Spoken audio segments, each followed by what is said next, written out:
It will take time to come to terms with everything that happened in the Dominion. But time is the one thing we always seem to lack.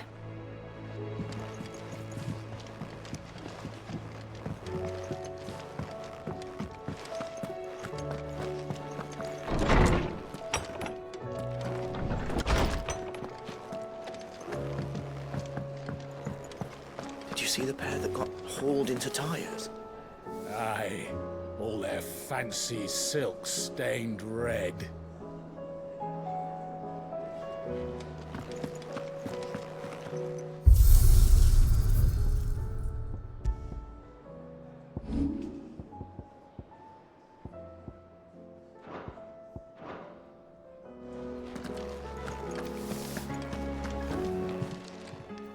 Aye, it's a dangerous world out there.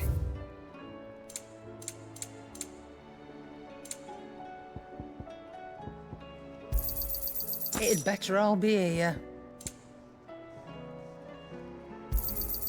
You'll not find a better price than that. It'd better all be here.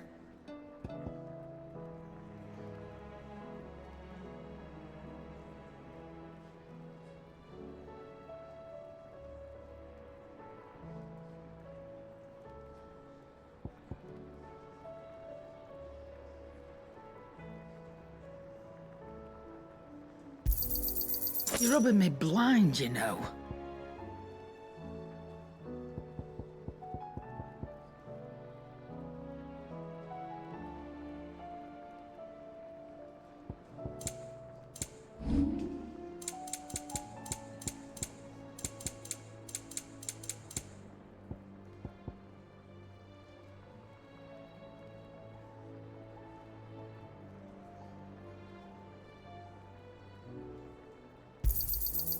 I reckon I can find a buyer. You got out else?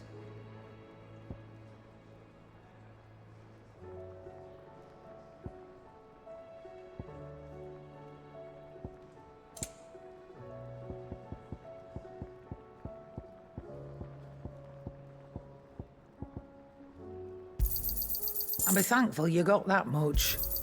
You got out else? I'll be thankful you got that much. Come again. Or don't. I'm not much bothered either way. What do you want?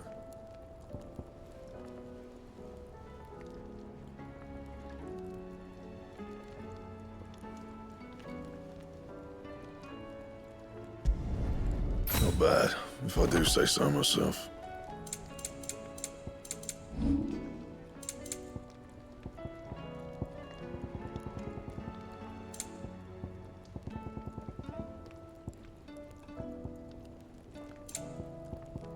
And?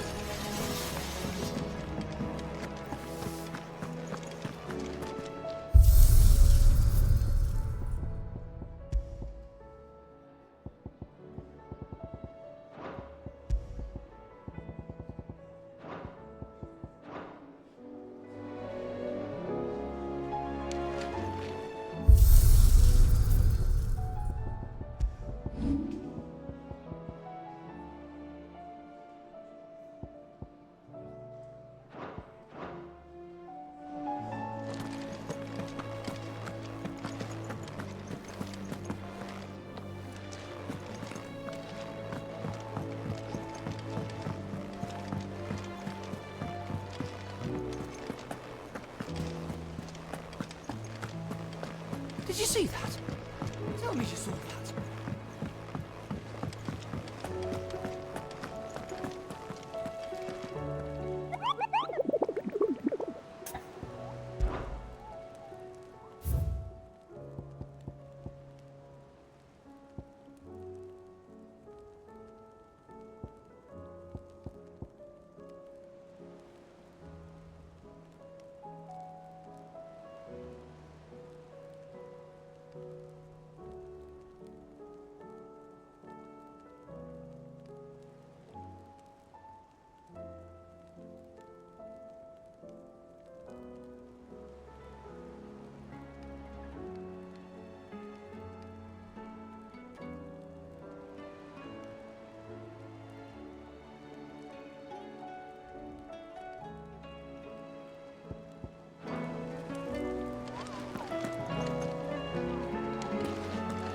What do you make of them skies, then?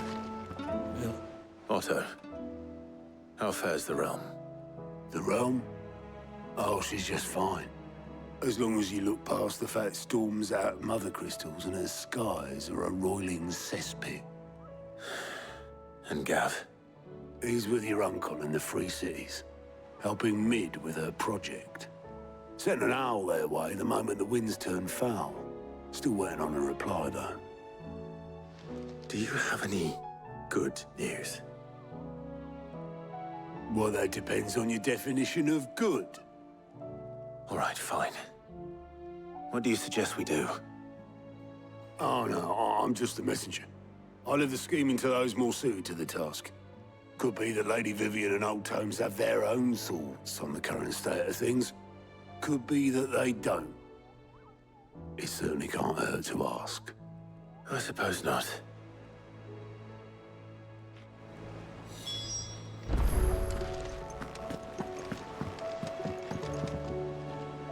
How is it that every one of your little excursions presages some inexplicable catastrophe? Not that you are to blame for the Dominion's fate. No one could have predicted the actions of the Crown Prince. I'm sorry I couldn't save your home. My countrymen are stronger than you think. A few toppled clock towers won't break their spirits. They'll be back on their feet in no time. I hope so. Look at us. Bluer than a pair of bog crabs. Tempting though it may be, sulking will not help us find a solution to this mess. You believe there's one to be found? I don't know. But I am certain we're more likely to find it if we first examine the facts.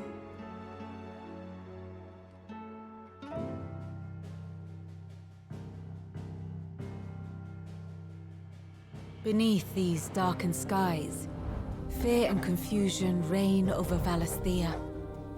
Oh, the lands around the fallen mother crystals had already begun to wilt for want of ether. But not like this. Crystals that filled wells and fueled furnaces. Now nothing but pretty shards of rock. And those that hang from the people's necks cast nary a glimmer of light to keep the dark at bay. It is only a matter of time before the common folk convince themselves that the end of days is upon us. Yet I fear a swift end is more than we can hope for. While most of the world thirsts for ether, the remainder drowns in it, spawning Akashic in droves. And amidst the hordes of mindless beasts, with magics as like to fail as function, even the strongest nation would falter. Rosaria and the Iron Kingdom teeter on the brink of collapse, while the tragedy in Twinside has all but paralyzed the Holy Empire. Dalmekia fares little better. Rumor has it the ministers fled the capital after the fall of Drake's Fang, leaving their beloved republic to crumble. Waloed, meanwhile, moves in earnest. The Einherjar has been sighted off storm. The world, in short, is in chaos. It would seem our civilization was nothing but a castle of sand, to be washed away at the whim of the waves.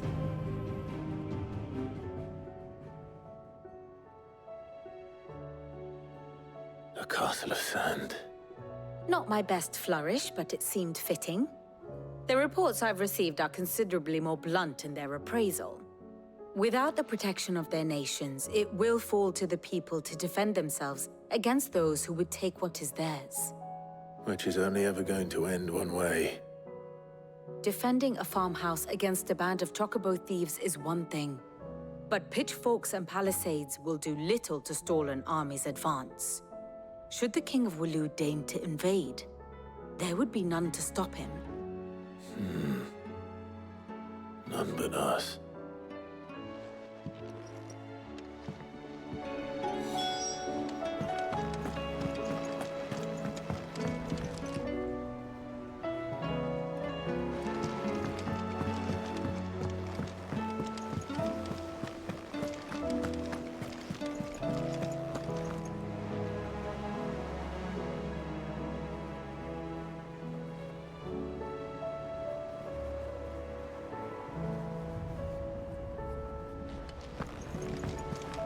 Or the moon.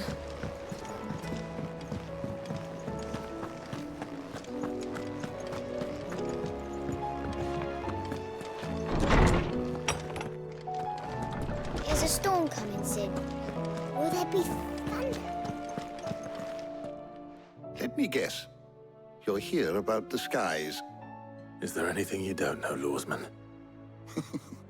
It doesn't take a court astrologer to augur the obvious. As for what has disturbed the heavens, that, I believe, is a question the Fallen might be better placed to answer than I. And on the 6th day did the gods tear the sun from the firmament, visiting darkness upon their prideful sons and daughters. But I dare say you remember your childhood lessons on the sins of Zemeckis only too well.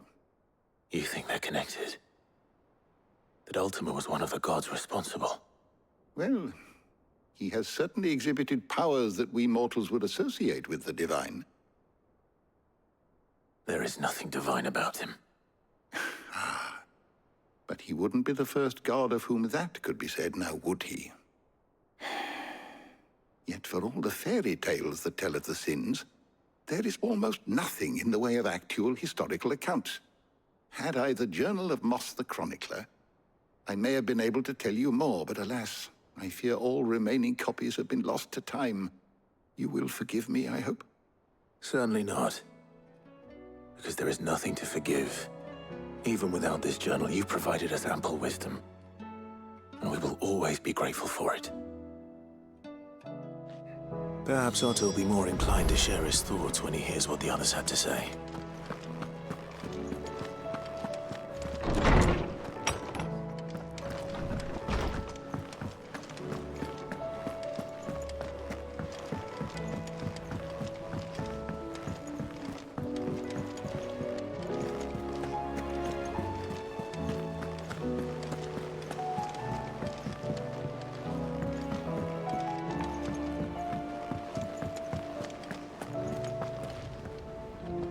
Clive, we have a problem. Only one.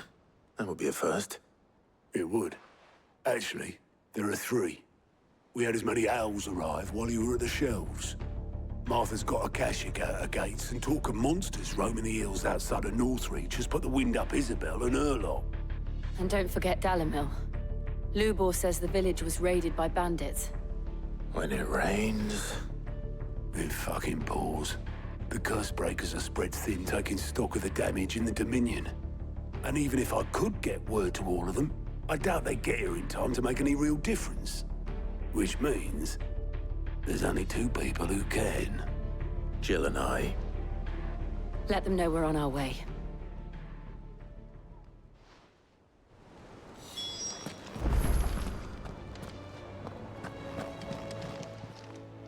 Clive!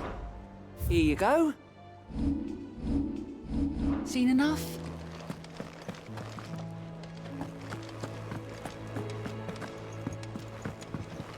What will it be today? Allow me to educate you. Study it well, Clive. I have the details here. The state of the realm is ever-changing, Clive.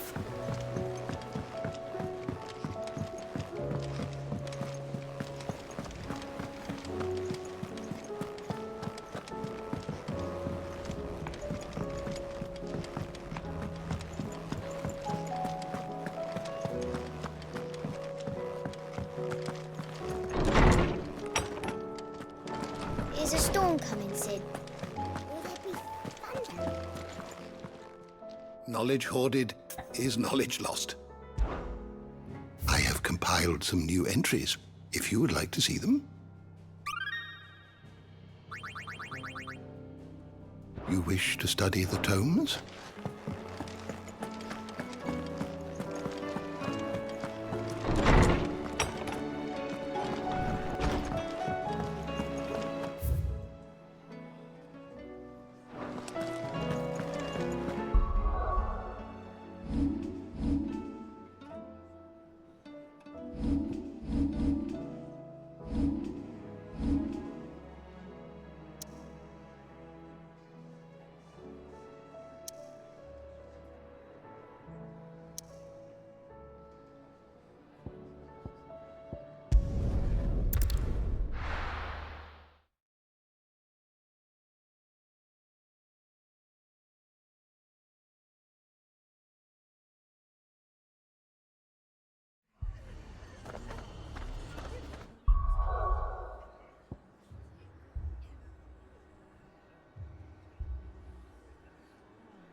This man's gonna die if we don't get him to a healer.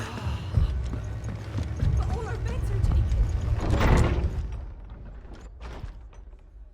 Martha, it's good to see you.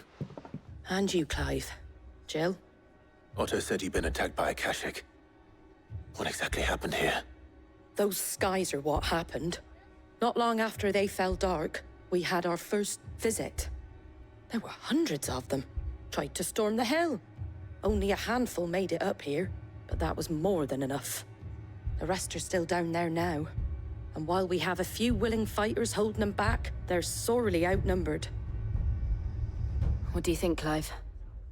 That we join the fight? I thought you'd never offer. Now, where I need you is the Fallen Gate. That's where the fighting is fiercest. Let the men know you've come to help. Something tells me they'll be pleased to see you. We're on our way.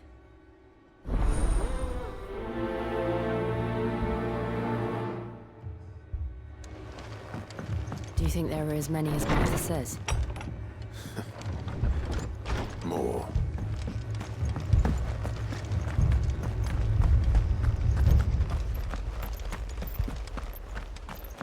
You don't think they've abandoned us, do you?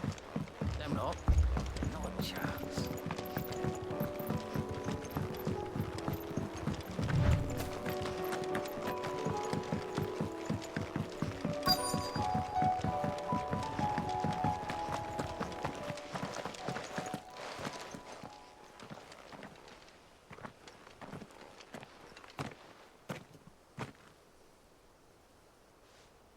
Clive, wounded.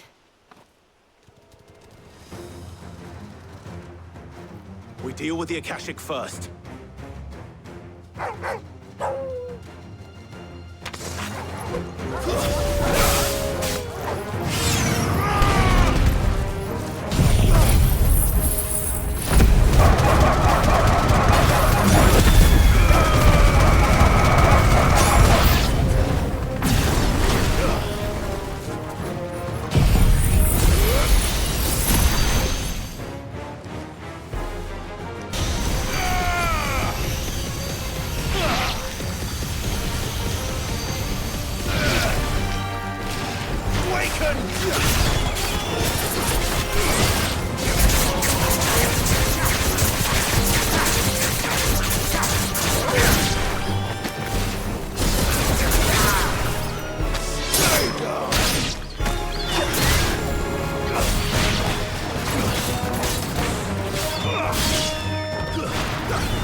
These men don't have the look of hired swords.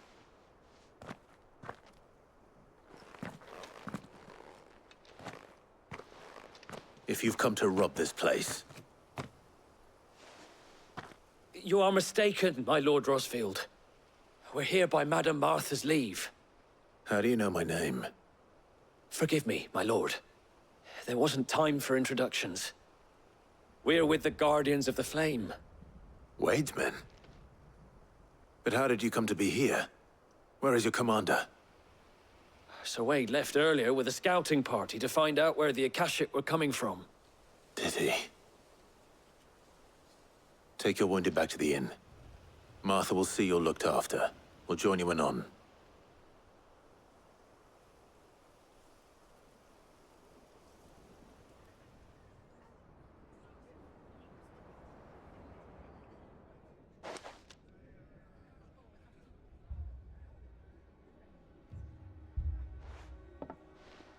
And to think you took them for thieves.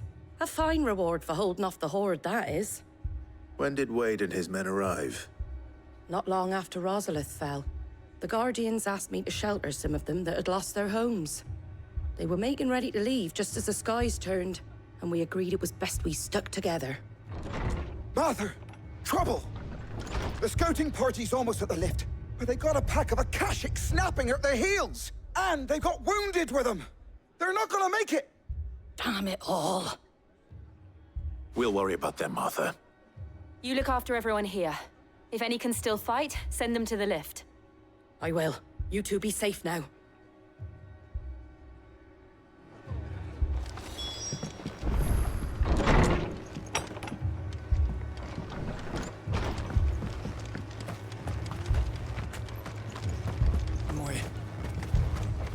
How do?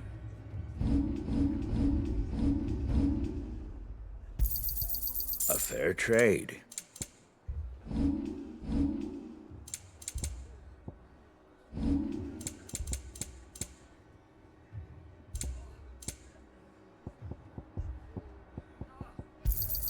Thanks very much. Much obliged. Fare thee well.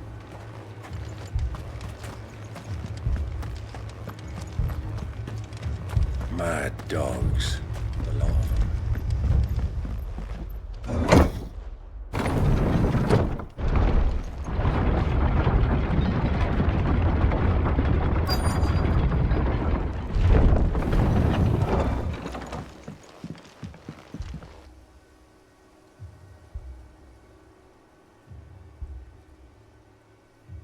Squire, I need you to get those who can still walk up the lift to Martha's.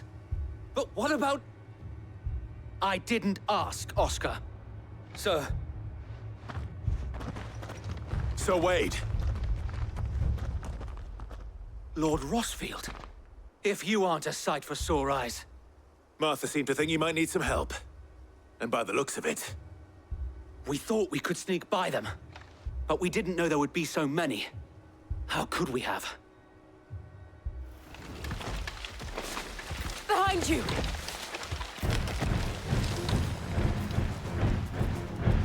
Damn it!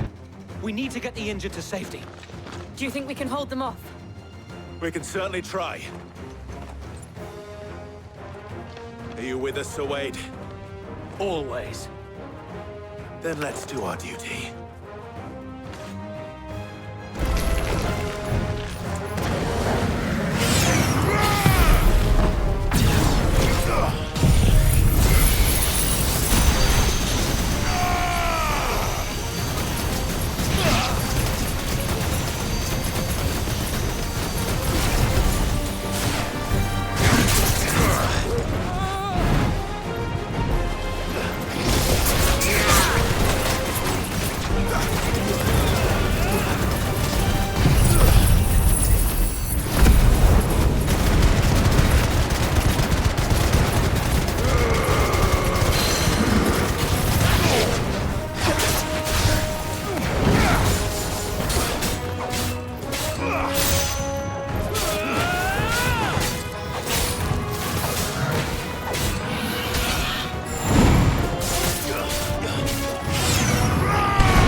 Is anyone hurt?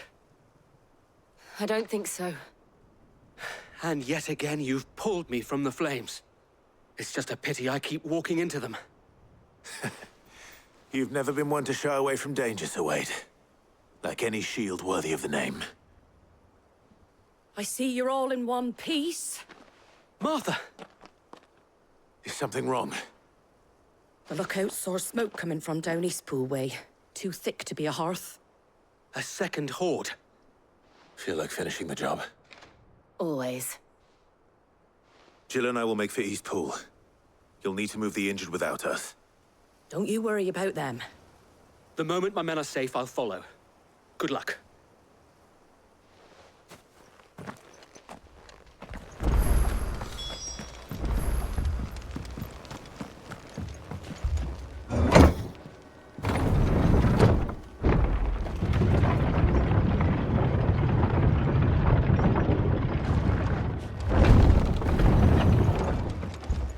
Mad dogs, the lot of them.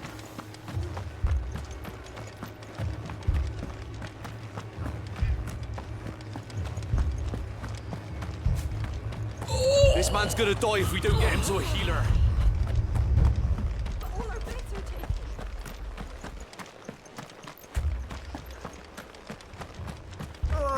Just patch me up as quick as you can and get me back out there.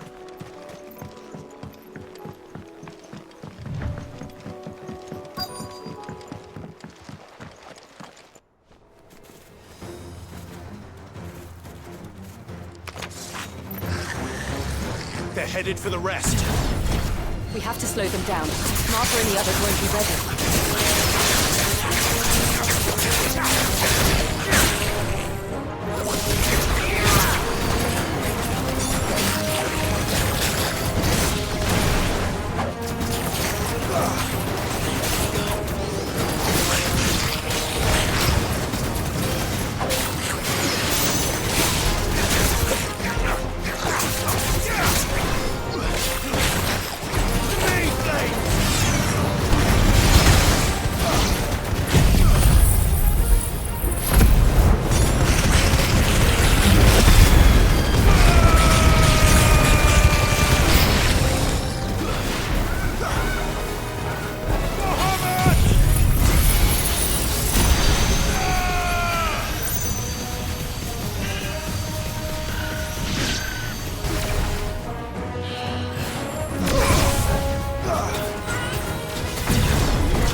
Something's coming.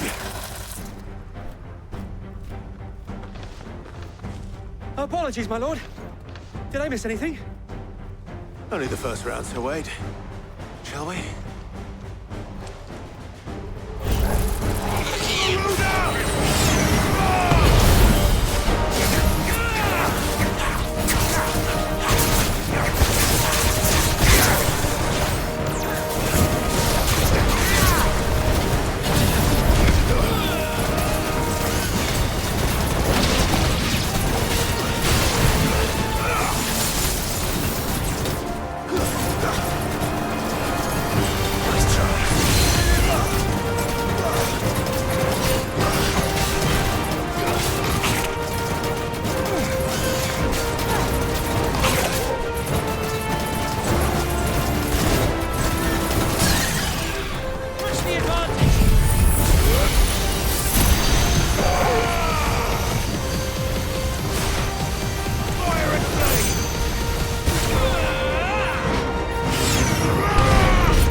Do you see any more?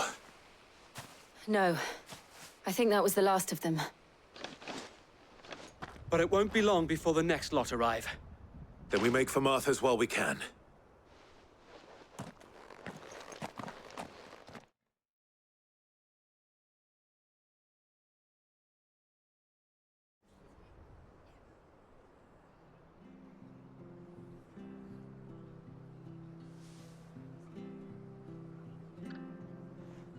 What did you find out there? The same as Sir Wade. Scores of Akashic. Well, wherever they came from, they're gone now. Our lookouts say the lowlands are clear. Hopefully we'll have enough time to lick our wounds. How many of your men were injured? A damn sight less than if you hadn't turned up. Thank you. It was a hard-fought victory. But as long as the skies remain dark, I fear the Akashic's numbers are only going to rise. It's not a matter of if the Horde will be back, but when. And whether that's sooner or later, we'll need to be ready. The inn here affords a good view of the land, and is easily defendable. I'd like to make this one of our outposts. What do you say, Martha? You'd have more men to guard the rest. Well, when you put it like that, of course they can stay.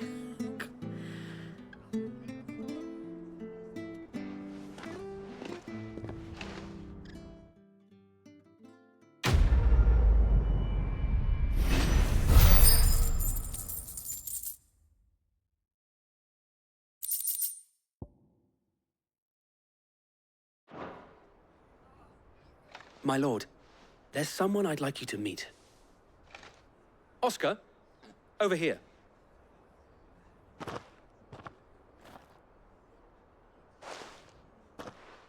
It is an honor to make your acquaintance, Lord Rossfield. I am Oscar. Oscar of House Murdoch. Murdoch? I wasn't aware the Lord Commander had children. Oh, he didn't. But his brother, my father, did. I am Sir Rodney's nephew. Well, go on, then. It's not for me to ask him. Yes, Sir Wade.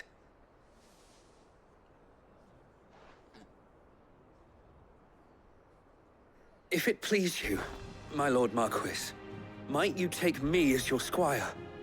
I would learn the duties of a shield from the finest. I'm sorry to disappoint you, Oscar. But I'm a shield no longer. Nor was I ever the finest. And spending time in the company of an outlaw hardly seems a fitting education for one aspiring to take his oaths. My Aunt Hannah once told me that a man is not defined by his title, but what he does in its name. You have accomplished much since taking on the mantle of Cid, winning no little honor in so doing. And I would sooner serve under an honorable outlaw than an unworthy shield. Not that Sir Wade and the other Guardians are... I mean to say that, It's all right. We know what you mean. There is only so much the boy can learn from me, my lord. But a squire... Would that really be so bad? You were a squire once. And I'm certain Sir Rodney would approve.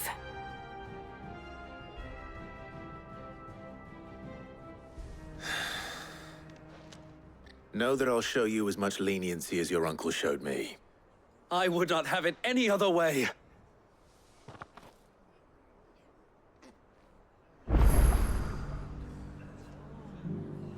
I will not let you down, Lord Rossfield.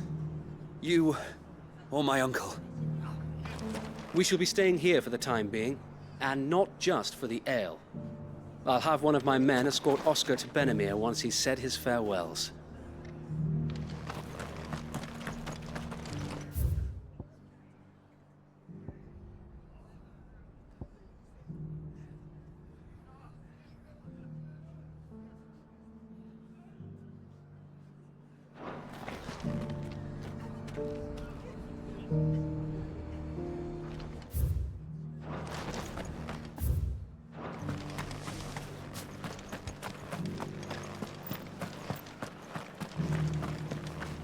And some of your numbers served as shields, did they? Well, they did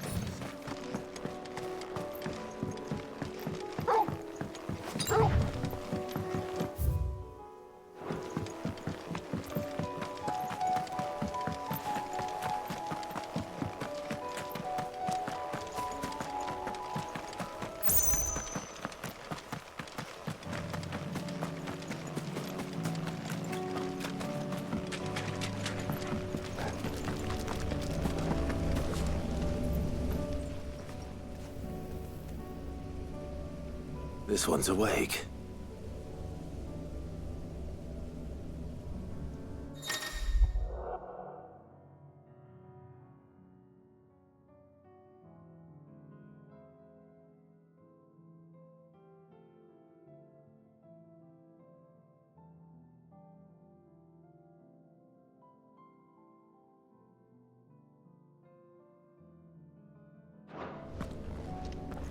Let's see what's inside.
Farewell.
Oh, the moon.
Did you see that? Tell me you saw that.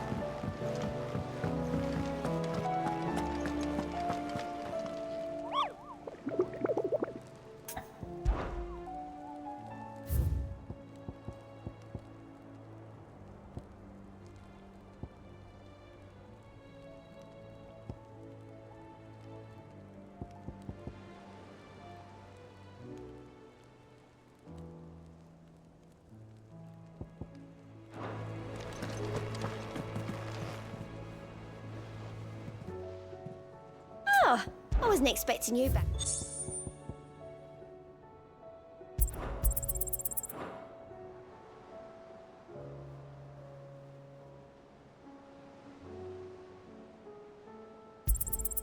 You earned this.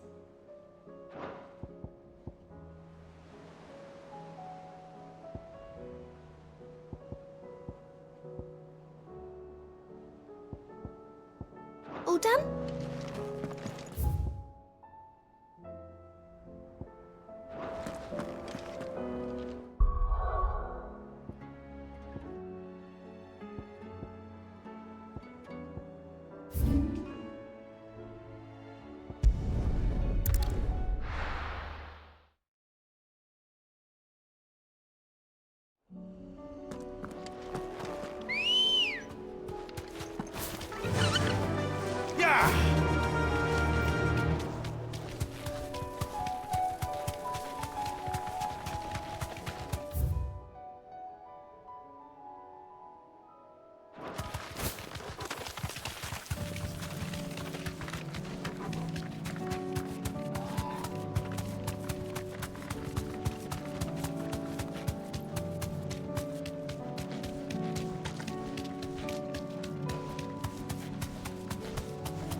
Be safe.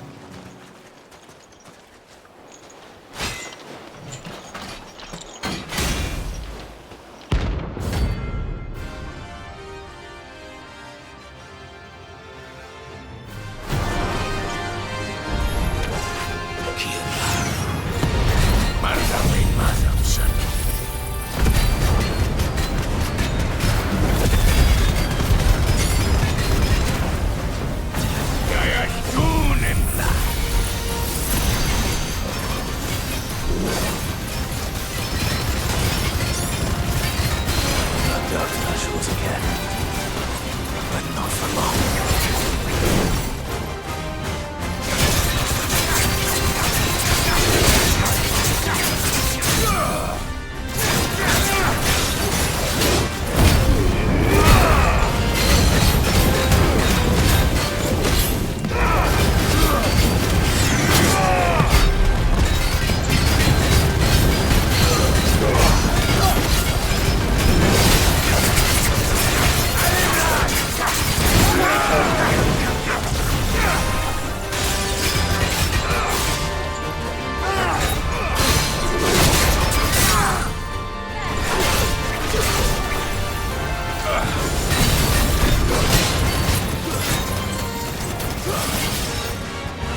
said that to me.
No more vengeance. No more war.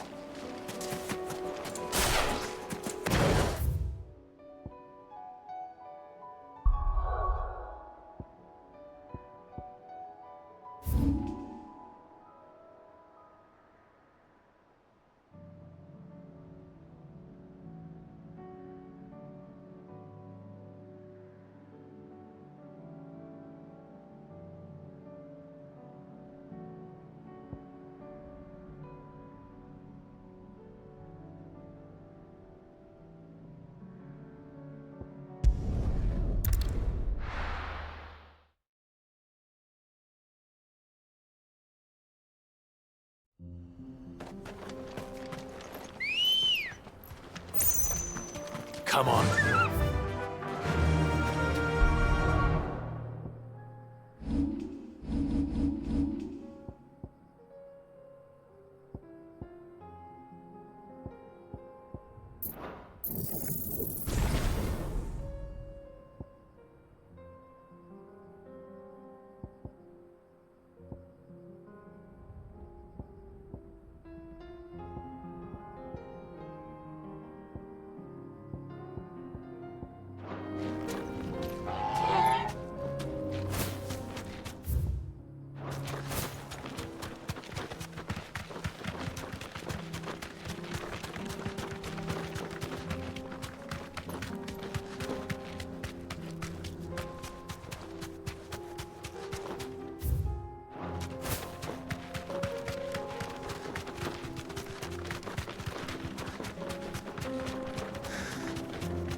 Back.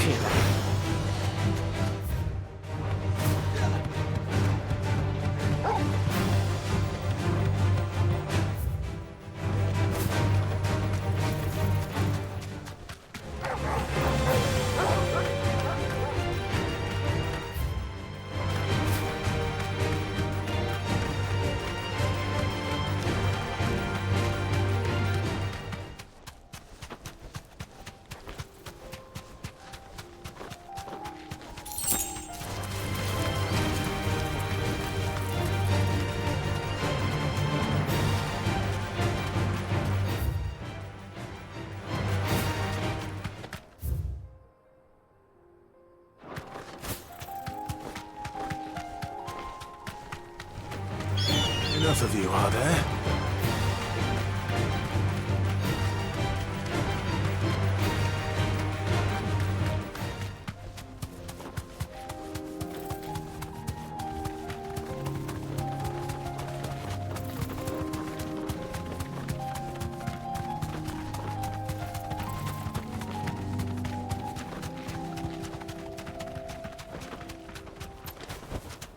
That'll do, girl.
A deserter turned outlaw.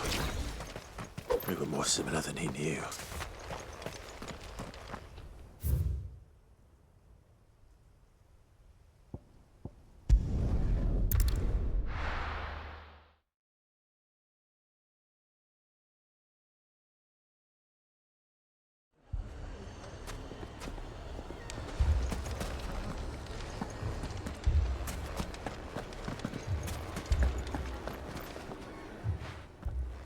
Sid, your new companion appears much more formidable than your uncle. Should I be worried? You haven't been introduced. Jill, Clive has told me much about you. All lies, I'm sure. Your Stolas said that Dalamil has a bandit problem. Indeed. Although, you're a little late. They left with our food and guild days ago. Any idea where they went? The desert's a big place. Your guess is as good as mine. But the fact is, I have more immediate concerns. What did you say to me? What did you say? Ah, as if by magic. Let's just say we've yet to reach a consensus about how to solve Dalamil's little problem. And at this rate, it won't be the actions of the bandits which prove to be our undoing. It will be our own. I've tried reasoning with the dissenting parties, but even the Desert Hare has limits. Perhaps we could talk to them. What makes you think they'll listen to us? What makes you think they won't? She makes a fair point, Sid. And you won't have wasted much of your precious time if you fail. They're just across the courtyard.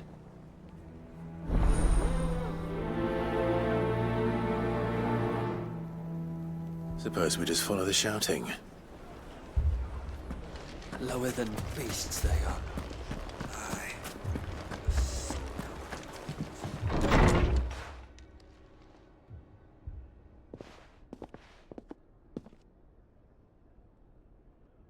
You wouldn't talk like that if it had been your men whose throats were slit.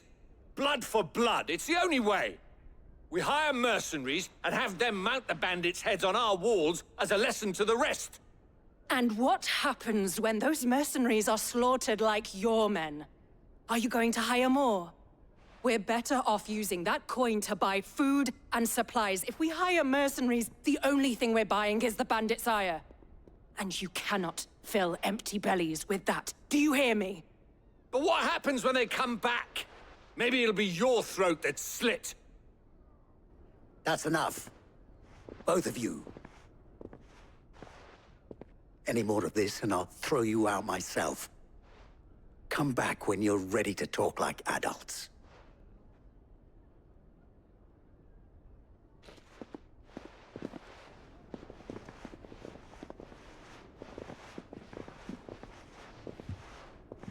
Victor. What's he doing here?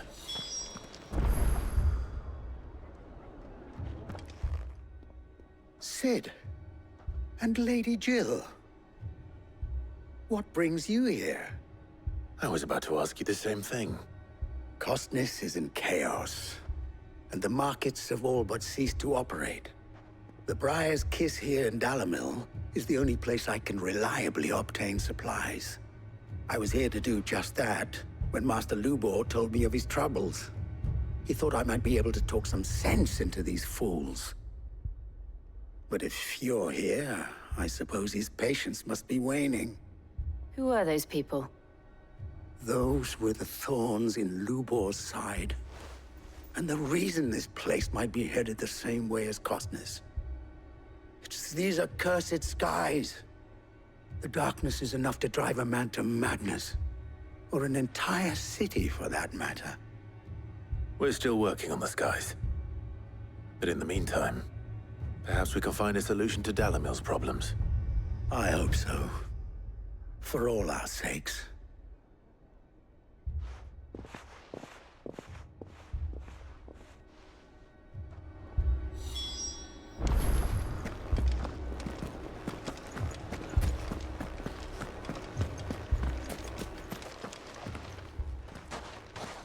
So, you see my predicament? What I saw was a room full of people who were angry and afraid. And with good reason by the sound of it. But if left to smolder, that anger and fear could set the entire town alight. My thoughts exactly. What to do? Both sides wish to protect their homes and livelihoods, if only they could agree on how. But as long as they are divided, we are vulnerable. And if there's one thing bandits like, it's an easy target. What would Sid the Outlaw suggest? Well, if it were my namesake, he'd let them choose for themselves, and be on hand to pick up the pieces when it all went wrong. That sounds like a recipe for disaster. A recipe for disaster is precisely what it is. But perhaps that realization would be enough to make them question the ingredients. While it's plain neither Conrad nor Natalie will countenance the other's proposal, it may still be possible to make them doubt their own. Before presenting them with a third option. And that would be? To pool our resources and save the city ourselves. Why fight each other? When all that fear and anger can be directed at the bandits. It appears we have a plan of action. Victor, pay Conrad a visit. See if you can't convince him of his folly. I'll speak with Natalie. As you wish. Your faces are not well known in this town. That may prove useful. Don't worry, Victor and I will do most of the talking. You need only play along. Play along? What he means to say is yes.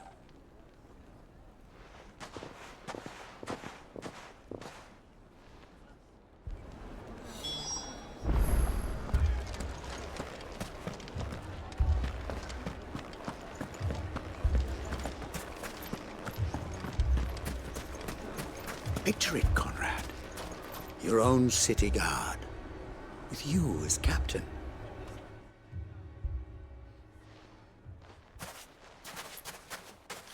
Ah, here she is. The Lady of the Spear herself. Conrad, may I introduce you to Jane, commander of the Red Wings, the oldest mercenary guild in the Free Cities. A pleasure, my lady. The pleasure is all mine. As I told you, I summoned the commander here from Canver to inquire about a contract. Victor says you told him no. That there aren't any men left to hire. Is that true? True as the crystals cracked.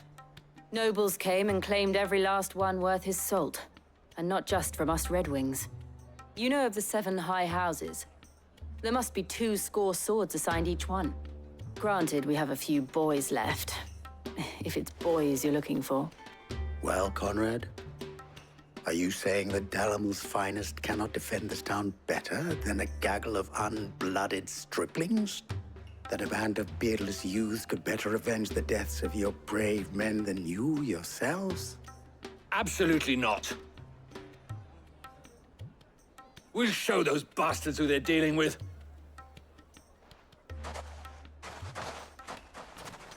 I can't believe that actually worked. Conrad's not what you called the brightest candle in the crypt. And there's a reason why I had you do the talking and not Sid. Well played, my lady.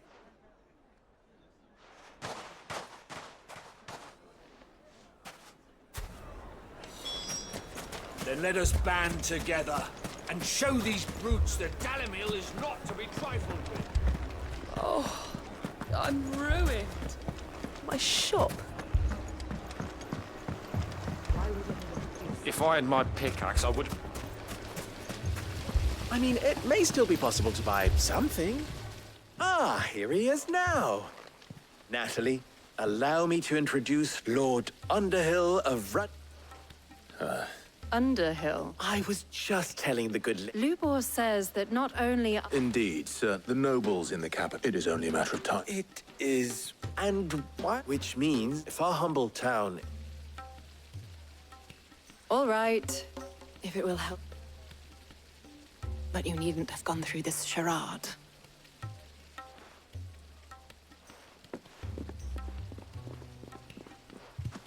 Thank you, Clive.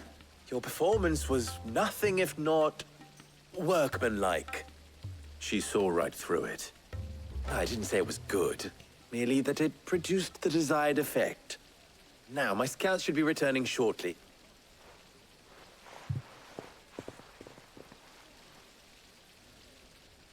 I'm not convinced our roles in this ruse were entirely necessary.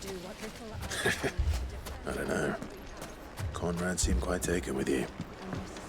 Mummy, I'm scared.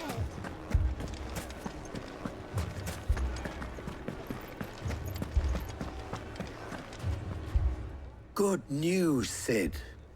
Both Conrad and Natalie have somewhat gracefully accepted their new roles.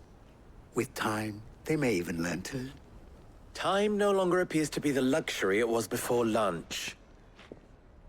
I take it your scouts found the bandits. Technically, it would be the bandits who found my scouts. It appears they march for Dalimil as we speak. All of them. You're not serious. They don't just want food, they want the whole damn town.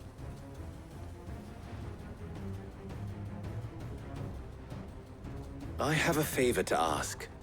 I'm told the bandits march in two groups, one from the south and one from the desert, in a move doubtless intended to stretch our already gossamer-thin defenses. Very well. Jill and I will meet those from the desert. But what of the rest? The rest, my friend, the city shall fight. Together. The stakes, I concede, are high. But if this does not unite Dalimil, nothing will. That is a lot of faith to put into those who had their hands around each other's throats but a moment ago. Then it will be for us to see that their hands are kept occupied. And I do mean us. I thought you might say that. We'll hold them off for as long as we can. And we will do the same.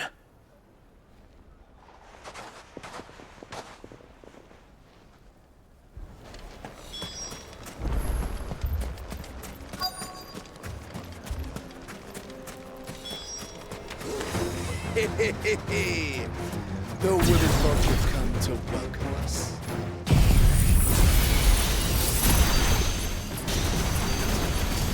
I'll take that one.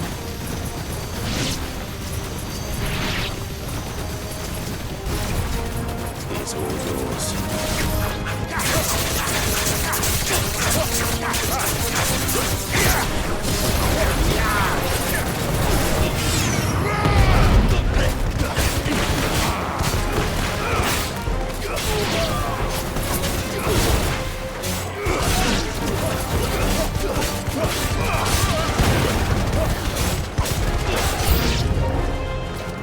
They mean to overwhelm us.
The townspeople.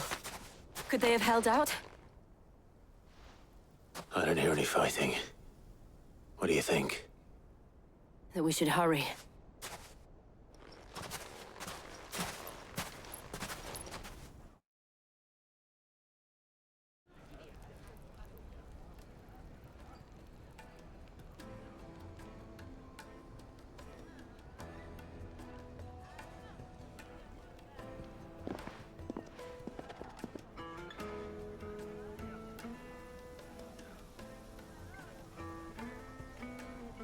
Natalie, I owe you an apology. You did well out there. The inn would have been lost had you not held the line. Without you, there would have been no line to hold. You saved us, Conrad. You saved Dalimil. We all saved Dalimil.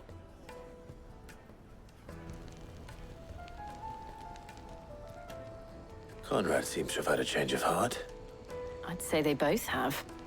I take it from your presence that our visitors from the desert won't be joining us either. Pity. The plan worked, Sid. Granted, it only took an army of bloodthirsty bandits at our gate. Calm now, Victor. Why quibble over the details?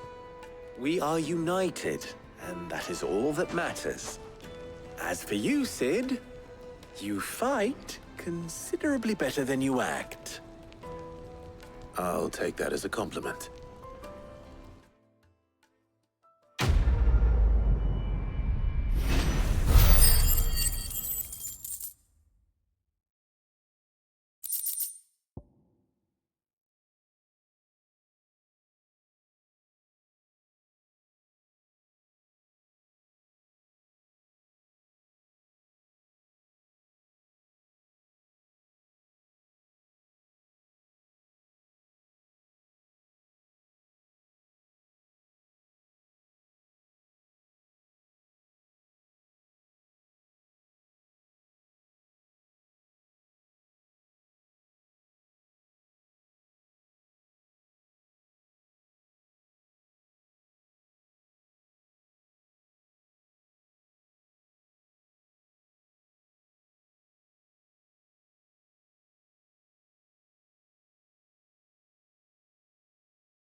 So,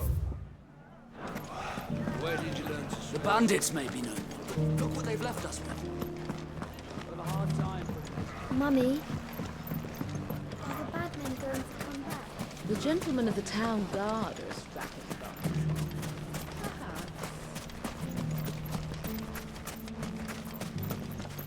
Good day, my lord.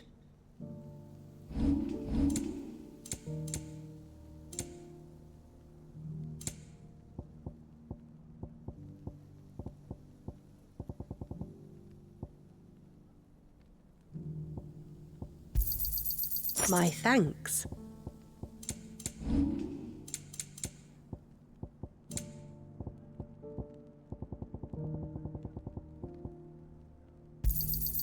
Pleasure trading with you. Thank you kindly.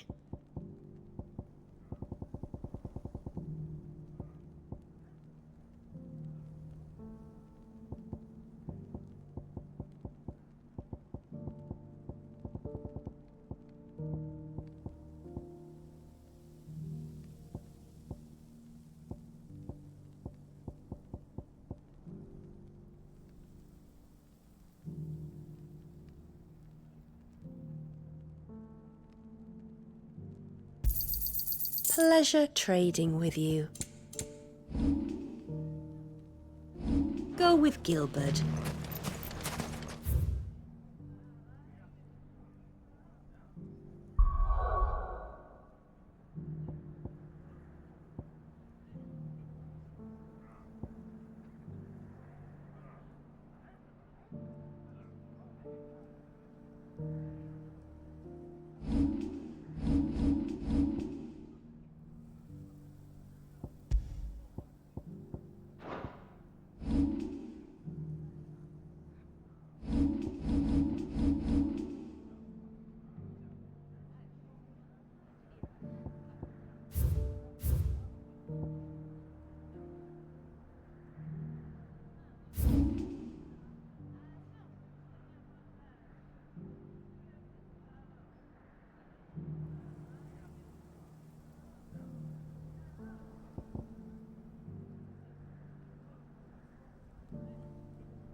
run like the wind.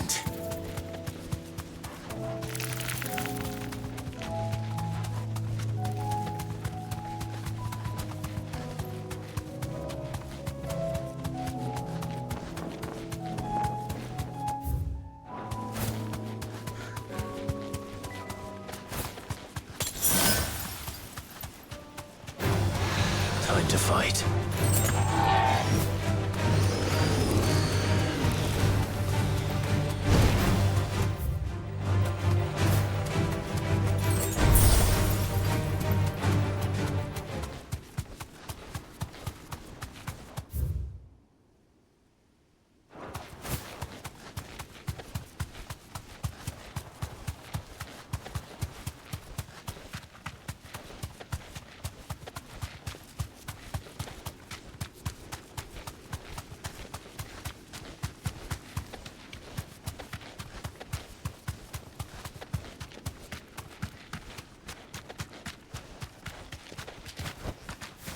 Thanks, Gal.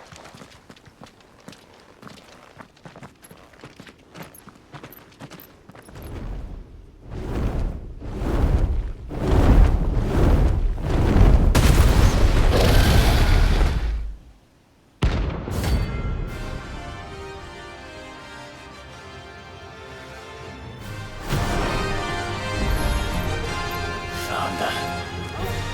This beast isn't to be trifled with.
Definitely not to be trifled with.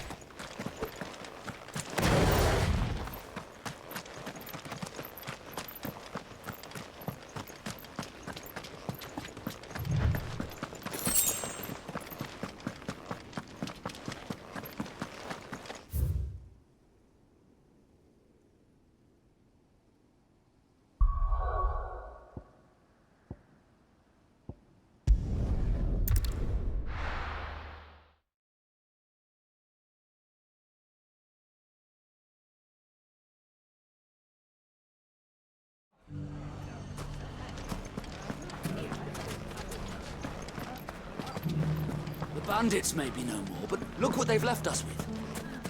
We have a hard time putting this place back. Mummy, are the bad men going to come back? The gentlemen of the town guard are a strapping bunch.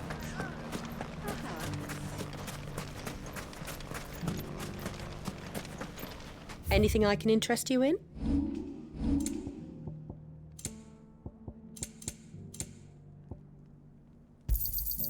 Here you are. My thanks. Here you are. My thanks. An excellent choice.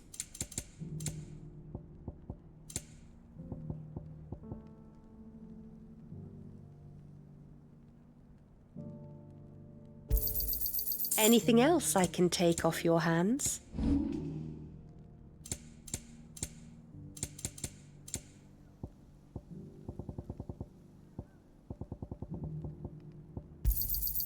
Here you are.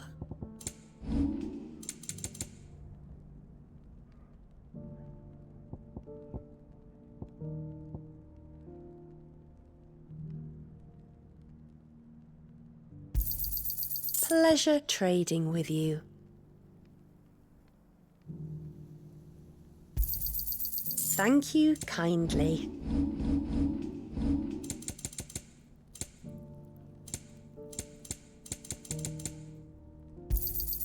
An excellent choice. Here you are. An excellent choice.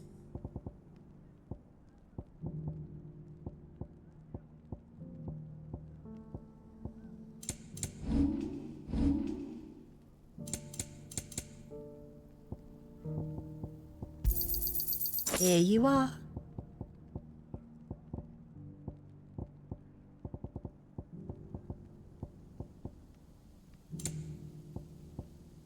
Go with Gilbert.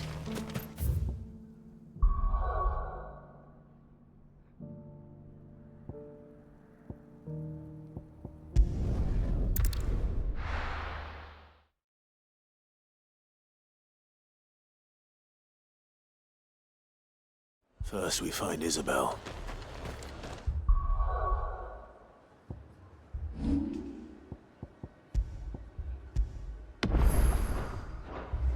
Heard a bloke saying he saw ghosts on the far side of the wall. I saw it with my own eyes. A whole of Oriflamme under a flood. Then we're next. Do you see anything you like?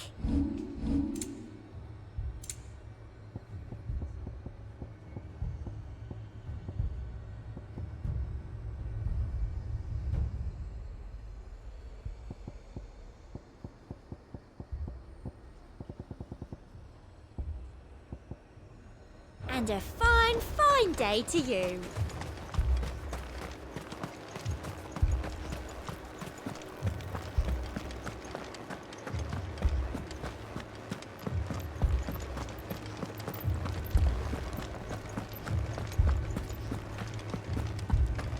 I can't do it.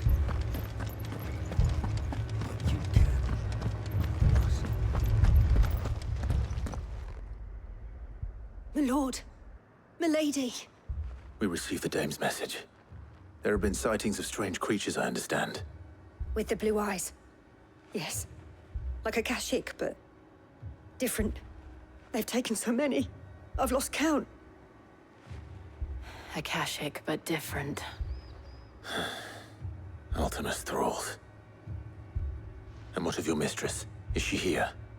Oh, no. She went to the garrison to ask what they were planning on doing about all this. Then we'll look for her there.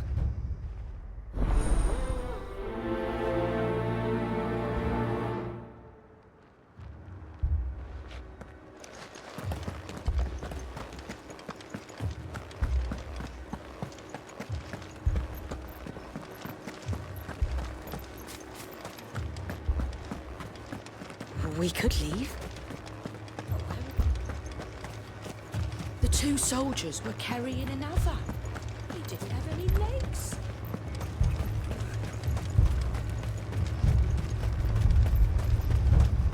Madame, please! Half the garrison's been slaughtered by those things. We lost the captain this very morning. We've tried requesting reinforcements, but there's been no word from the capital or the Dominion in days! What more would you have us do? I would have you do your duty. Those at the Vale look to me for protection. And protect them I shall. Because they are my charges, and that is my duty. In case you have forgotten, the people of this town are your charges. But more than that, they are your people.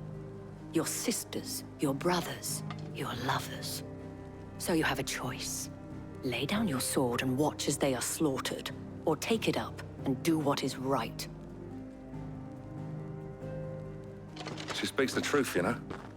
This here, it's all we have. It's all that's left. What we have left is our lives! Do you really want us to lose them as well? Not if we don't have to. Look, there's a cask under the captain's bunk. Let's talk about this over a drink, eh? I'm listening. I'll have a word with him.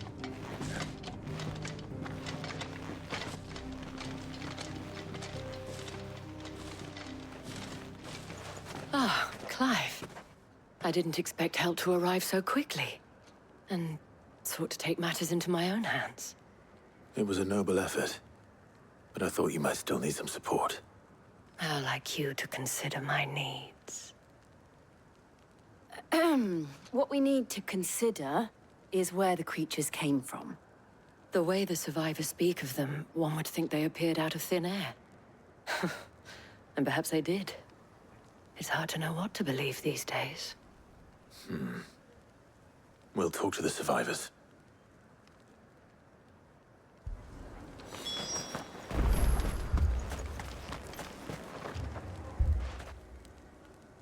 You're a pikeman, yes?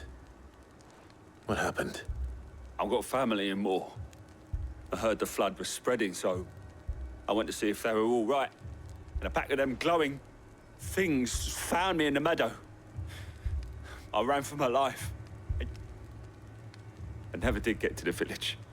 Leave that to us. But my family... It's all right. It's all right.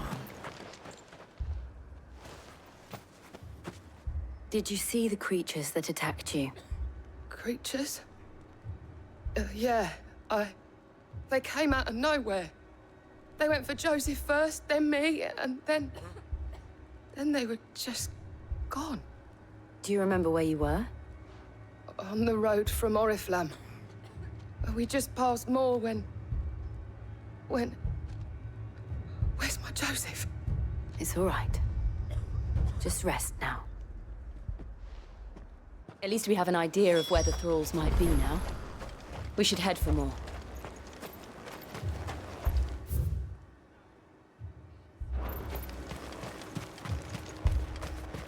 I assume you have a plan?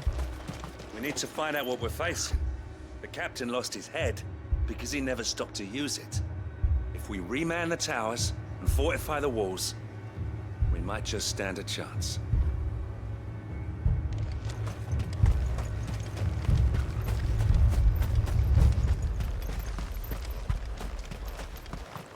It was all they could do to escape. They just left the bodies there in the flood. Let's go. Faster!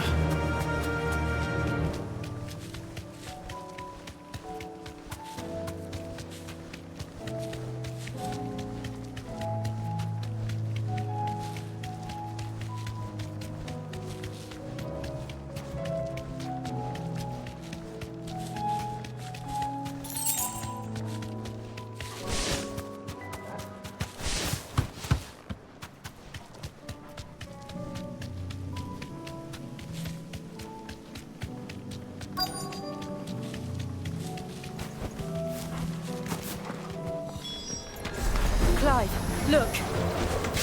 I see them. With me!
Do you think there are more?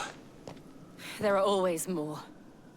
But I'd say we've done what we can for the time being. Then we should let Isabel know.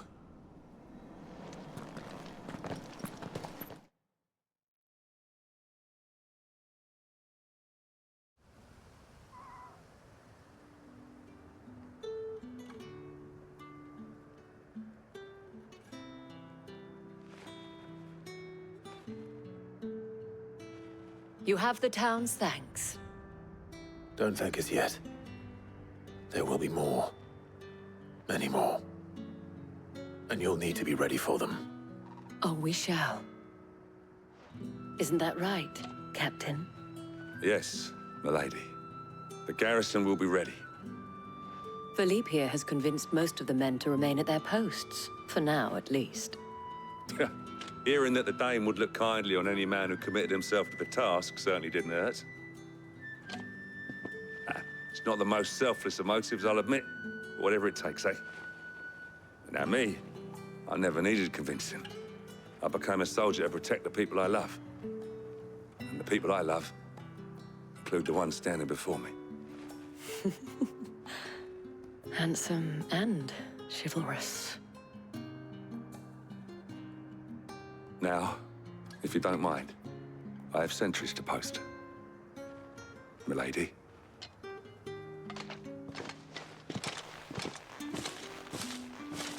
Lest you wonder, I'm not foolish enough to believe that this has solved all of my problems. But it has solved one, and that's one fewer than I had this morning. Thank you again, Clive.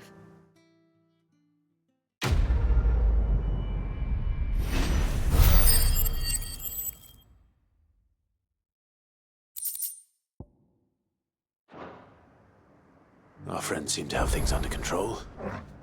For now, at least. Let's go and put Otto's mind at rest.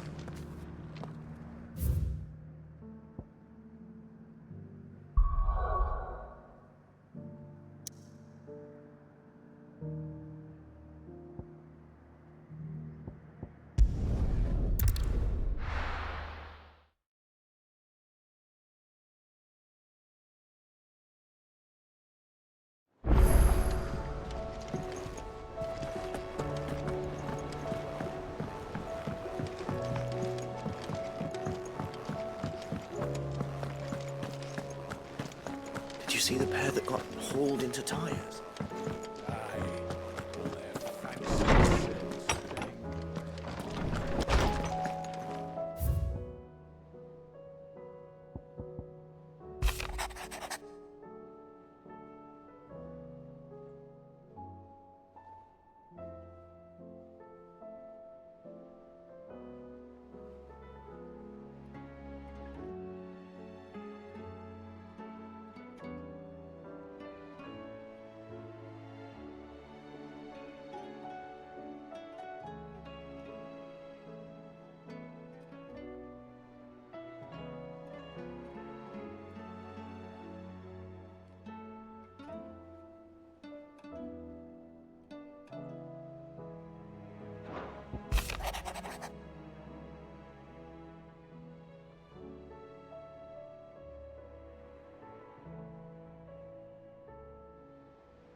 Welcome back, my lord.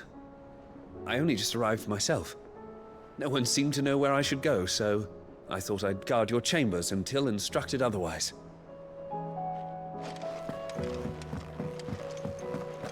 Did you see the pair that got hauled into tires? Aye, all their fancy silk stained red. It seems the hideaways lost it.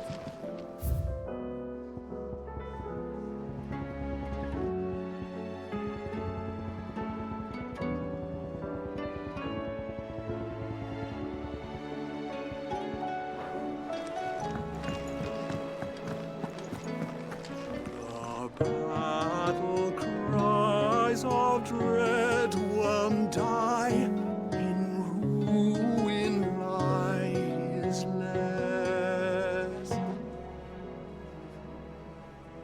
As shrinks the glim, so spirits dim, unanswered call, a prayer.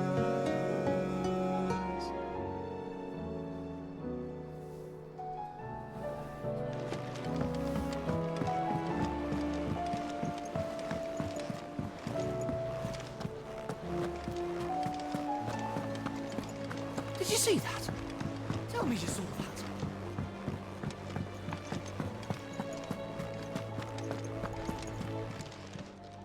Oh, I wasn't expecting you back so soon.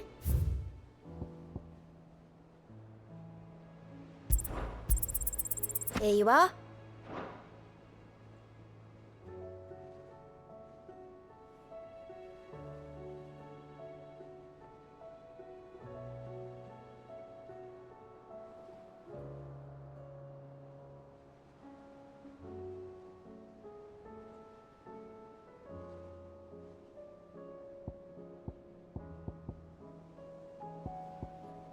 Come again. I may have more for you. Was wondering when you turn up. Hellos from all our friends thanking you for your timely intervention. How is it you always manage to arrive at just the right moment? Luck, I suppose. Any word on the rest of the realm? Let's see. Storm's still crying out for Mother Crystals. The nations are still in chaos. And the skies are still the colour of a kick in the kidneys 2 days on. So... Right. Clive, we knew this was going to happen. Well, not the bleeding skies part, but you take my point. Now's not the time to second-guess yourself. Now's the time to visit the infirmary. Talia says your brother's awake. Thank you, Otto.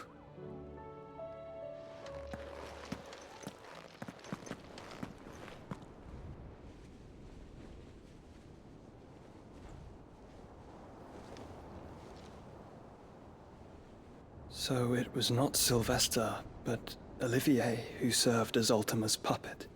And when Dion learned of this, he sought to slay the fiend.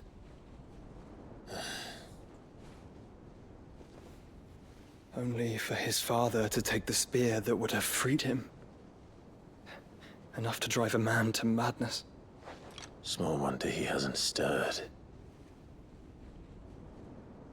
I would be afraid to wake. Had I but reached out to him sooner, warned him of the threat Ultima posed. But now, both an empire and her prince lie broken. Joshua, what do you know of Ultima?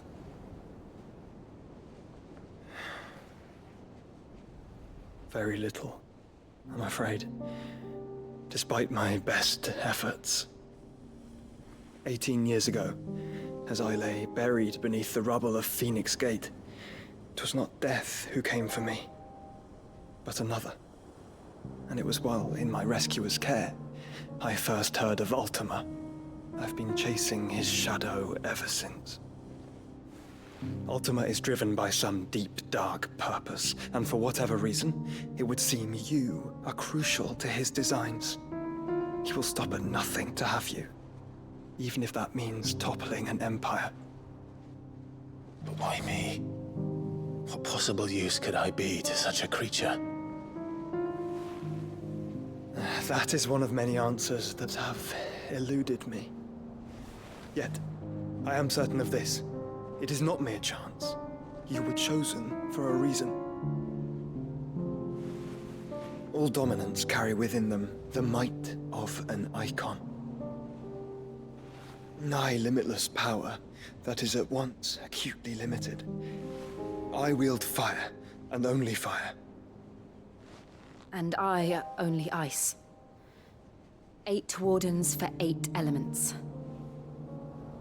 But you, Clive. You are different. You're special. Your abilities begin with the flames of Ifrit. But they do not end there. The fact Ifrit can even exist goes against everything we thought we knew of dominance. Perhaps Ultima has been waiting for one such as you, whose potential is truly limitless. I've encountered that thing several times now. If it or he, as you say, needs me, why hasn't he claimed me as he did the boy? Were I to hazard a guess, I'd say the two of you are somehow incompatible. His mind not properly attuned to your body. His mind? Mind, awareness, spirit, call it what you wish. But I believe Ultima to be an embodiment of the concept. This is why I struggle and fail to contain him here inside me. I'm sorry. Inside you? With every setting sun, I feel my strength wane. And though the Phoenix's flames mend the prison I have made for Ultima, they do so at a cost. We must find a means to bring an end to him before I meet my own. What were you thinking? It was that or let him take Clive. And I've always had a soft spot for my brother. But that doesn't mean you should sacrifice yourself to save me.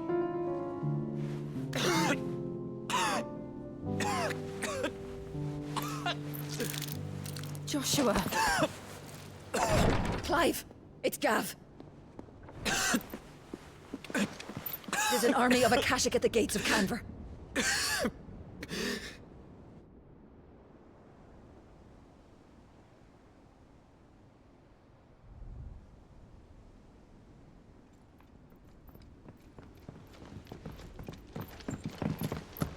Well, what's the short of it?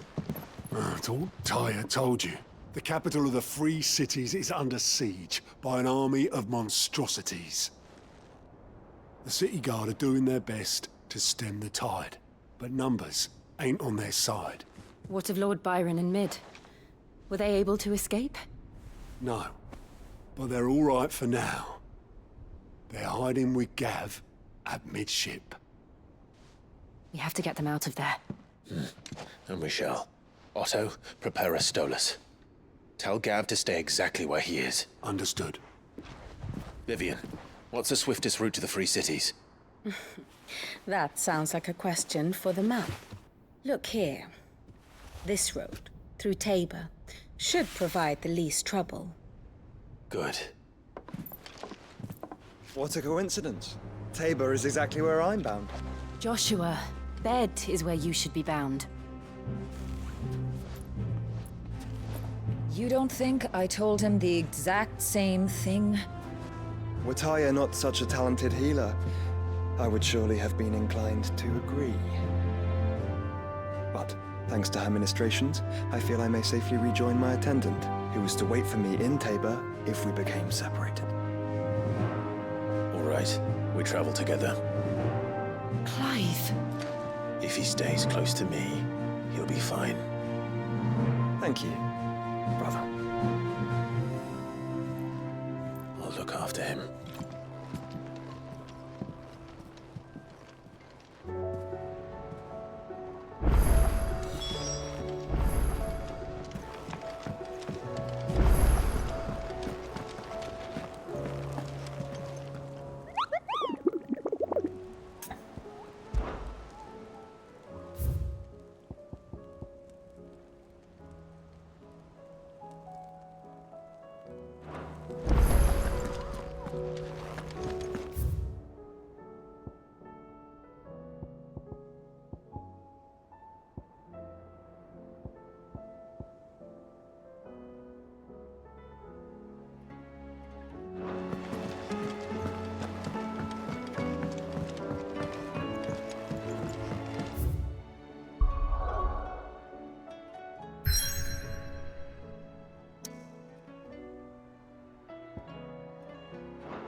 Seems the hideaway is blasted lost its book. appetite. Can you blame them? Here, you put me in this situation, Clive. You can bloody well get me out of it. I need a hand with a recipe. Are you sure it's me you're looking for? I'm not much of a cook. I'm all the cook will be needing, thank you very much. What I want from you is a little of your time, right? Oh, and perhaps your sword. You remember Ivan's stew, right? Well, despite the look of the thing, and that awful stench, people wolf it down. So I thought I'd try making one of these supposed masterpieces myself. Had a peek at the book and gave it a go, but, well... It wasn't as straightforward as you'd hoped. Ivan had the same problem. Yeah, but this is my blooming kitchen, and I will not be outdone. So if you don't want to be seen as playing favourites, I suggest you lend me a hand. I've never been one to play favourites, Molly. And I would be only too happy to lend you a hand. So, what's on the menu this time? A fried mortress of skyworm. That's one heck of a name, innit? Recipe seemed easy enough to an old hand like myself. Thought I'd followed it to a T. Only, turns out skyworm livers and drake's mint are not what I thought they were. At least I hope they're not, given the rancid mess they made. Ivan said the recipes in the culinary pilgrimage date back centuries. Who's to say the ingredients even exist anymore? Wow. That's a question for a scholar, wouldn't you say? Perhaps you know of one? Kindly old fella who haunts the shelves, maybe? Fine. I'll go and speak to Harpocrates. Perhaps he'll know something. And if he does, I'll see if I can find your ingredients for you. You do that. Lest we forget, you've got a reputation to uphold.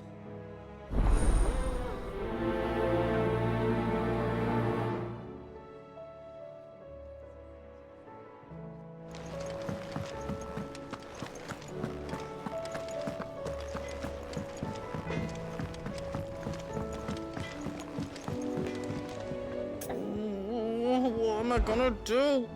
Is everything all right, Goose? You seem more discomposed than usual. Oh, I don't know what that means, but I'm in a bit of a muddle.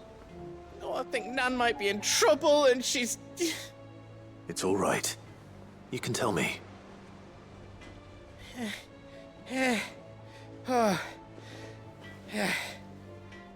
There was a trader came by. One of our usuals, like... Said he'd heard some rotten rumours about her down Dalimil Way. Folk are saying she's been selling to bandits and cutthroats and that. I mean, she's fond of a chance to make a coin or two, aye, but she'd never do business with baddies. Especially not the kind who go hurting people who haven't done out. I wanted to ask her about it myself, but I'm scared she'll give us a tongue lashing. She'd never give your tongue a lashing, though, would she? Don't worry. I'll speak to her. Oh, thanks, Clive. You'll let me know what she says, won't you? Of course. I'm sure it's all just a misunderstanding.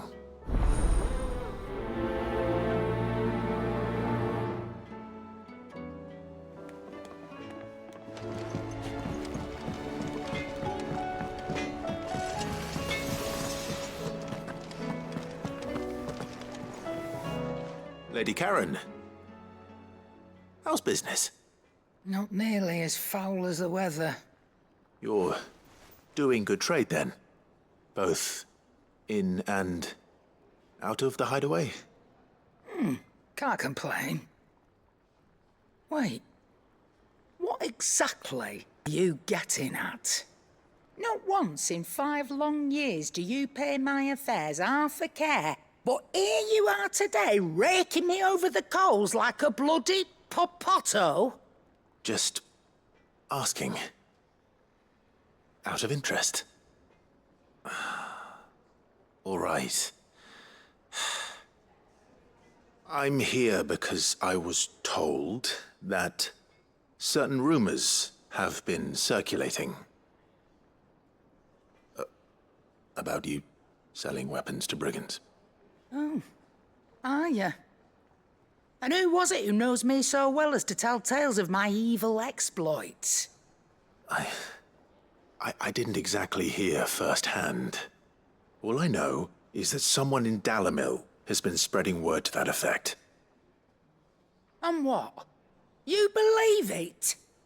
You think I'm profiting off the blood of innocents, do you? Look, I've done things I'm not proud of. Might be there were a time when I turned a blind eye to the wretchedness of the world so I could line my pocket. But that woman is no more. And you'd know that if you'd ever paid the slightest bit of notice. You're right, Lady Karen. I apologize. It was wrong of me to doubt you. No, it was. Now, I reckon you've got better things to do than pointing your do-gooding finger at a poor old woman. Of course. Good day. It seems the hideaway's lost its appetite.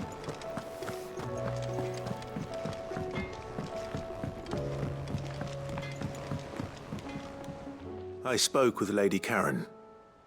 What did she say?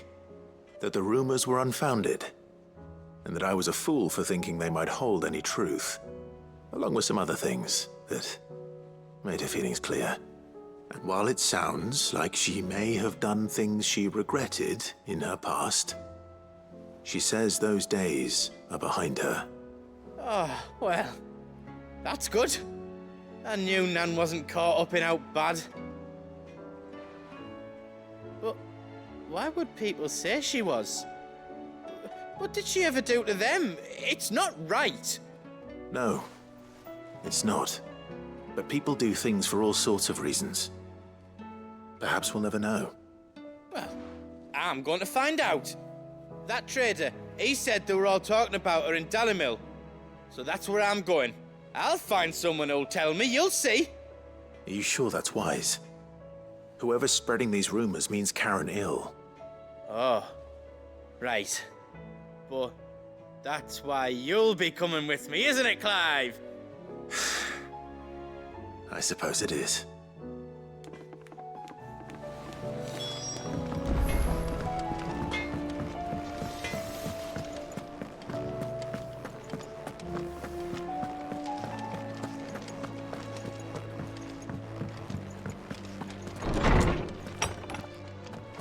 Is a storm coming, Sid?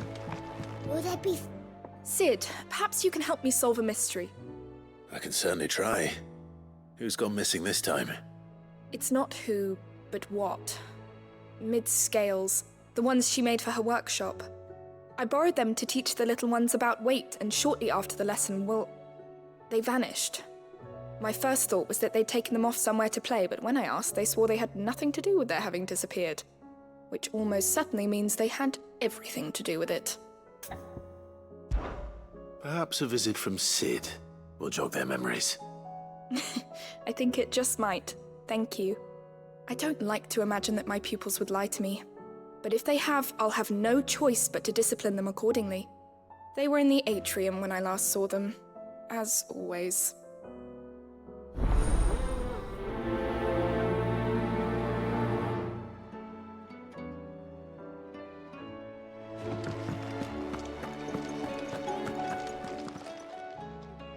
Lawsman Harpocrates, I've come to pick your brain if you don't mind. It's about the book you lent Ivan. Ah, Valisthea, A Culinary Pilgrimage, a classic. One of my favorites, in fact. The young man did a wonderful job with the Chance's stew. I do hope we shall be able to sample more such marvels in due course. That's actually why I'm here. I don't suppose you know where I might find skyworm livers and drake's mint. Ah, so the fabled Sandbrequois delicacy is next on the menu. Delightful. The descriptions of fried mortress never fail to make my mouth water. Now, skyworm is a somewhat antiquated name for the wyvern, their ground livers being the paste from which the mortress is made. Dragon livers. How very Sandbrequois. One would have thought the disciples of Bahamut would have a touch more reverence for their icon's brethren, but apparently not. I believe the specific dragon the recipe demands is the blueback wyvern, said to be the very color of the sea beside which it resides. So we know where to look for our liver. But what about the Drake's Mint? Saint's bonnet in contemporary parlance, a herb which grows along the North Reach coast. I gather that one can locate the cheerful yellow flowers by their heady scent alone, so I'm sure you'll have no trouble finding them. I may add that people once believed game was best served with the flora that sustained it in life, in which regard fried mortress of skyworm is undoubtedly a typical dish of the time. Meaning that if I find one, I find the other. To Northreach, then. Best of luck, Clive. And do save me a bite once the dish is complete.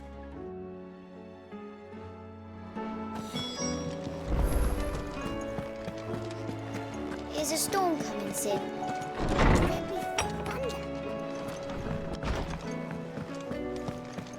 It seems the hideaway has lost its appetite.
Rutherford.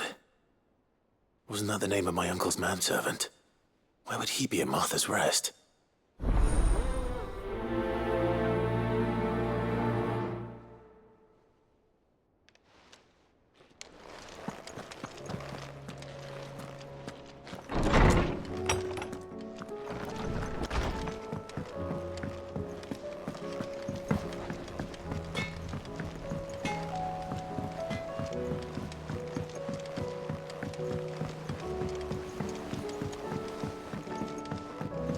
I heard the Emperor was impaled on his own son's spear. We're all gonna die! You hear me? The Akashic are coming and they won't... What do you reckon we should do? I say we should just tell...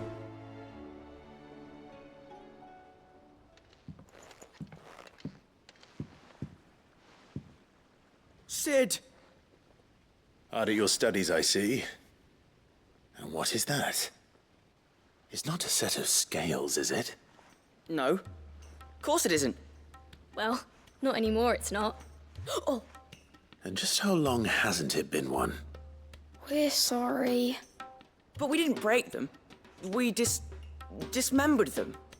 Just like Miss Mididol showed us. Miss Mididol? And why would she have you dismembering her creations? Because that's the only way to become a ninja-neer. Miss Mididol said, the best way to see how something works is to take it apart and put it back together again. Well then, your work is already half done. Carry on. About that. The taking apart was easy enough, but it's the putting back we can't work out. Speak for yourself. The heavy thing goes at the bottom. Then...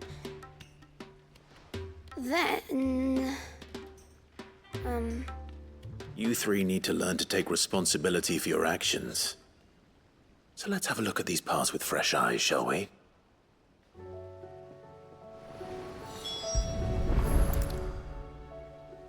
All right.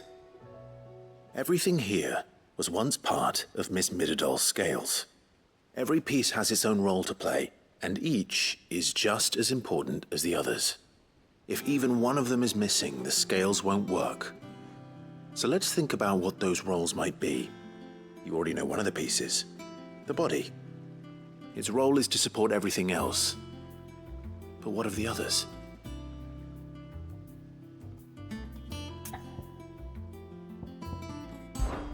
This is called the arm. Why do you suppose that is? It doesn't look much like an arm. You're right. It looks more like a wing. Like a chocobo wing! You've ridden a chocobo before, haven't you, Sid? Will you teach me to ride one day? I'll think about it. Now, what do arms do? Hold things. So wait, maybe this arm holds things too? Good thinking. You're on the right track.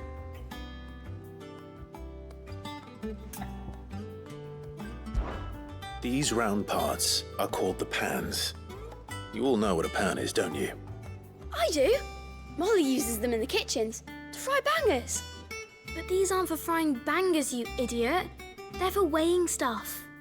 But what if I wanted to weigh goots? I don't think he'd fit on that little thing. Probably not. What are the chains for? Holding the pans up? Well spotted. Which means something must hold the chains up in turn.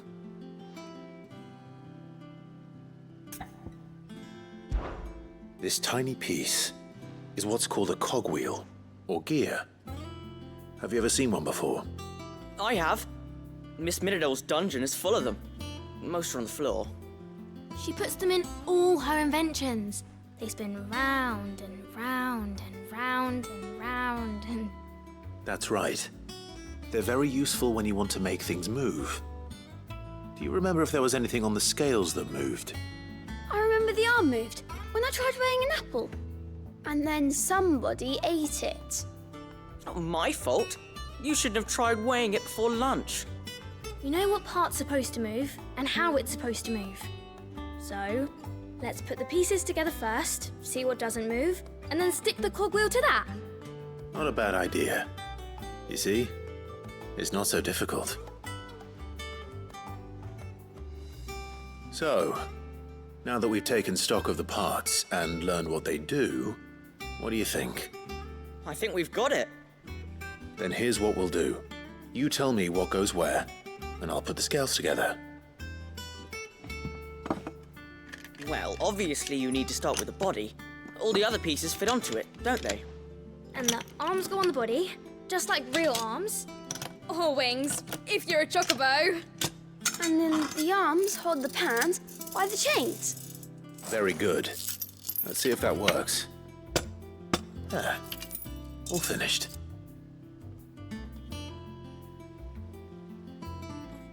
Yes! We did it! Well, with Sid's help. Oh, I just put the pieces together. It was you three engineers who showed me how. That's right. We're Miss Middledale's hares. Her hairs? Yeah, hares for the future. She's showing us her secrets now, so we can help out the hideaway when we're older.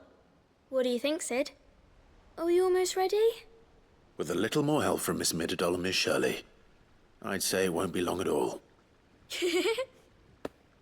You hear that? It won't be long. Until then, though, do try to be honest with Miss Shirley.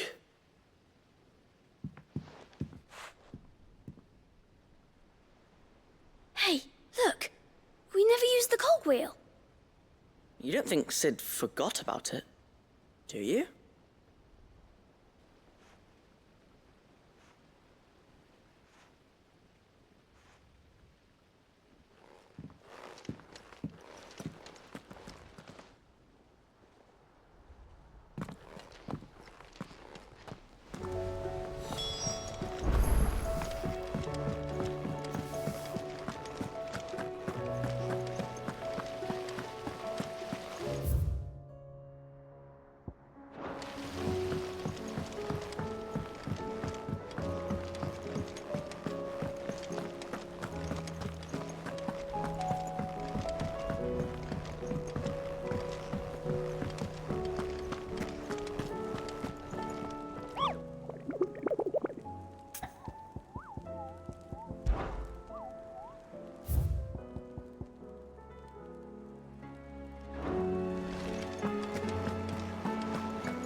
Did you see that?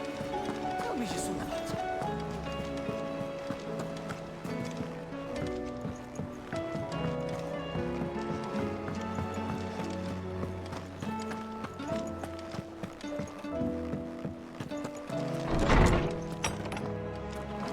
Is a storm coming, Sid?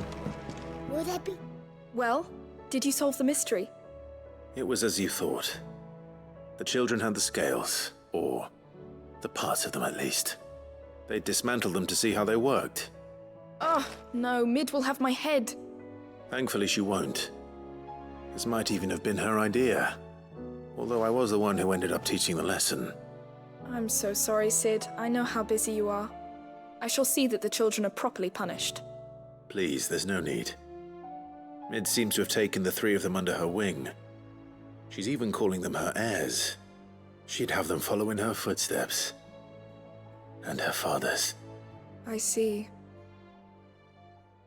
Sid, do you know why Mid has been spending so much time at the hideaway of late? She told me it was because her studies have been interrupted by events in Canva. Is that not true? No, it isn't.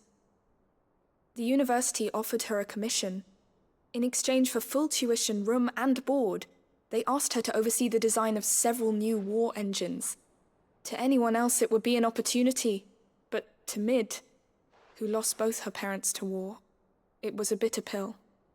One she was none too keen to swallow. But that should come as no surprise. She's only ever cared about bringing people hope. The very last thing war can be said to do. Which explains her heirs. She's working to give them a better life. And so should I. What's the odd engineering lesson? Ah, you've given them far more than that. And I'm sure they're very grateful.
It's like a dream.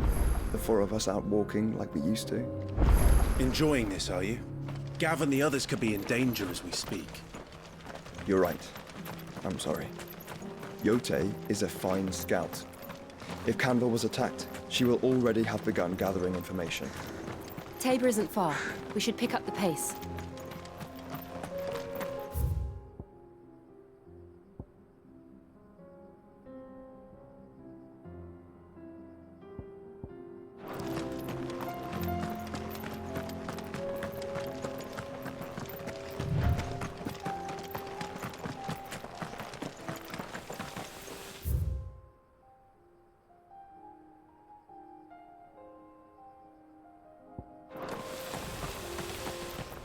We can use the ruins to cross the ravine.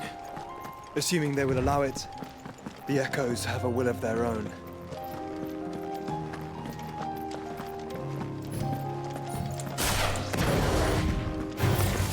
All right.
Tell us about Yote, Joshua.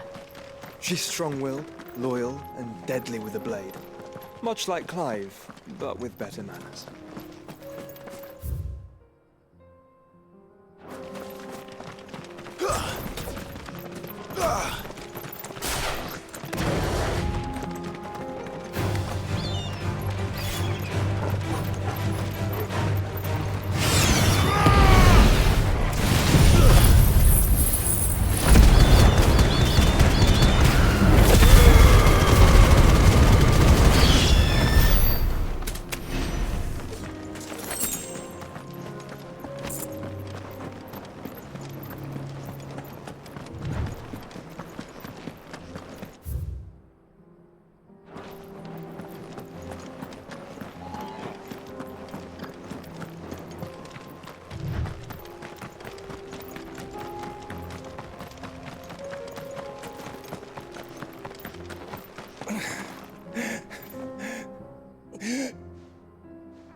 You're injured. What happened here?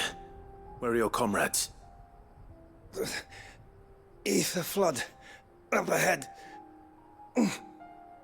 It swallowed our camp while we slept. My own men did this. Turned every last one of them. There's a village not far from here. Tabor. The people were kind to us. It's only a matter of time before they won't stand a chance. We can't let those monsters reach the...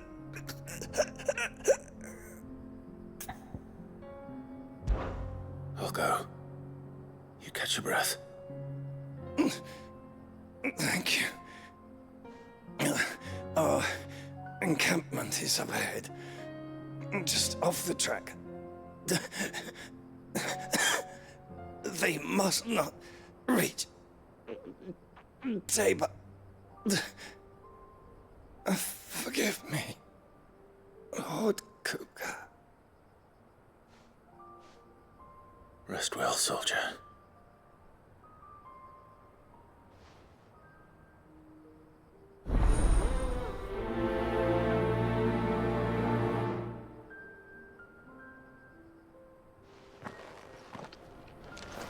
You said the encampment was close.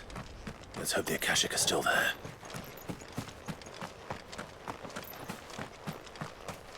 Another ether flood. They're everywhere now. We can't go around it. Then we'll just have to be careful.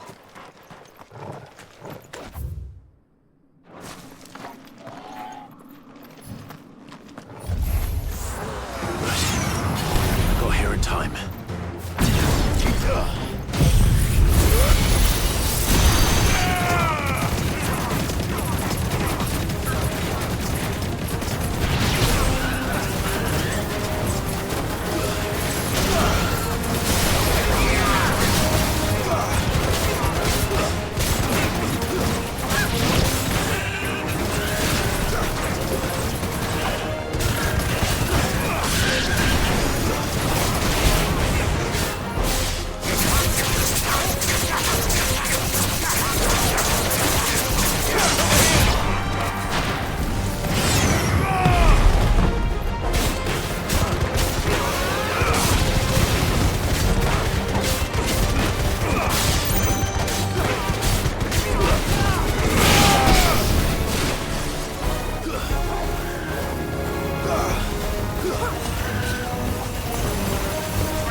Finished.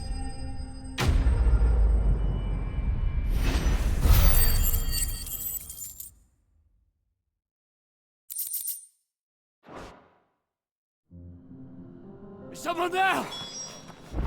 Please, I can't move my leg. That doesn't sound like an Akashic.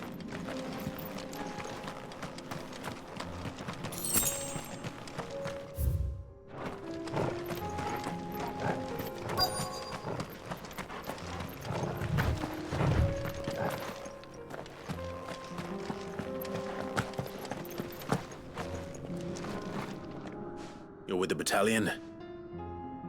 I am. I heard the fighting. Are the others? Taken care of. One of your brothers in arms told me what happened and asked for help. Another survivor? Where is he? Tell me. His wounds were too deep.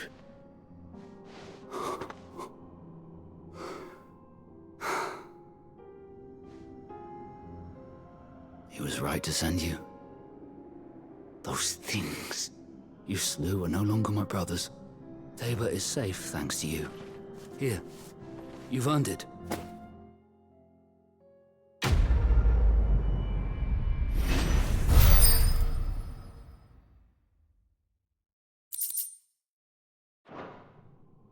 You seem familiar. Have we met? You must have me confused with someone else. Wait. That scar. Son of a whore. You're Sid. I was there in Cosnis when you killed my brothers. I was there in Rosalith when you killed my commander. My war with Hugo Kupka is over. I bear no ill will toward those who followed him. And what of my ill will? Coward! Draw your steel. Lord Kupka shall be avenged!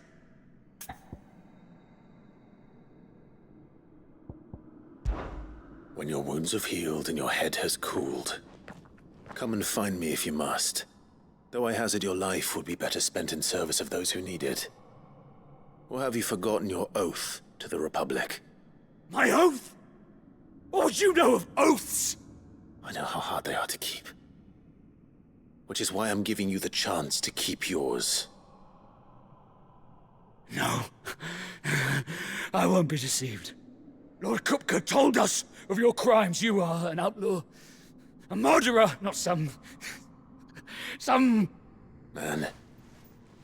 Like you or anyone else. I am nothing like you. But if you're not gonna kill me, then go. Leave! Just know that I will find you, Sid. Someday.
We're nearly there.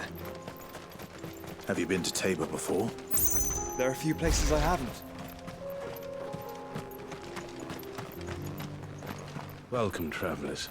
We don't get many visitors here in Tabor.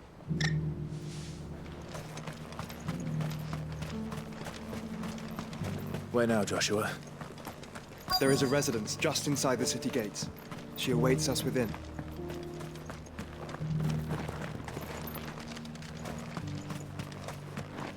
Welcome, welcome.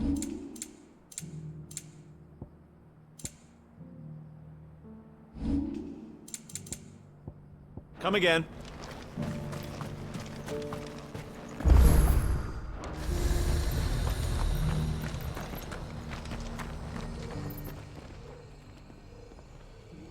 Well, This isn't at all foreboding.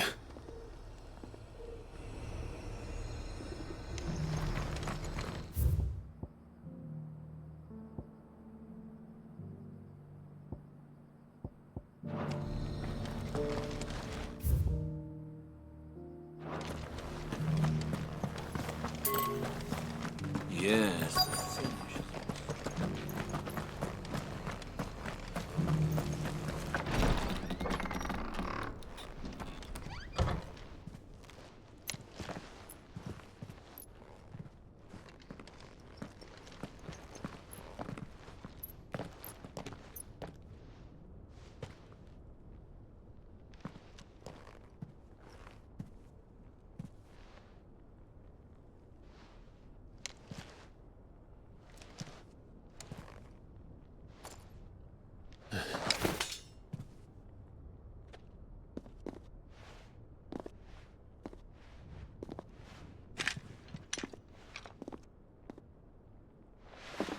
My Lord Marquis, it is an honor.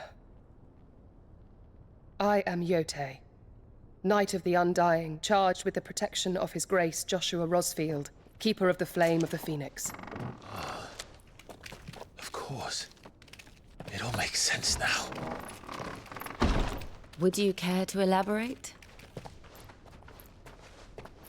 The Undying are loyal servants to the ducal throne. Or more specifically, to its heir. They have served our family for generations, albeit from the shadows. Since their inception, they have been tasked with the preservation and enactment of the rites of ancestral communion. After the events at Phoenix Gate, it was the Undying who delivered me to safety. And since the day I left Rosaria, Yotei has been my constant companion and protector. Without her sword, I would not have survived my journey across the realm. Rise, Lady Yotei.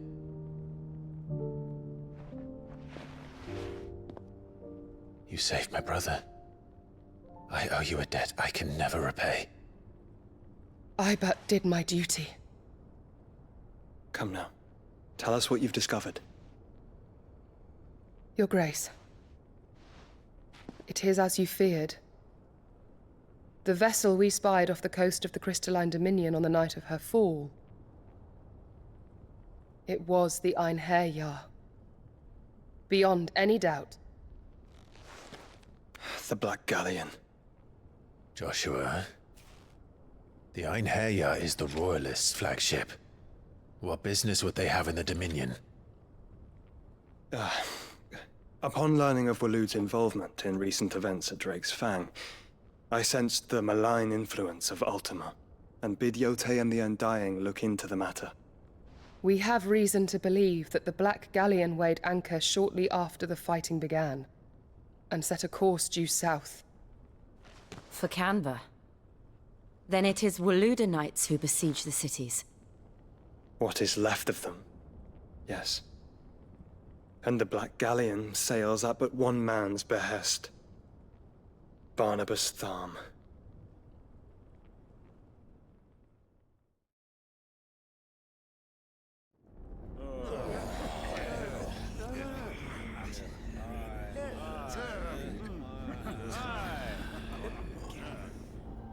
But are we truly safe here in the Agora?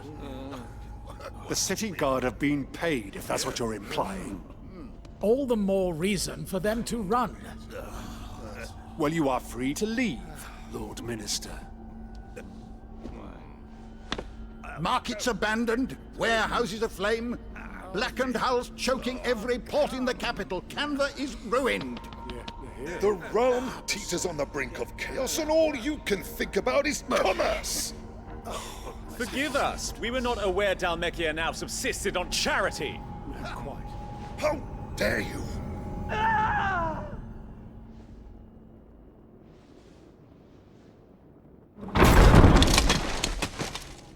Distinguished members of the Council, you must forgive His Majesty this intrusion. What is the meaning of this? A trifle crowded, but I fear it will have to serve, my liege. Very well. My colleagues, do you not see? The king! He has come to save us from the Akashic.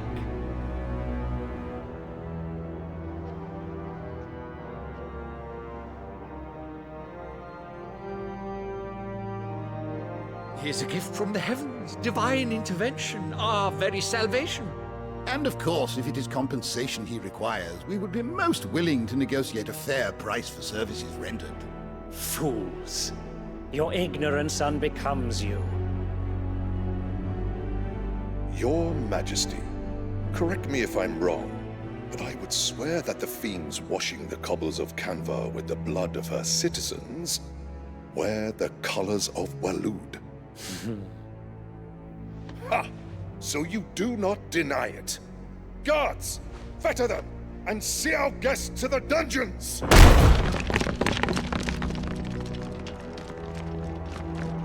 Enough.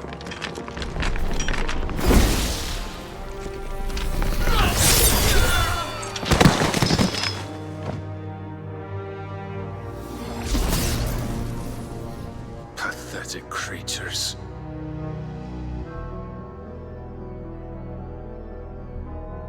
That you should imagine yourselves worthy of salvation. The girl is still here, somewhere in the city, her consciousness fair dripping with her late father's hubris. A consciousness to which Mythos is inextricably bound and inexorably drawn. See that he is made welcome. Yes, Your Majesty. Come, Mythos. Surely the prince's light cannot have sated you.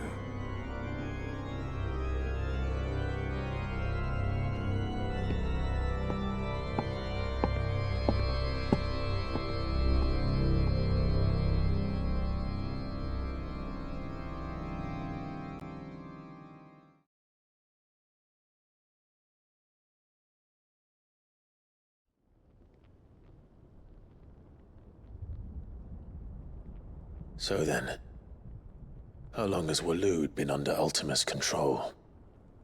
How long indeed? Based on what we know of Barnabas's actions, I would guess some few years, mayhap more. But to what end? What does Ultima want? The tapestry. Show them.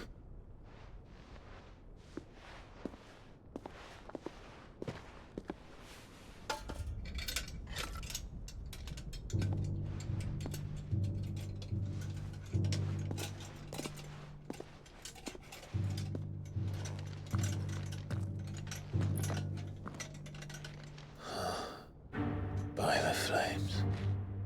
Phoenix Gate, Drake's Breath, and now here. But what is it? It is old, ancient, even. Naught remains of the faith it represents, save what can be gleaned from the image itself. None could tell me what the one in the apothecary meant, even the Undying. But I believe it may be the key to discerning Ultima's purpose. That figure in the center, the one beneath whom the icons congregate, that I believe to be Ultima. He is a god, or at least godlike, his very existence beyond our ken. The icons, and by extension their dominance, are meant to be his subjects, and while some, like Barnabas, have accepted this role, others have rejected it, like you, Clive, which is rather inconvenient, as it appears he needs you most of all. And gods don't like to be disobeyed. No, I don't suppose they do. Clive, may I tell Yote of the lake? By all means. Yote, I will be accompanying my brother to the Free Cities. Whilst we are afield, I would have you watch over those Clive has made his wards. Omielos delan tuisag ilith. Though well concealed, The hideaway lacks trained fighters to defend its occupants should they be discovered. But it is my duty to... As it has ever been my brother's duty, remember. If that is your wish, Your Grace. But please be safe. If aught were to befall you, You have my word.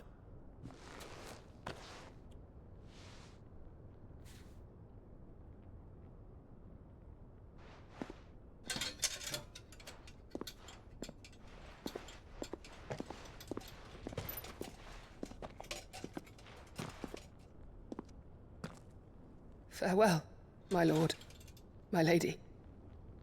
We are in your debt, Yode.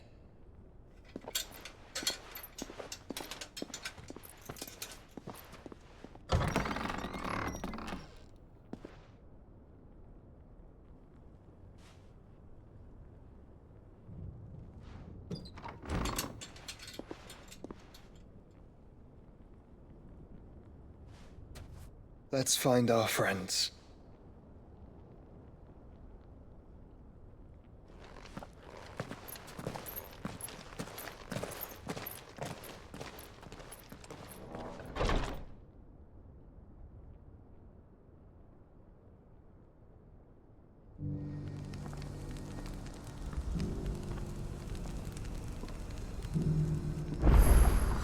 It's plain she cares for you very deeply. And I her, which is why I had to let her go.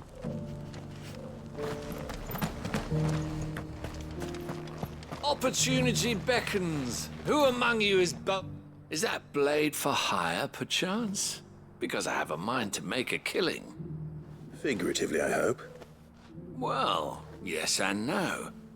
A passing caravan carried with it a rumor most fortuitous for one in my trade, that an elder Dread Evis had been sighted in the fields of Korava. Dread Evis are aggressive beasts. Compelled as they are to acts of violence, few survive to maturity, but those that do develop a hide of phenomenal value. A hide you want to sell? Eventually, yes. Though I would have it tanned first that it might be crafted into marvels the likes of which the world has never seen. Dread Evis skin is a rare thing indeed. But the worked hide of a well-aged beast, now that would fetch such coin that Gilbert himself might weep with envy. Bring me that beast's skin, and I will share with you the bounty of our combined labors.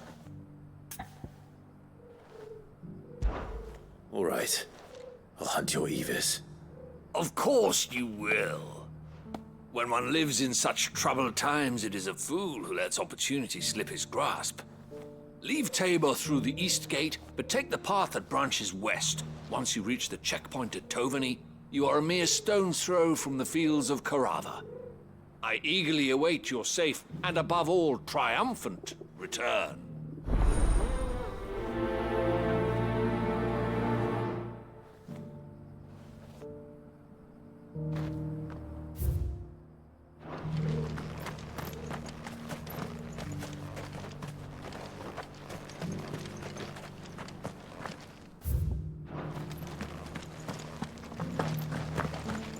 Careful how you pack that leather.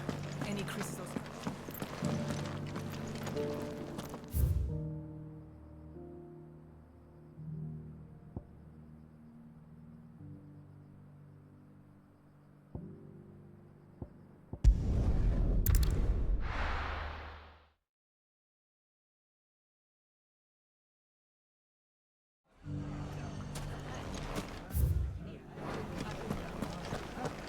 The bandits may be no more, but look what they've left us with. We have a hard time with... It shouldn't be too hard to find goods. Are the bad men going to come back? The gentlemen of the town guard are a strapping bunch. Aha.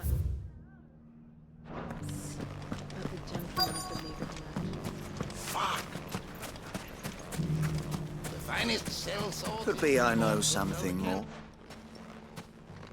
Clive, listen! I found someone who says he's heard the rumors about Nan. Have you? Go on. Tell him what you told me. All right. It's like I said. A wizened old crone by the name of Karen's been selling steel to whoever'll pay her price, be they knight or knave. Says the more swords and spears she puts in people's hands, the more war they'll wage. And the more war being waged, the more call for swords and spears. And who will they all turn to keep them in steel? Why, the good Reaper herself. And you've seen this Reaper at work? Aye, it just so happens I have. You'll find her right here plying her trade most days. Here in Delamil? Where exactly? She has a stall here in the market, but if you're not the patient type, you can probably find her at her storehouse on the edge of town. But it'd be a bolder man than me that braved that particular nest of vipers. Feeling bold, traveler? I hope so, for your sake. Now, if that's all, I have places to be. Sorry to have kept you. You don't think Nan's the Reaper, do you? Not unless she's discovered the secret of how to be in two places at once. Eh? What do you mean? Lady Karen hasn't left the hideaway in weeks. So who has been running this stall he spoke of? Good question. I'll go and have a look. And I'll visit this storehouse on the edge of town. All right, but be careful, Clive. You too, Goots.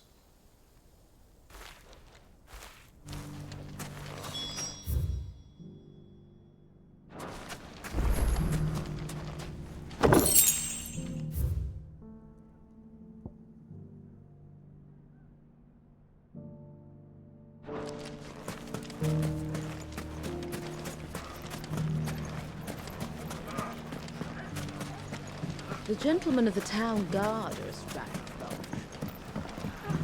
Mummy. What a mess.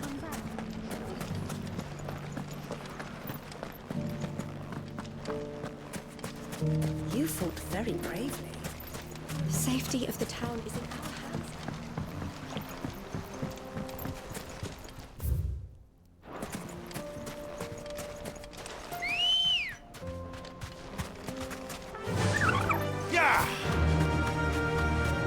Time to brave the Viper's Nest.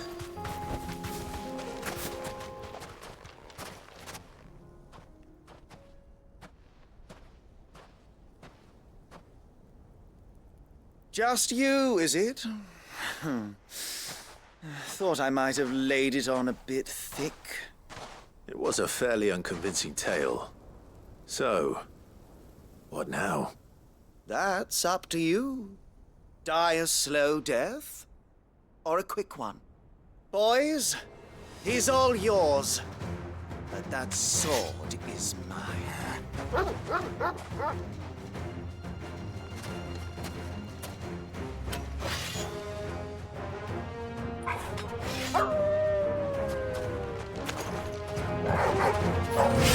now, and we can pretend this didn't happen.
Oh, you've done it now. Go on. Tell me what I've done. When the Borgwyn finds out you've killed his men, he'll have your head. He only wanted that bull of a manservant, the dim one always clinging to Karen's skirts. You weren't even supposed to be here. Who the hell are you anyway? What were you going to do to him? The Borgwyn wanted him to get to Karen. I was only supposed to point the lamp in the right direction once he arrived in Dalamil. But then you turned up. Well, go on then. If you're going to end me, end me. You're not worth the effort. Now be gone, before I change my mind. Fucking coward! I need to find Goots. Right now.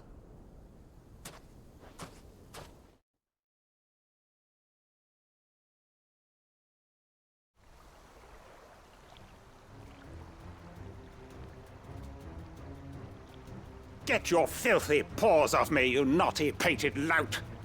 Stop calling me names!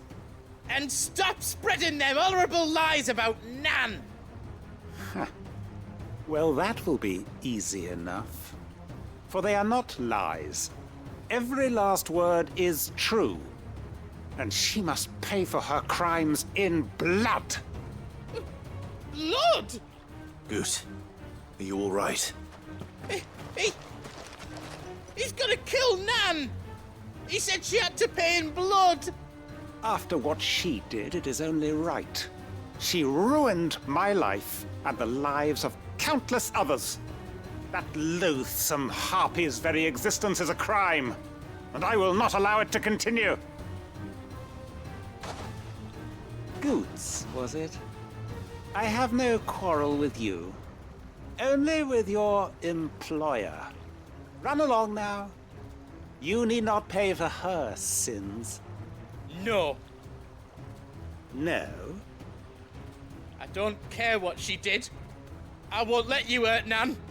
Promise me you won't hurt her, or I'll kill you myself! Goots, no. Enough, all of you! Karen. But how did you? You're a sight less clever than you think you are, the pair of you. Did you think I wouldn't notice the two of you slinking off together? Well, the whole thing got me thinking, who in Dalamil might bear me a grudge? And a certain snivelling shit I ran afoul of in my fairy years came to mind. Though it was just Bogan back then, wasn't it? I thought the years might have taught you some sense, but I see you're the same pants-pissing craven you've always been. What was it we called you? Wet legs? You bitch!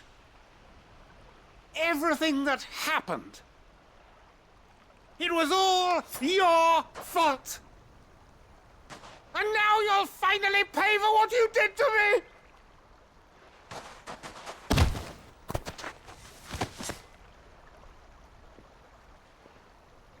Goots, you... If you want a piece of Nan, you'll have to go through me. Fuck! You great galoot. Out of the way, I can handle this myself. So, wet legs, you remember what you told me when we last met? An eye for an eye. Wise words, wise words. And now, it's time to collect.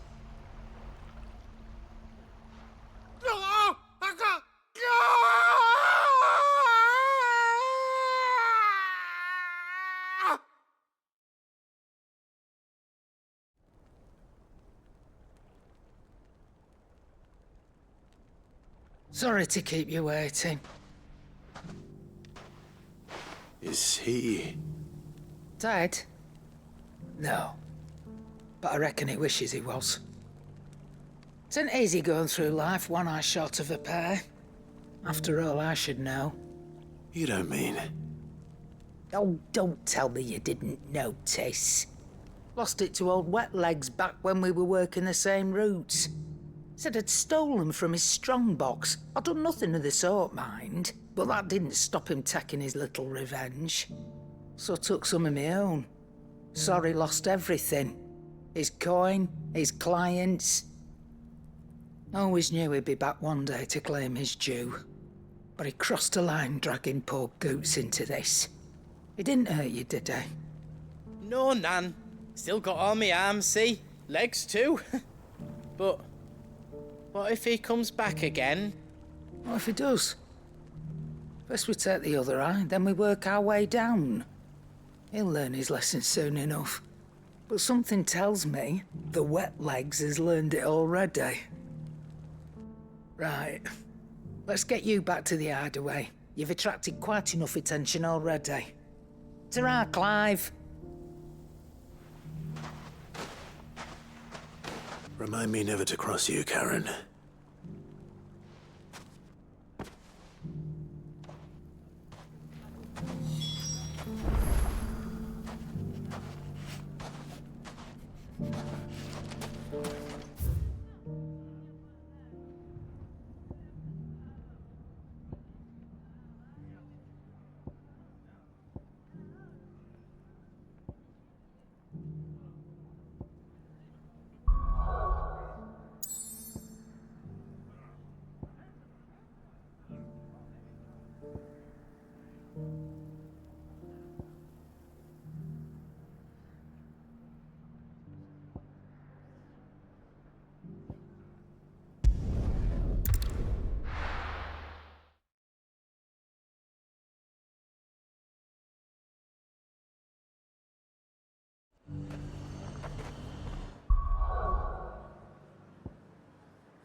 There were ghosts at the gate, not they.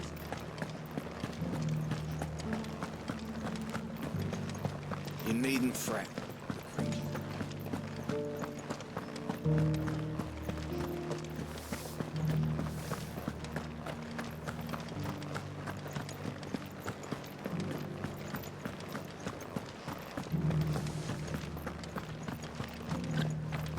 To the meadows, then.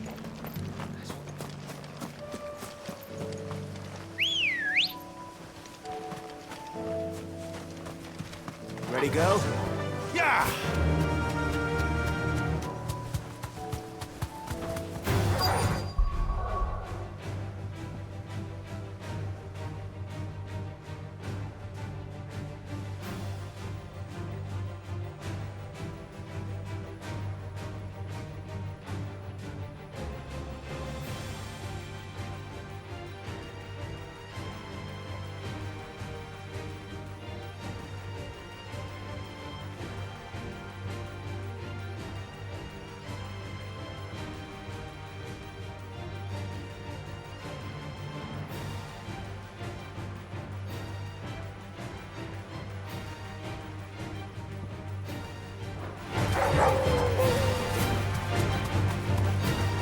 He said I should be able to find what I'm looking for somewhere nearby. Bright blue dragons and bright yellow flowers. Should be easy enough to spot. This must be our wyvern. All right. Let's get this over with.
That's the wyvern's liver.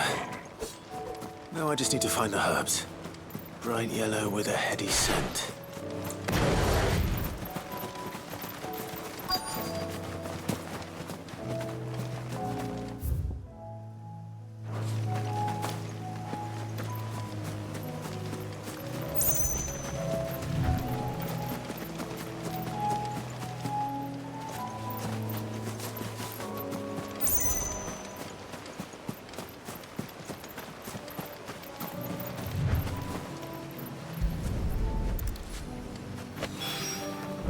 I think that's everything Molly needs to resurrect her recipe. Better head back.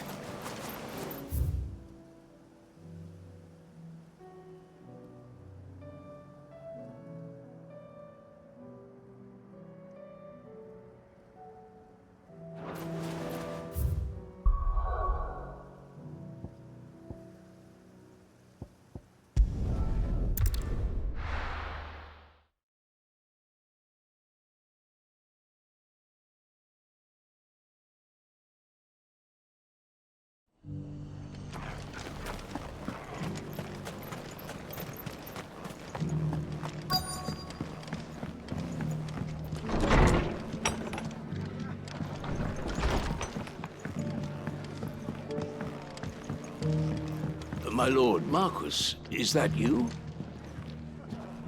It is you. Then you received my letter. I am Sebastian Rutherford, Chief Steward of your Lord Uncle's estate. Of course. We met once before.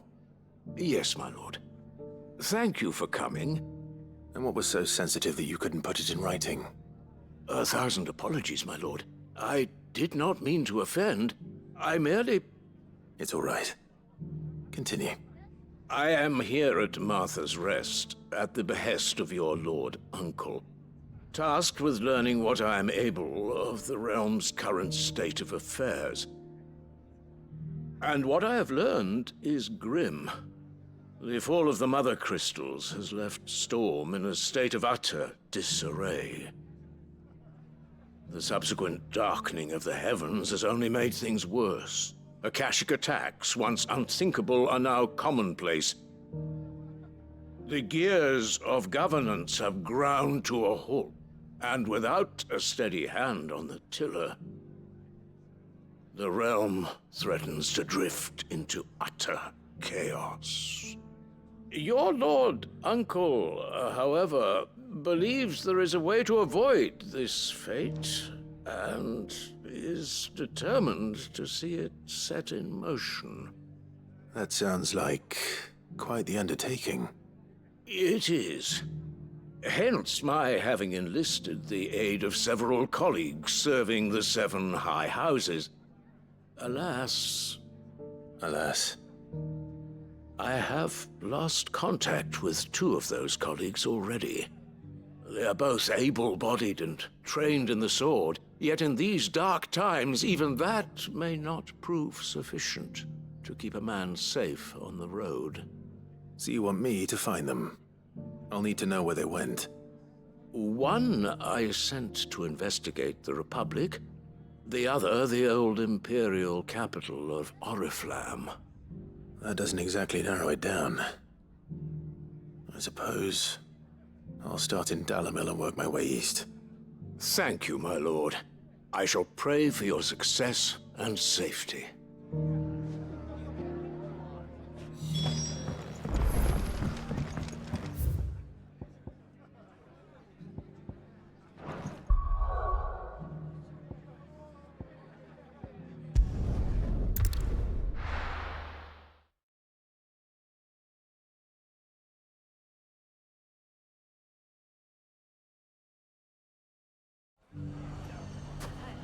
It's not going to be easy finding one man in an entire republic.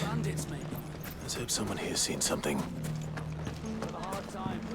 Mummy, are the bad men going to come back? The gentlemen of the town guard are strapping.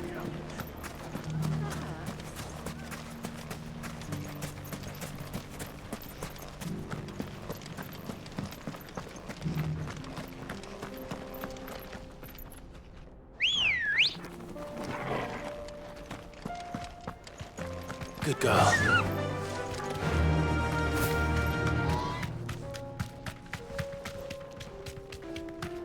Someone's got himself in trouble.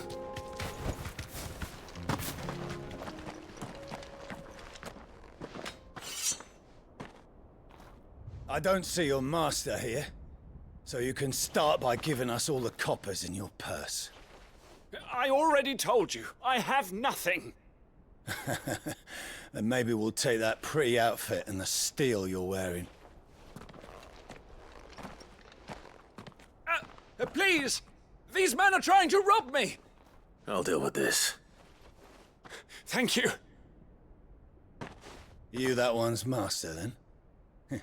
If you kindly pay the coin he owes us, we can pretend you didn't draw your blade on Republican soldiers. Or you can go back to your garrison and I won't report you to your captain. Oh, you're more than welcome to. He hasn't had many visitors since we slit his throat.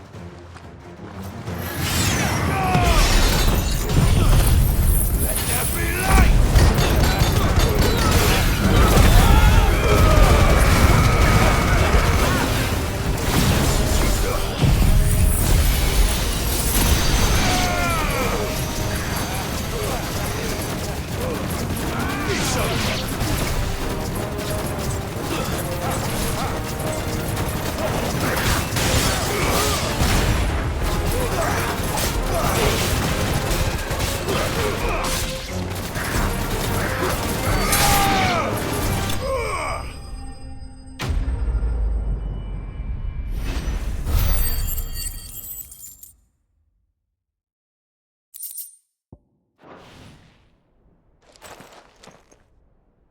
I'd expect as much from Hugo's faithful, but these were men of the fist.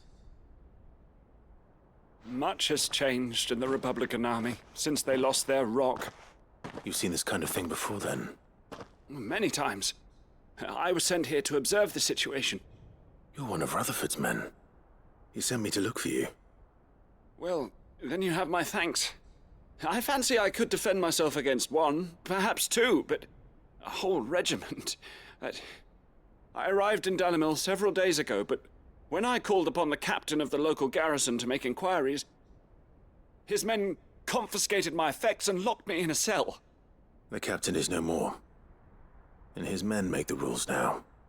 Fortunately, I was able to bribe my way free, only to be stopped again by those soldiers you so kindly dispatched.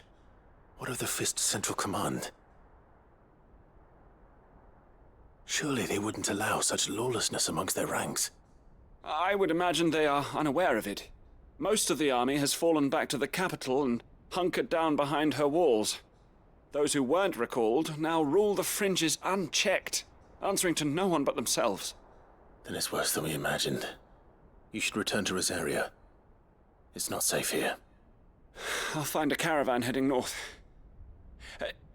You won't mind if I borrow one of these soldiers' coin purses?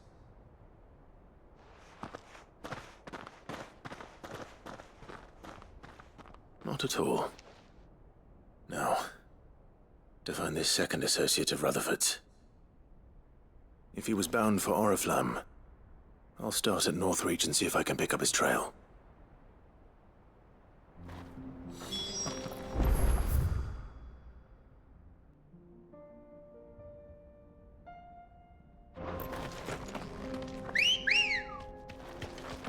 Come on. Fly, Ambrosia.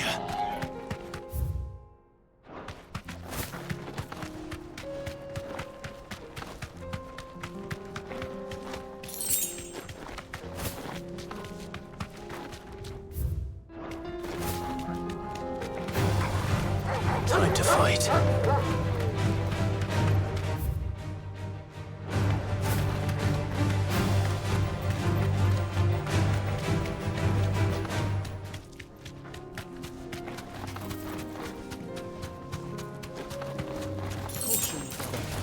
This might take a while.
sooner it's off my hands, the better.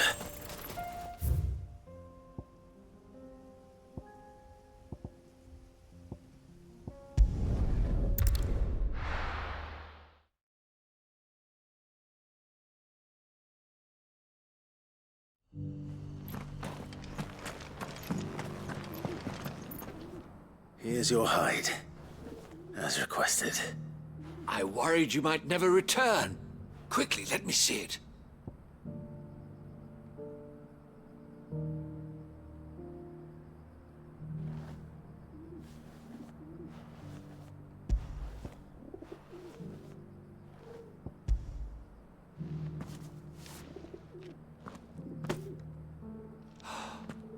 Oh, as supple as a maiden's cheek, yet as adamant as her virtue. This is everything I had hoped for, and more. Clearly, my trust in you was not misplaced. You must be a hunter of considerable talent to have bested the beast with nary a scratch. Join me as my honored partner. With my means and your might, we shall be as wealthy as the merchant kings of Zemeckis. I don't plan on making a habit of this. I'm busy enough as it is. Very well. Though I believe fate had a hand in our meeting, it would be unbecoming of me to beg. Do not allow me to keep you from being about your business. Here, for the hide.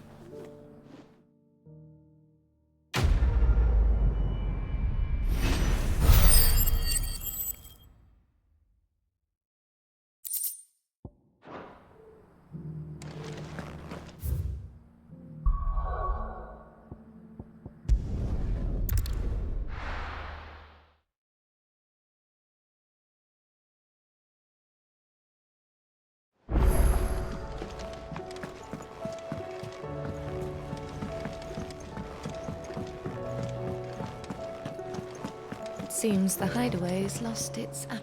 So, did you have that word with Tomes then? I did, and he was as helpful as ever. He told me exactly where to look, in fact.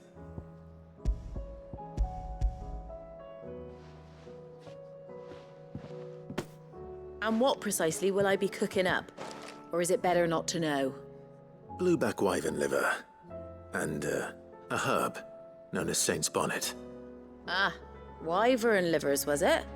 Well, at least it weren't actual worms, I suppose. Now then, you stay right where you are. I've got some cooking to do. Let's hope these grand old chefs of yore knew what they were on about.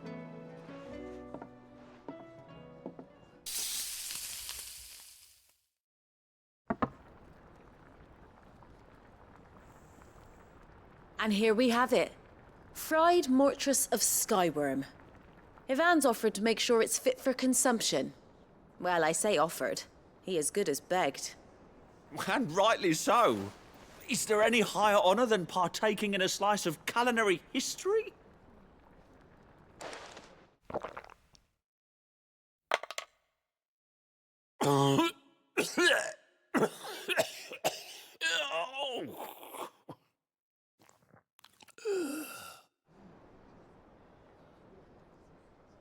So, not fit for consumption then? What witchery is this? The crackle of the crust gives way to an almost violent richness. Yet, it is the piquant kiss of the saint's bonnet that tames this savage dish. It is a tour de force. A force of nature, even. A maelstrom of flavor and sensation. A graceful beast emerging from centuries of slumber. I think he likes it. Well, I can't quite tell with all that nonsense he's talking. But I reckon you might be right. It was decent then, I take it. Decent? It's remarkable. And I defy any man to say a word to the contrary. Sid, might I suggest that you command a party of your finest men and women to procure a dozen blueback wyverns forthwith? I'll give it some thought.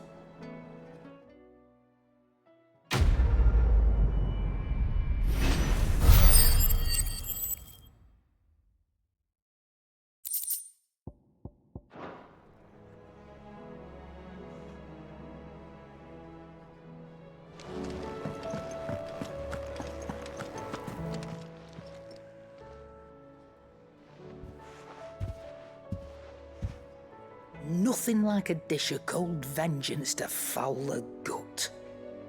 I'm sorry, Nan. I didn't mean to make things worse. I just thought I had to protect you. Like you've protected me. Aye, well, someone had to. Your parents certainly didn't give a whit for your well-being. Reckon the both of us would be worse off if I'd not taken you on. You've always been me right eye, Goots. And I'd have you stay that way.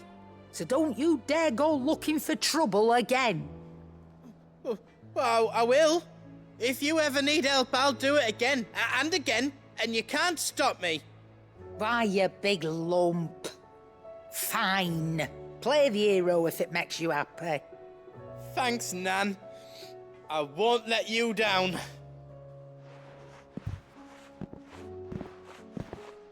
There's nothing he wouldn't do for you.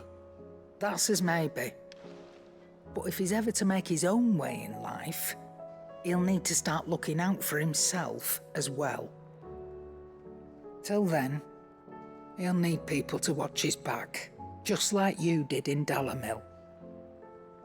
Don't think I didn't appreciate that. Of course. His family. Stop it. You make me one good eye, mister. I don't go thinking that'll do you any favours. A potion today'll cost you the same as it did yesterday.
There's a lot of road between here and the capital.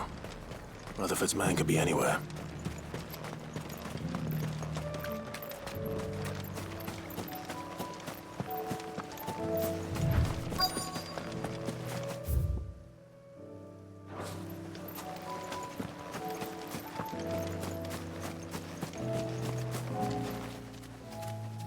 What happened here? If you're with the others, they've already relieved me of my belongings. I'm not. I'm looking for someone who was sent here by a man named Rutherford. And then you found him. I am Alistair Rockford, attendant to the Lady Ariane of House Wellesley. Of the 7 high houses of Rosaria. It's been a long time since last I saw my great-aunt. Is she well? My Lord Marquis? Yes. Yes, she is. The Lady Dowager has granted me leave to assist your Uncle Stuart. I was on my way back from the old capital when I saw some villagers being robbed on the road here. Bandits? They looked more like field hands, but it didn't matter in the end. I did what I could to help the victims, but all it earned me was a pommel to the temple. Which way did they go? South, toward the gate. All right. I'll take care of them. Founder knows I've met enough of their kind. You head back to Northreach, visit the Vale, tell them I sent you. Thank you. I shall. Founder be your shield.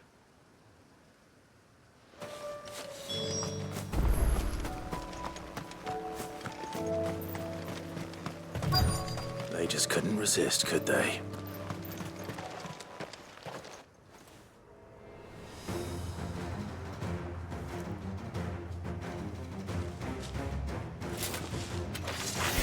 This one's ours.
Make for the town while you can.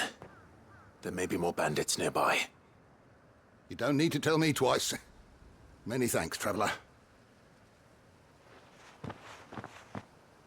This looks to be all of them. I thought I told you to make for the Vale. And stand by as ill might befall the heir to the ducal throne. It's just Clive, and I'm fine. Which is more than can be said for you. I will survive. Strange that the garrison wouldn't intervene in such a brazen attack so close to their gates. The garrison have their hands full inside the city. Some days they don't even send out patrols. There are few hands left to work the fields, and even fewer to transport the grain. The market stalls are nearly bare, and the price for what remains is exorbitant. It's not uncommon to see a fight break out over a crust of bread. When I said the ones who attacked me didn't have the look of bandits, I meant it. They were probably just desperate. Rockford, listen to me. If you are to continue your investigation, you first need to seek the attention of a healer. Of course. I shall return to Northreach right away. But allow me to thank you first. Had you not happened along, Don't thank me. Thank Rutherford. It was he who sent me. I suppose he'll be wondering where I've got to. I shall send a Bastolus as soon as I'm able. Good day.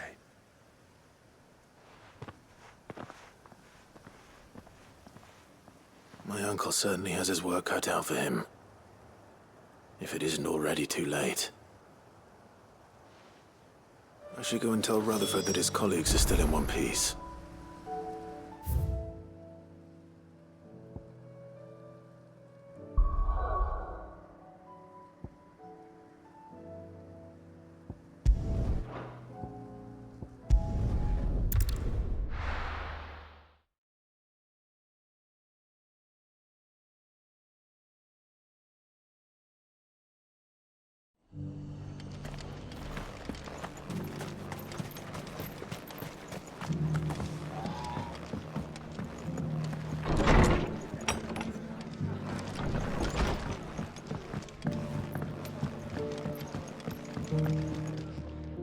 I see you're still here.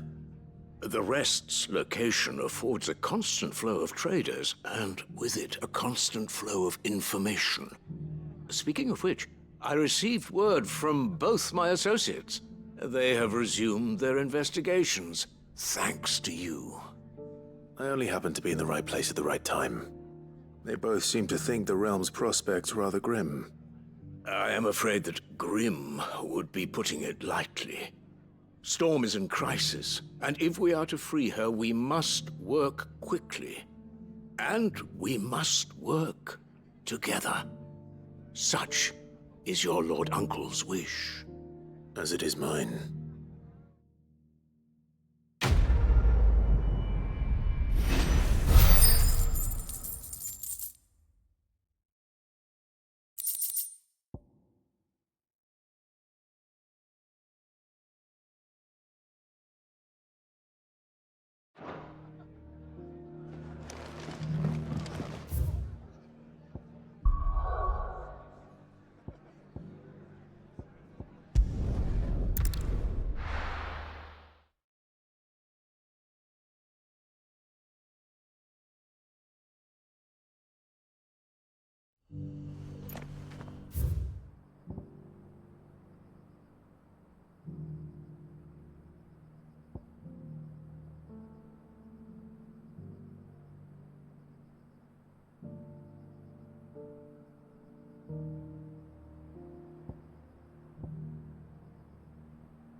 Careful how you pack that leather. Any crystals? You there! Finally. No one was paying me the slightest heed. Is something wrong? At the university, the students would hang on my every word. Sadly, this far from home, I'm just a vagrant greybeard. The university? You're a scholar. A specialist in ancient cultures. The most accomplished in all Valisthea, some have said. Not that I look the part in these tattered rags. In my heyday, no obstacle could have kept me from my studies. Yet here I am, a wizened windbag, bested by the many steps of Tabor. The answers I seek lying just beyond my enfeebled reach. Would you do an old man a kindness and brave the stairs in my stead? You'll be amply rewarded, of course. Climb the stairs and memorize a few inscriptions for me, assuming you know your letters, that is. Some courteous soul is rumored to have carved clues to Tabor's rich history into stones dotted about the village. 3 of them, to be precise. 1 each to the north, south, and east. I'm here in the hope that those carvings might shed light on a riddle I've been pondering for some time. Namely, the otherwise undocumented origins of Tabor's unique people. People quite unlike those of neighboring lands. I can't promise I'll remember everything perfectly. Remember what you can. I'll piece together the rest. Make for the domed pavilions, and you'll have no trouble finding the stones.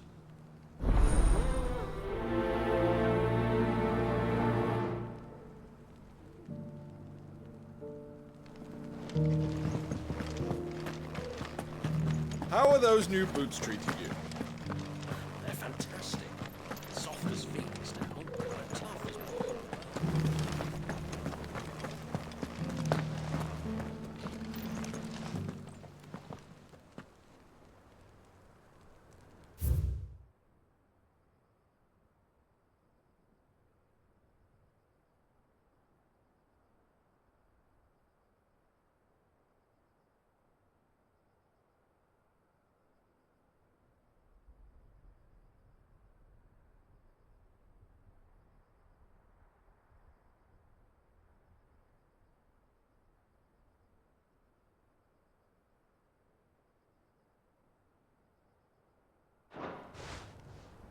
No history would be complete without mention of the mother crystals. The sky go back to how it was. I don't like it. Nor do I, dearie. In all my long years, I've never seen. So it's these stones to canver, and the rest of the boxes to down.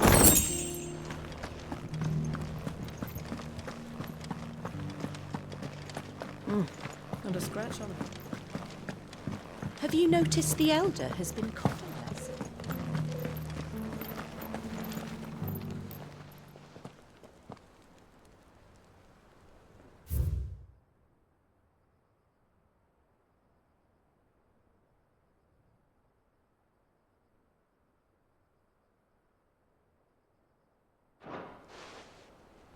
What golden plains might the wanderers have called home, I wonder? Decent quarry's been hard to find since the sky's turned. It has indeed. Can't blame the beasts for being on edge.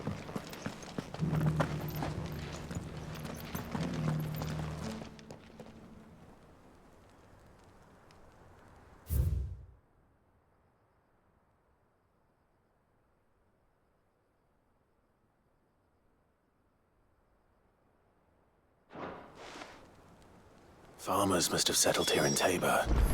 I should speak to the old scholar before I forget everything I've read.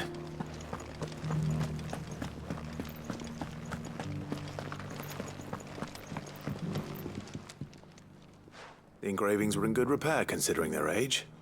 Oh, would that I could have seen them for myself. Come, don't tease me now. What did you learn of this place and its people? Let's start with the engraving to the south, shall we? What did it say?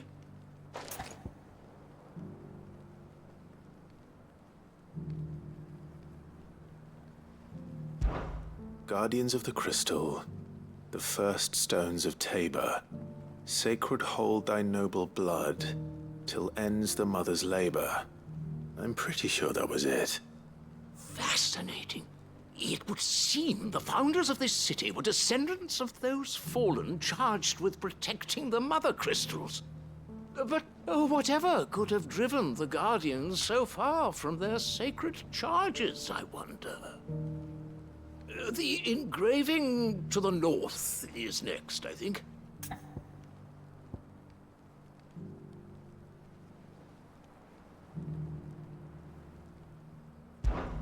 Wanderers of the Golden Plains, lay your roots in stone. With pride recall thy noble past, and make these rocks a home. Or, I think that was it, at least. No doubt you're right. There are vestiges of nomadic customs in Tabor its guardian roots could never account for. This is proving most enlightening. Now, for the final stone.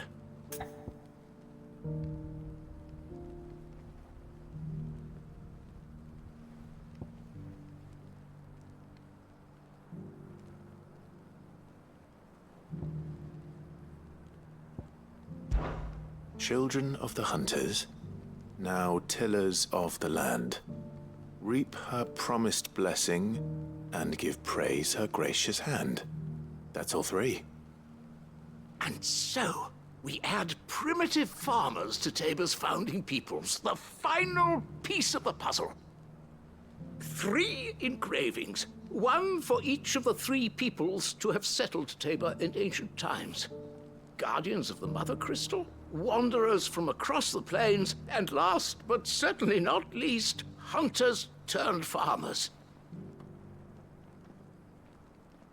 Little wonder it was so difficult to trace the roots of Tabor's culture. Those roots reached down through 3 distinct traditions. Nonetheless, one cannot help but wonder why this fact is not better known among scholars, given that the stones stand here for all to see. Too many stairs, perhaps. Ha! Too many by far. Here, and thank you.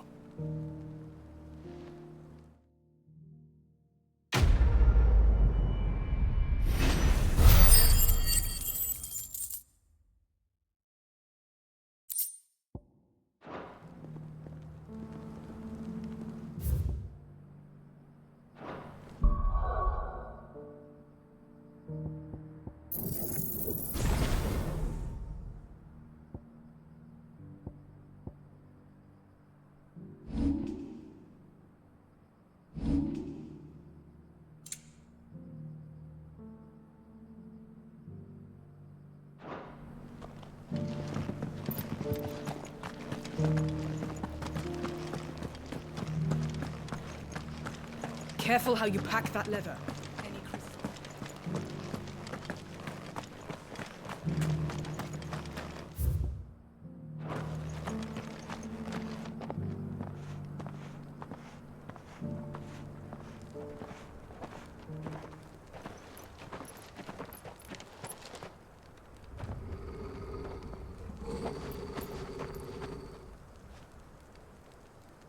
Cyril. How fares the search?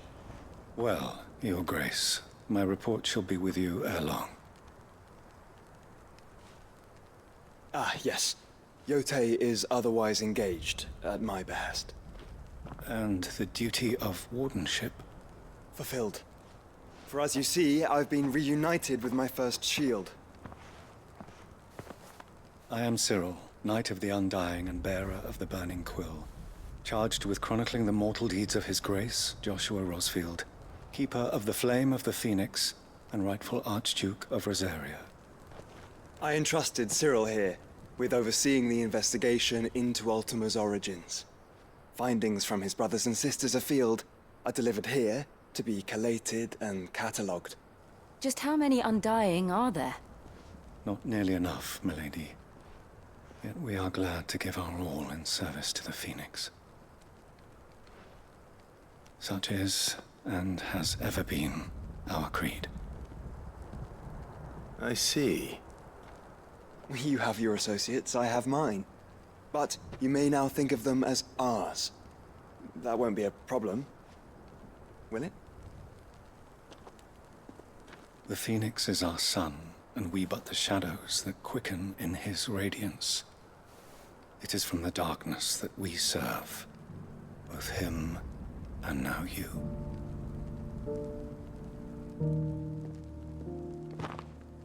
Pray accept this token.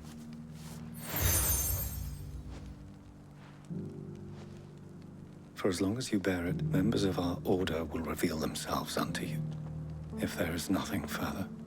No. You are dismissed. Your Grace.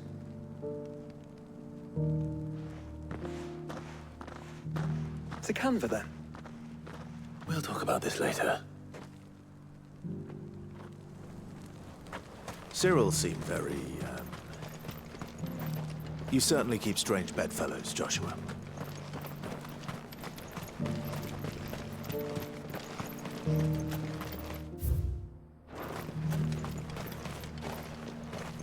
Ah, Lord Rossfield. I'm afraid I cannot stay to talk. I must leave to collect the reports of our spies in the field. Now that you wear the Phoenix down, our brothers and sisters will no doubt reveal themselves to you too. Farewell, my lord, and may the Firebird's flame burn ever in your heart. The free cities and the sea.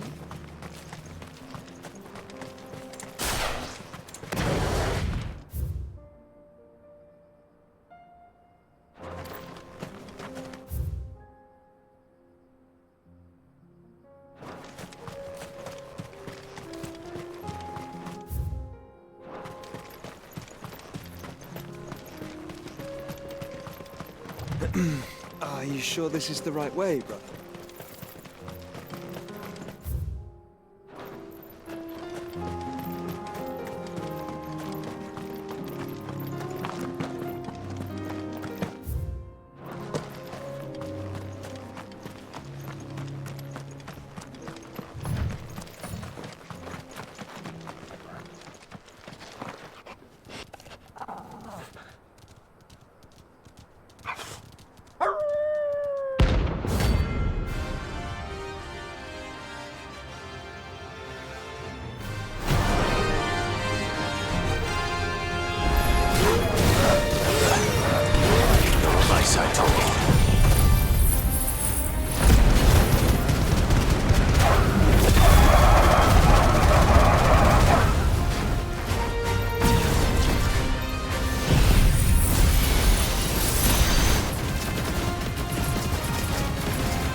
mess with the leader of the pack, eh, boy?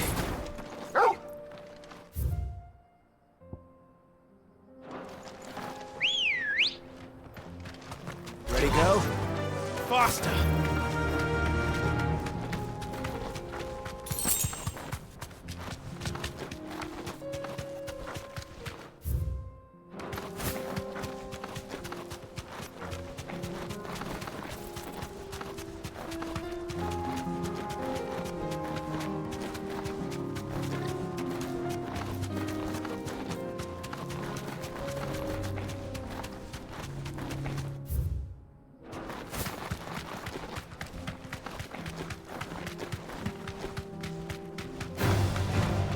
Orcs. Then let us be rid of them.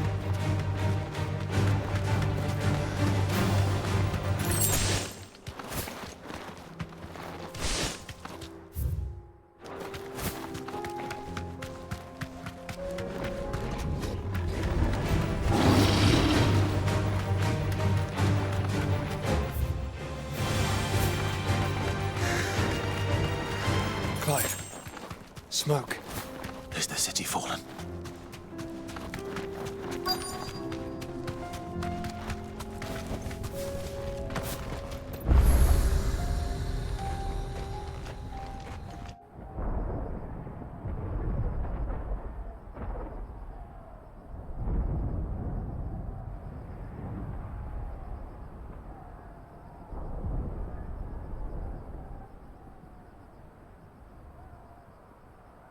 The free men are still holding their own, then. Do we have any idea where Gav and the others might be? There's a warehouse near the docks where we agreed to meet if there was any trouble. We should hurry.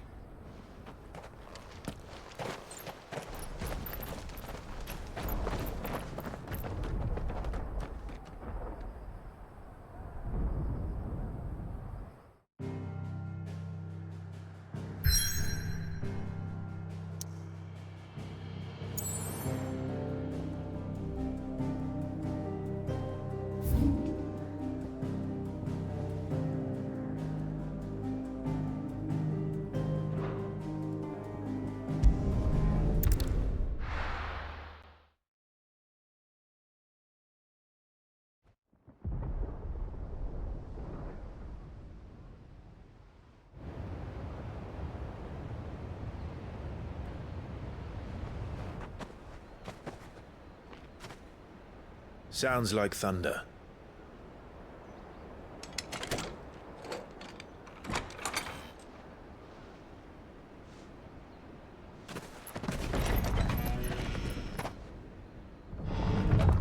You're late.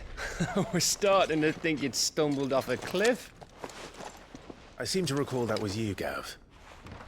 Good to see you. Any trouble on the road?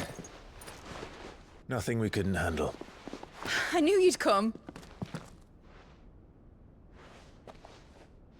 Is that who I think it is? Yes. Allow me to introduce my brother, Joshua. Clive's told me all about you. Or even listening most of the time.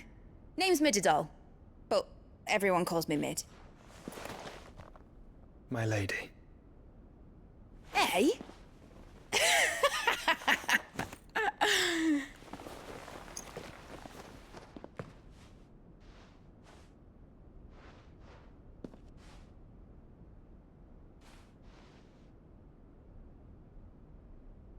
My boy. Uncle Byron. It's really you. I never thought I'd see the day.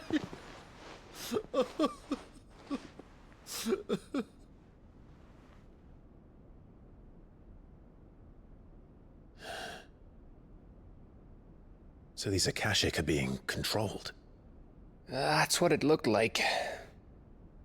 Empty eyes, eerie blue glow. No doubt they were turned, but silent as monks, every last one of them. Your man here speaks true, Clive. We saw more than a few in this city. They moved in ranks with a purpose, and not of their own. Ultima's doing. Perhaps.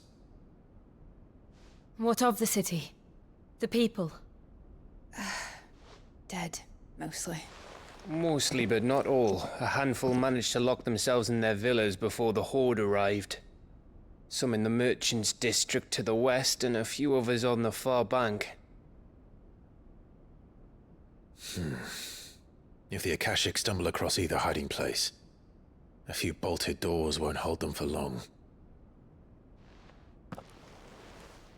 We need to find them. And quickly. What do you propose? We split into two parties. I will make for the merchants' district, while you look to those across the river. Mind keeping an eye on my brother? Not at all. We find the villa and try the servants' entrance. Understood. And what of us? Mid, is she fit to sail? The ship, the Mithril engine could probably do with a few more tweaks. Then you better work fast. Even if we do reach the survivors in time, they'll never make it to the hideaway on foot. You leave that to me. See that Mid doesn't get herself into trouble, would you? Think I can manage that? I'll keep him safe. Looks like you stuck with me, Byron. That's Lord Rossfield, you little gutter snipe!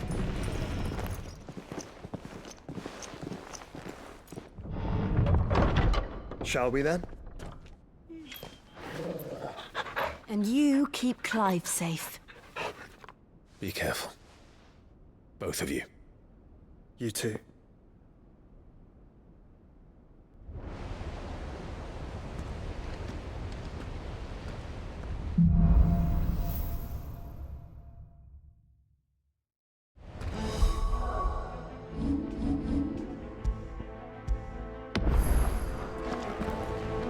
All right, Torgal. Let's find those survivors.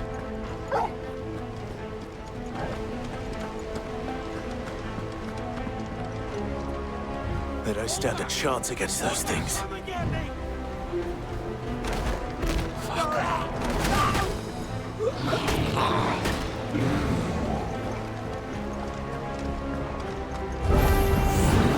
They broke it. Torgal, kill!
I needed that.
What happened to the Royal Army? There's nothing but monsters here.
Jill must be busy.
There may still be survivors inside.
You've caused quite the commotion. But then I would expect no less from you, Muthos. You again. I don't believe we've been introduced. You were in my family's crypt, and now you're here, with an army of Akashic thralls. Manners, Lord Rossfield? They are men, like you and me. Albeit one's unburdened by the wills that drive our kind to madness. They are pure. They are divine. What?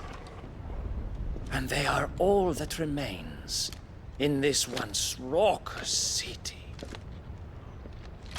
You'll pay for what you've done. As you wish. I confess I have been very much looking forward to this. Pardon me this indulgence, Your Majesty. The vessel shall not be spoiled.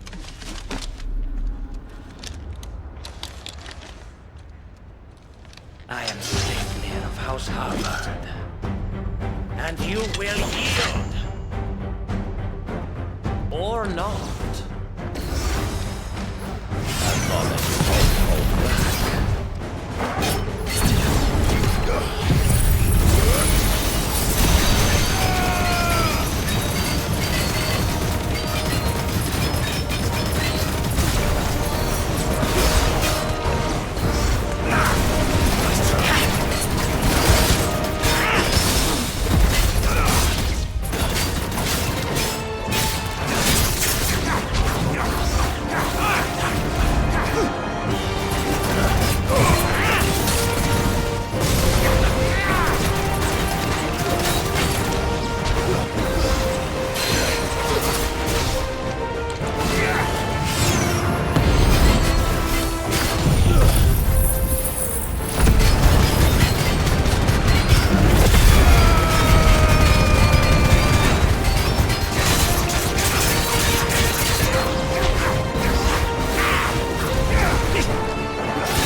You will forgive me if my performance seems uninspired. It is just that I expected so much more from our chosen one. Perhaps this will kindle your flame? What now? A gift from my liege lord's armory. Gungnir. Watch closely, Muthos.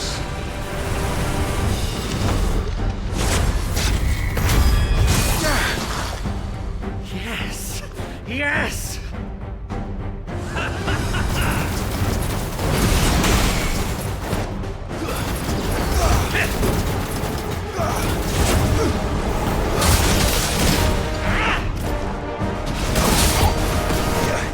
All yours, Torgal. There's a good boy.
The vessel is strong. My liege.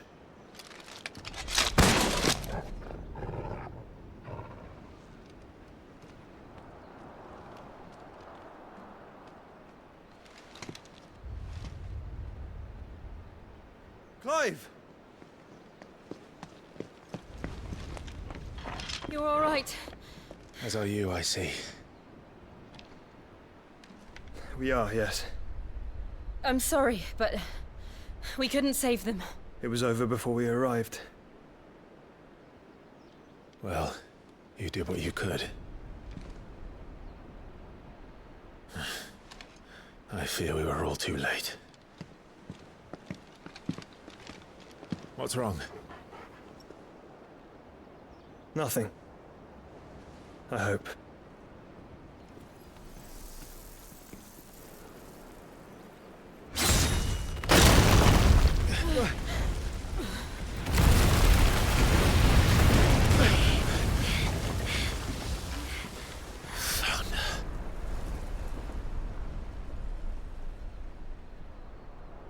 Leaving so soon, Mythos?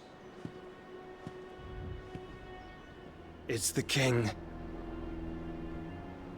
Indeed. You may kneel before Barnabas Tharm, Warden of Ash and King of Walud. Get back.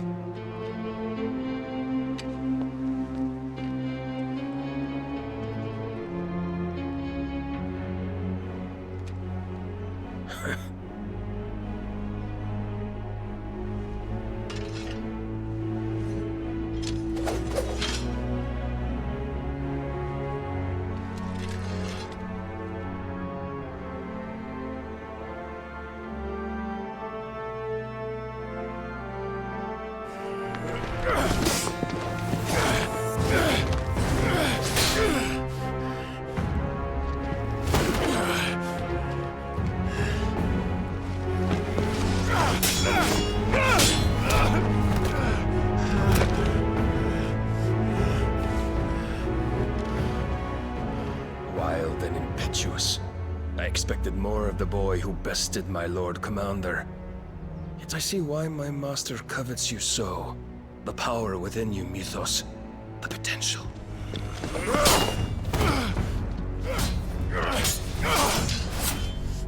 Stop calling me Mythos. But Mythos is everything. The cornerstone of all creation. The Lord's vessel. Your purpose. My purpose? To surrender my mind and body to that thing.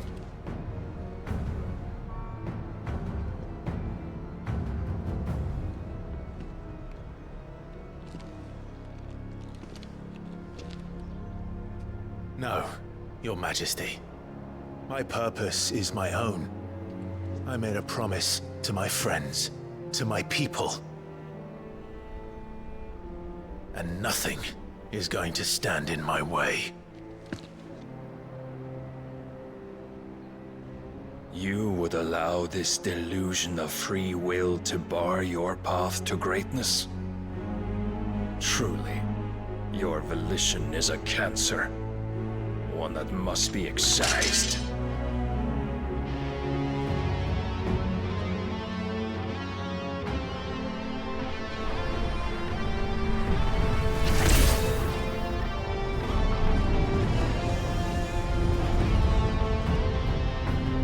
Try it.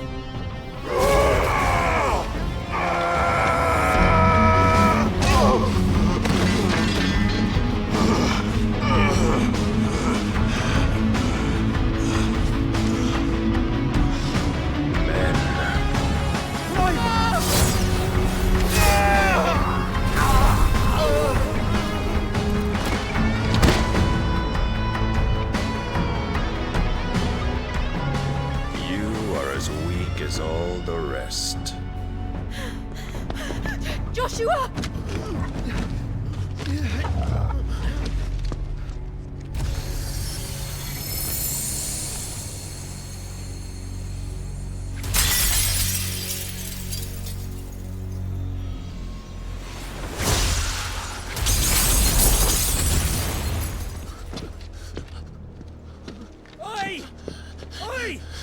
This way! Hurry!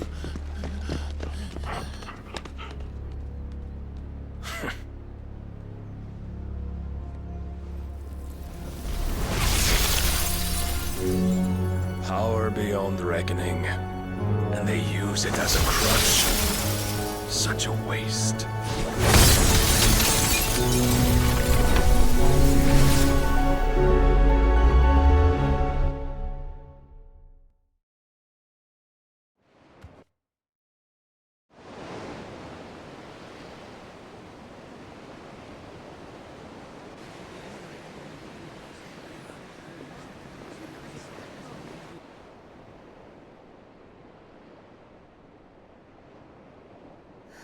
Will he be all right? The phoenix can mend flesh, but the spirit must recover on its own. I'm afraid the rest is up to him. This place is remarkable. Outfitting it must have been no small feat. But why go to such trouble? That beauty's belly's filled with wonders the world ain't ready for. If the guilds caught wind of what we were up to, they'd all want a piece. All right? And how is he? Do not blame yourself. He was barely breathing when you brought him here. We would have lost him if it were not for you. No. Barnabas may have severed nigh every sinew in my brother's body. But he made certain the wounds were not fatal. Nigh every sinew? Allow me, your lordship. Don't know what I was thinking, putting you to the trouble like that. 'Tis no trouble carrying comestibles to my ailing nephew. I know, but you've already done so much for us. Pouring your gil into the hideaway and now the ship. I don't want to take the piss. You risked your life. And for what? Some girl you hardly know. Why'd you do it? You not mad or something? I wouldn't go that far. Clive! You're awake. My boy. Oh. All I want to do is help. And the world won't save itself. It was Sid. Your father, who taught me that. Sounds like him.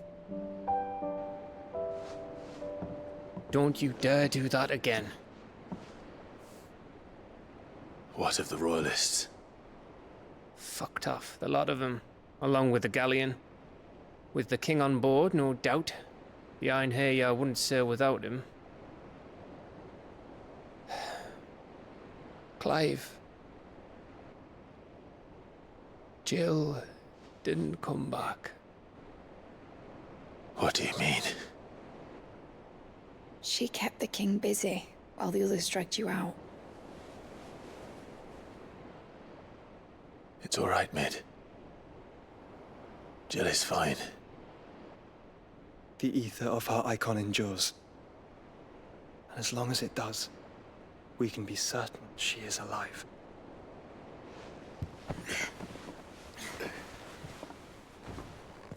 We must pursue the Black Galleon. Jill will be with the king, I'm sure of it. Well, good luck catching him, because my ship's going nowhere. It's the Mithril engine. She's got a kick like a wild chocobo and a mind to tear the hull in half.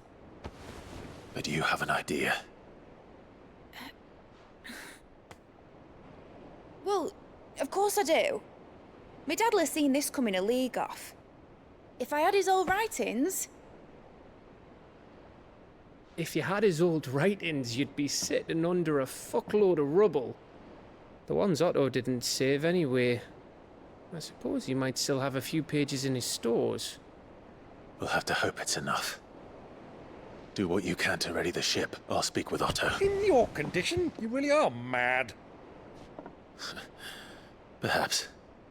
But the world really won't save itself.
Right. Gav said that Otto might know something. Cole said it was an army of Akashic. What will happen to... How are we supposed to do our duty when the hills are crawling with Akashic and the valleys are full of it? Clive? But if you're here, where the hell is everyone else? Don't tell me. They're all right. But it's a long story.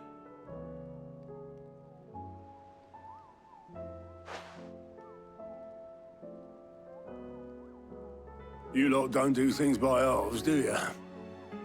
Well, at least everyone's still breathing. Now, as for these writings, I'm sorry to say, Clive, but if you had those, you'd be... Sitting under a pile of rubble, I know. But we were able to save a few bits and pieces from the ruins, most of which ended up being used to build this place. The more personal items we gave to the next of kin. In the case of Sid's things, that would have been mid. Then I'll check the workshop.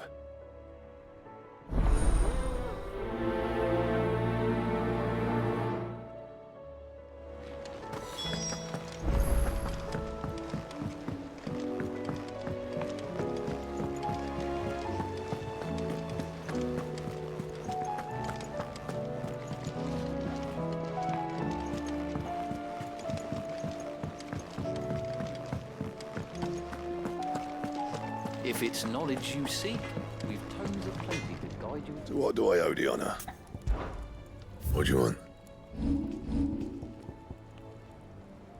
That it? Fine. Trouble with your gear, or what do you want? It'd last you a good while. Not my best work, but it'll do.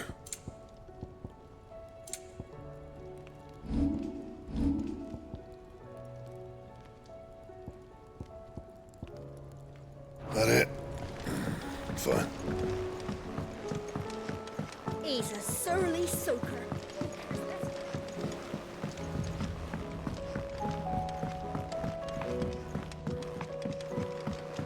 Sid! Heard you were in Canberra fetching young Ned. Miss Shirley, how can we learn to be clever like Miss Mididol? Do you think Mid's ship will ever sink?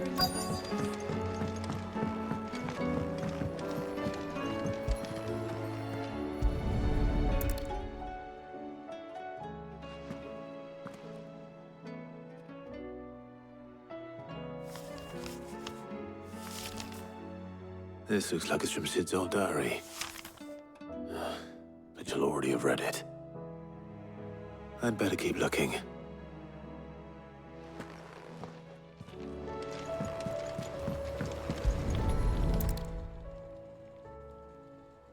What do we have here? Oh. Sid's pipes. Something tells me Mid won't be needing these.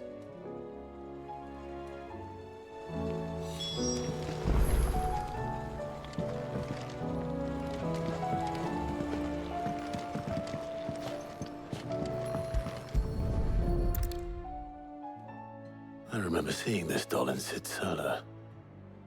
I wonder if it was Mid's.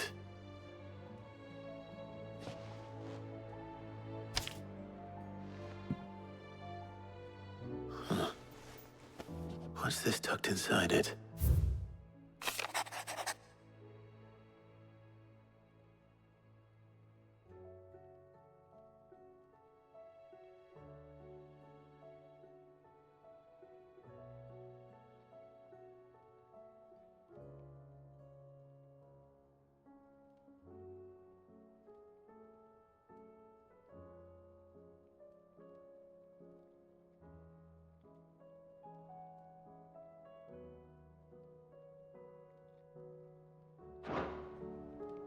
Sid's best invention.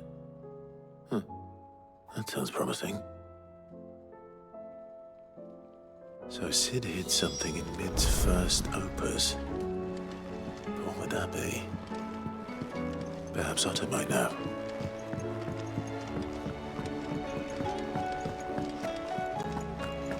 If Amber and the Lazarus are gone,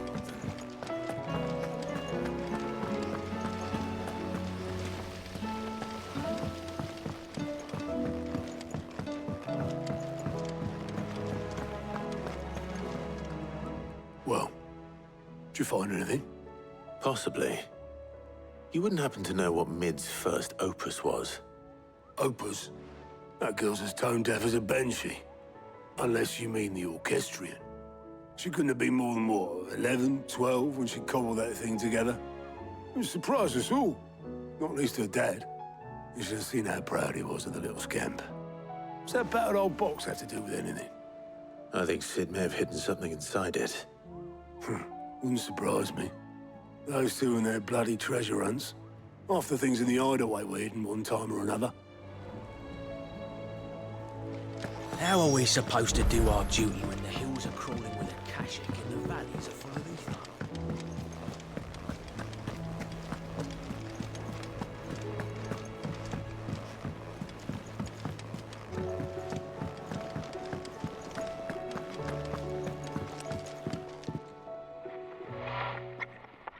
I didn't break it. Well, I didn't break it. What didn't you break? Nothing. We didn't break nothing. We definitely didn't break the orchestrion. What's wrong with it? It's broken. Except when it isn't.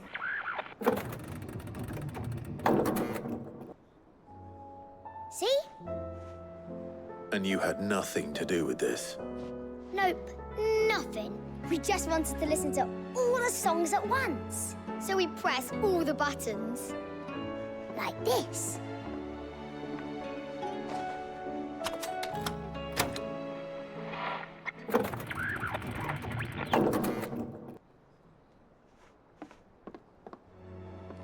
See? All too well. All right, out of the way.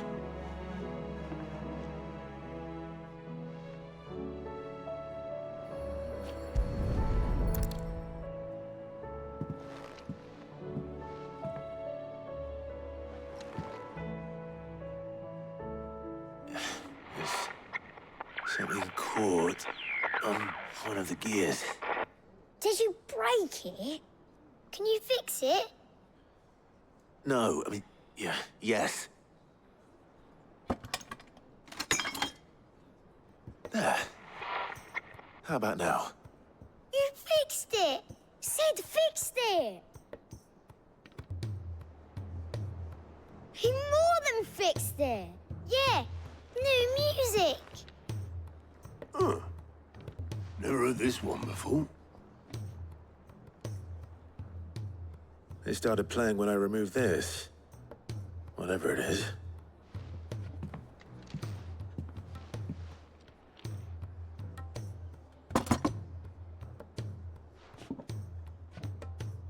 Well, don't look at me. I can tell you it's important, though. Sid showed it to me once and said as much. Said it was the stuff dreams were made of. Let's just hope it's the stuff ships are made of as well. Indeed. Let's see if we can make some dreams come true.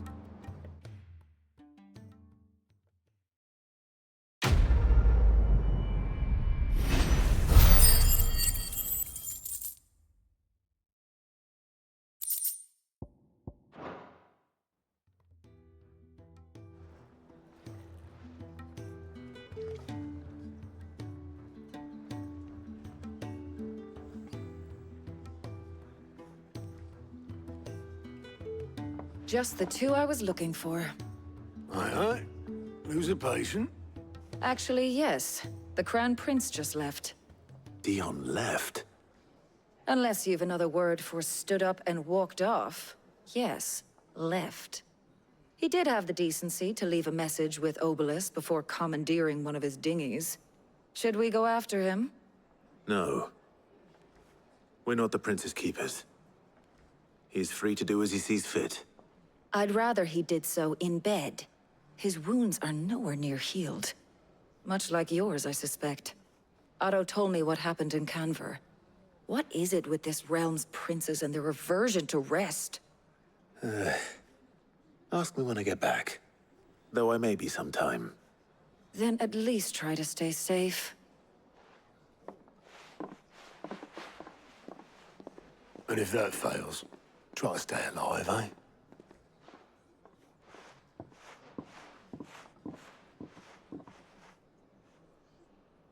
Every moment I waste here, the further the flagship sails.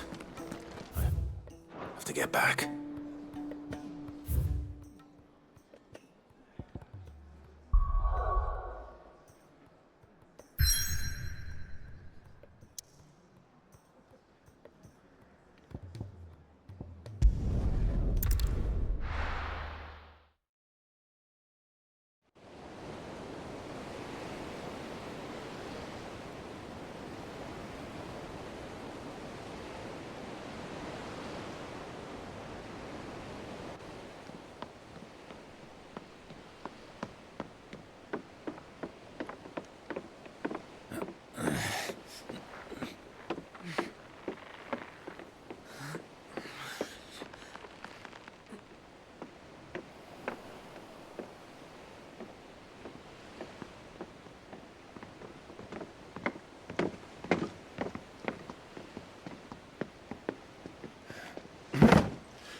I were right, Clive.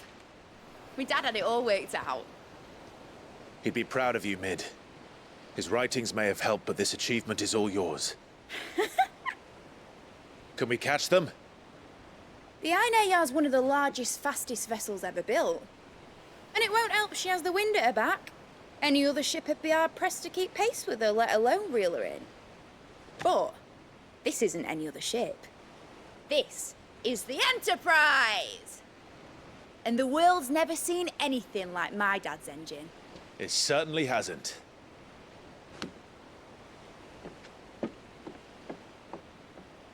Clive, what do you know of Barnabas Tharm? Only what the bards sing.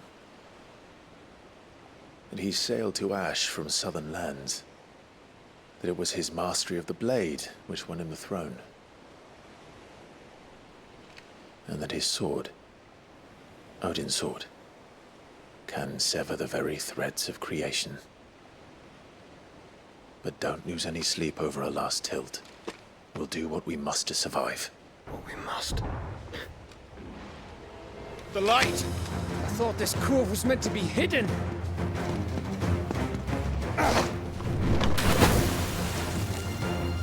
Mid! Company! Eh? We'll hold them off until the ship is ready. But hurry! Bollocks! All hands! Man your stations!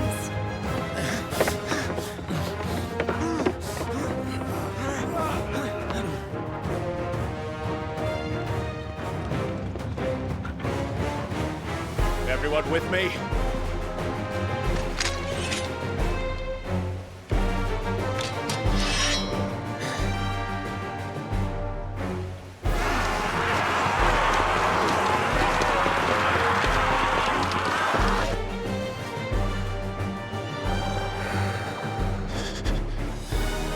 Here they come!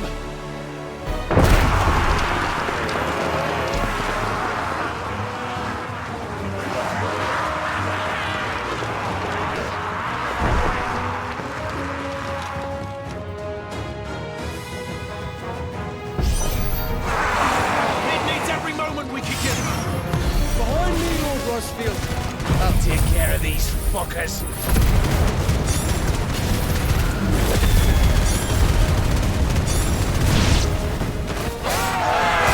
About that offer, Gav? How are we doing, Mid? I thought you said that ship was fast!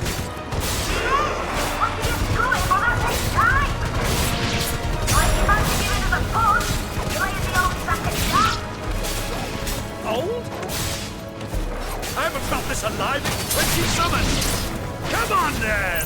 Which of you lot fancies... Don't let the coffee be carried. Without the pay, and I'll stand back going first. Aye, aye, Captain!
That was easy enough. All right, you lousy lot. Get your asses on board. She's ready to sail. You heard the captain?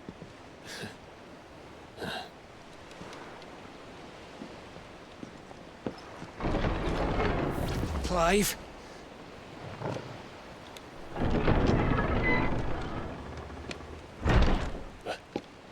But I thought he was... Confounded. Then it is as I feared. Sleipnir is no man, but a creation of Odin.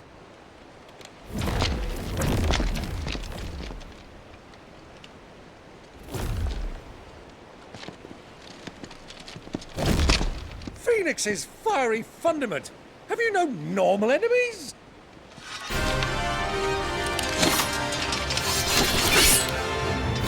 Up for another round? Of course we are.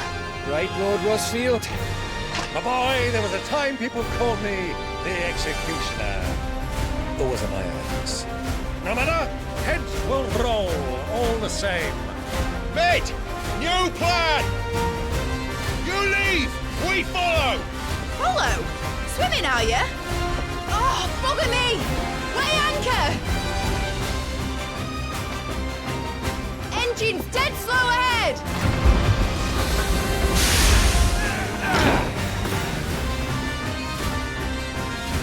Have care, my friends. 'Tis not blood that runs through a man's veins.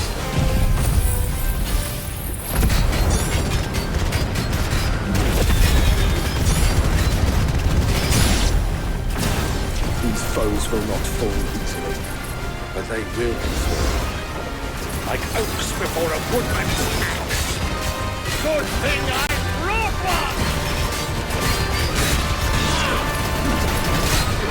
How long are we meant to keep this up? As long as it takes. Unless you have a best right. Well, I've already killed at least 5 of the bastards. Fuck it! Let's do the lot!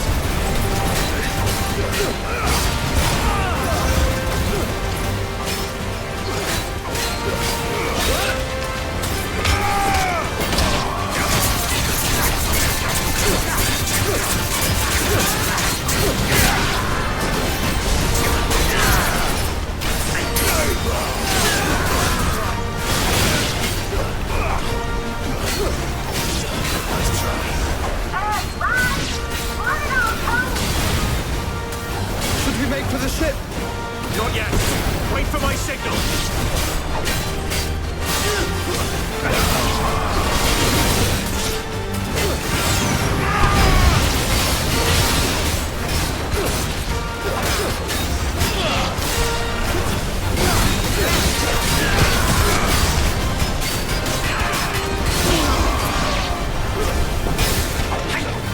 In your own time, Clive!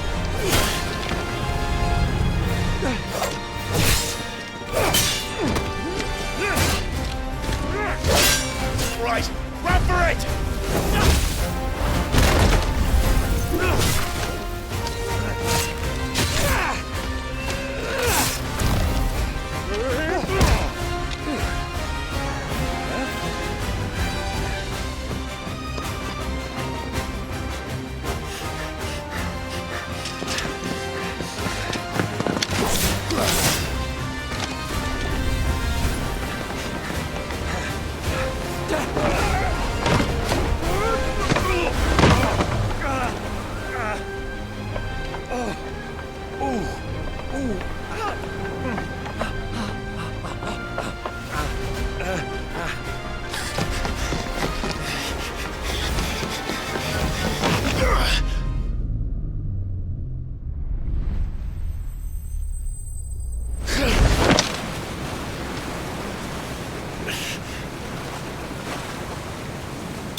Now, mate! All right, engine full ahead! And hold on tight!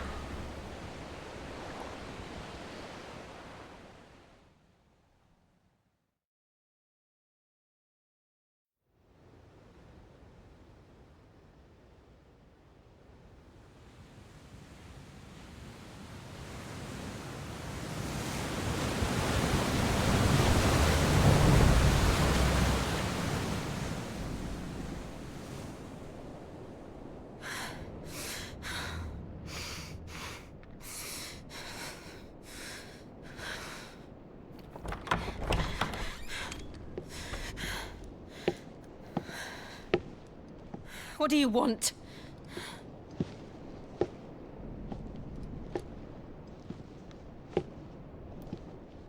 That's quite a mess you've made. And wholly unnecessary. You are my offering to Mythos. I would not see you damaged.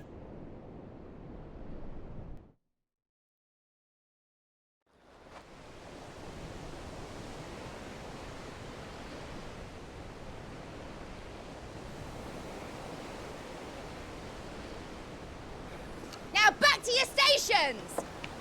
Every bell spent treading water puts another league between us and the galleon.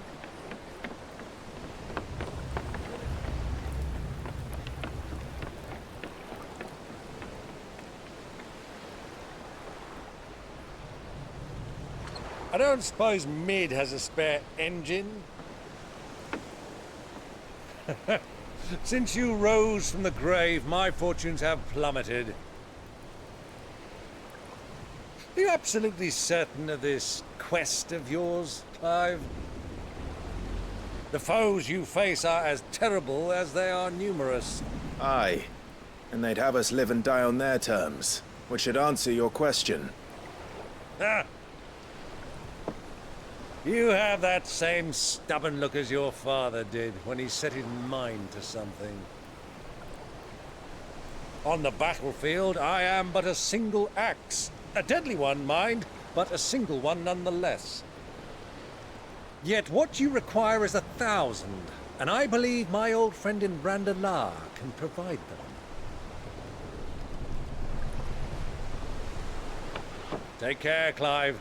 I have many more tales of your father's exploits to share. And I cannot very well do that if you're dead. Again. Good luck, Uncle. And may fair winds attend you. As for you, Joshua, take care. I shall do my best, Uncle. Farewell, my nephews. When next you see me, it shall be with an army at my back.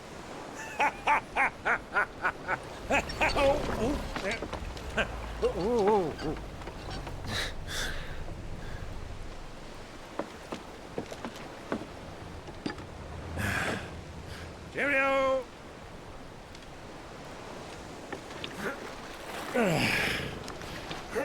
Oh, yeah. Do keep up, my boy.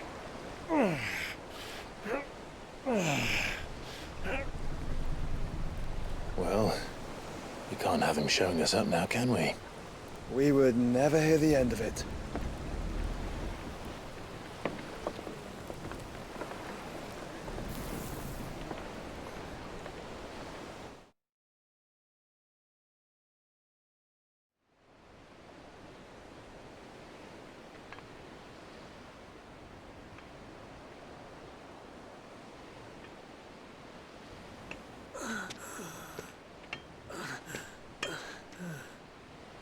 Great God of mercy.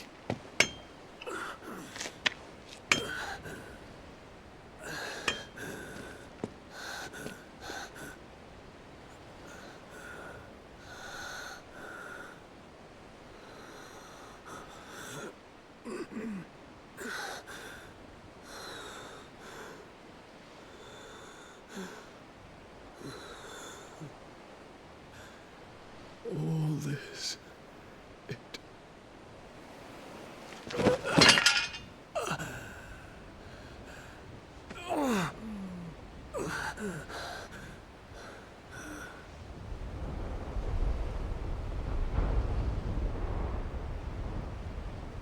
What have I done?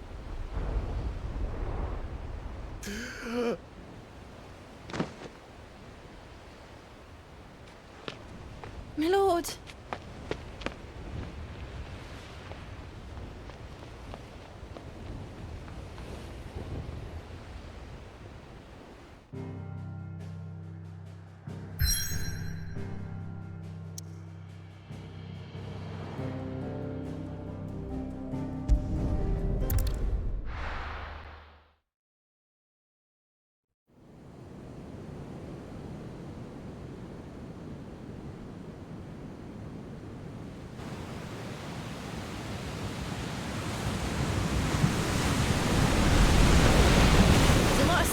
between here and Waloed, but any ship heading north has to round Zemeckis and put through the Narrow.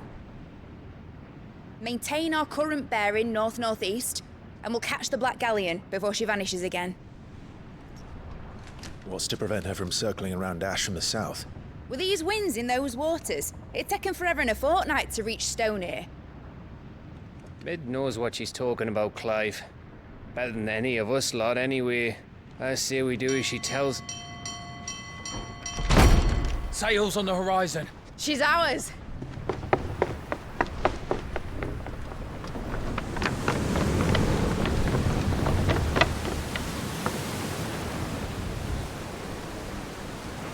Look alive, boys! Full ahead! And keep those furnaces fed! Aye, aye! Do you feel that? Jill. All hands! Battle stations!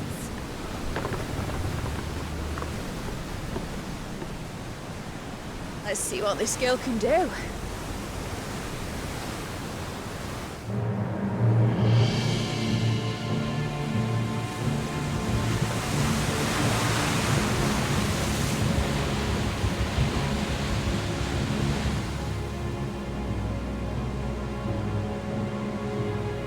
Where one leads, so does the other follow.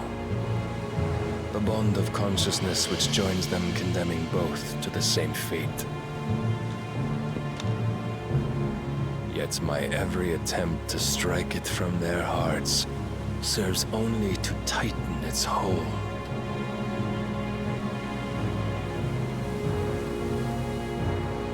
Fascinating.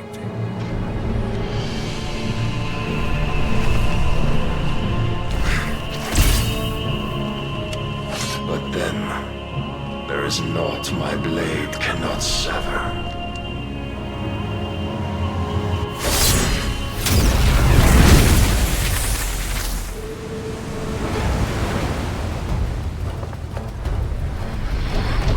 Great Grigo's gas!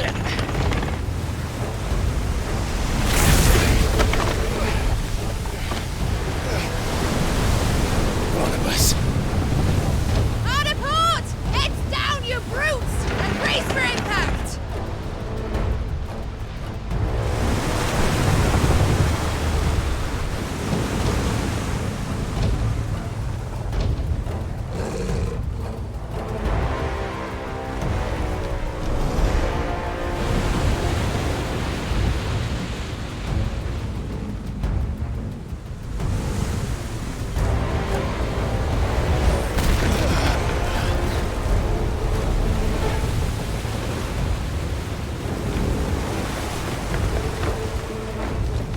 It's now or never.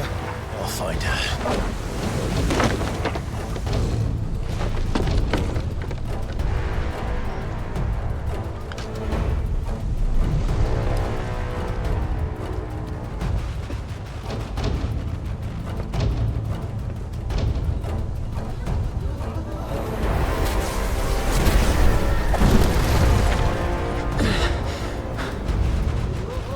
Bloody hell! At a starboard!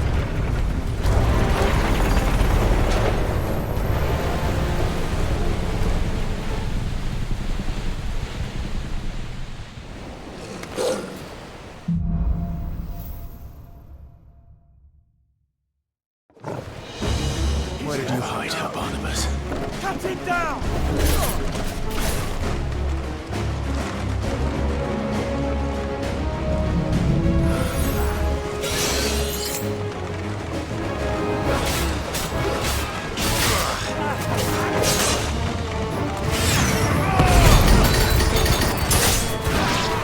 Too slow.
wants him alive! Hold on.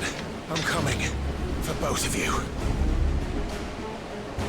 Extra shotguns!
Jill! You came. Get back!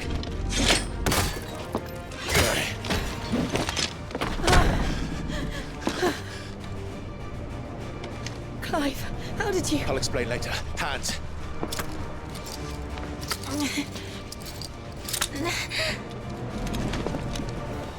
Can you walk? Out of here I can.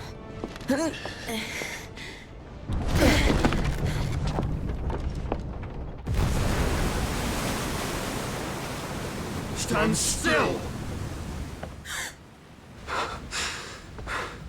Phoenix, are you not the dominant of fire? I see naught before me but a guttering flame.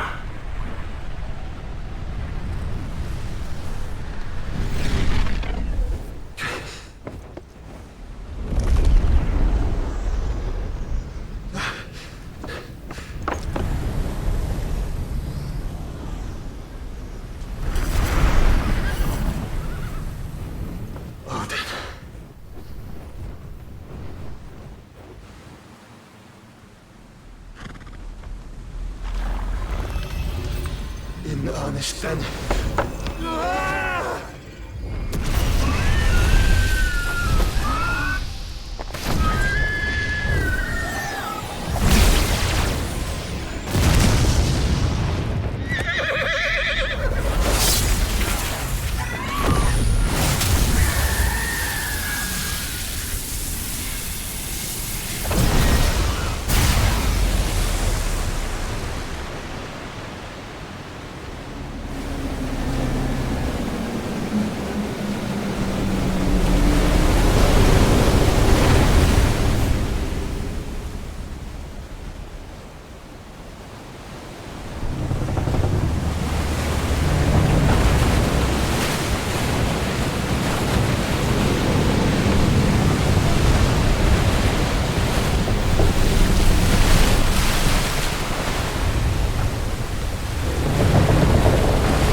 Can you go on?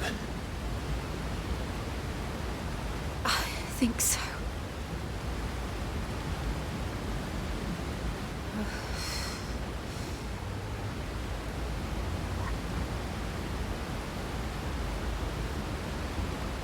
But to where?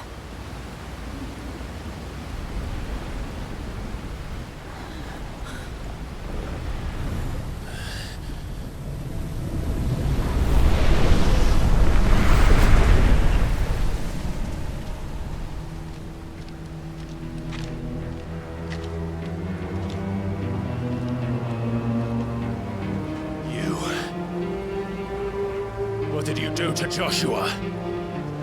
The Phoenix? Oh, I expect he will survive. This consciousness in which you coil your feeble souls is grown thick with desperation. And thus has my master turned to my blade.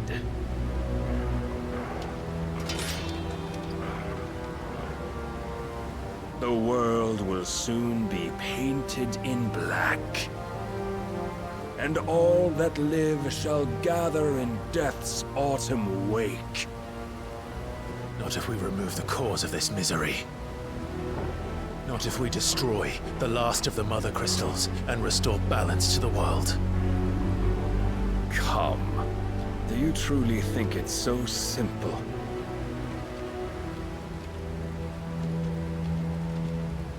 The Blight is inevitable.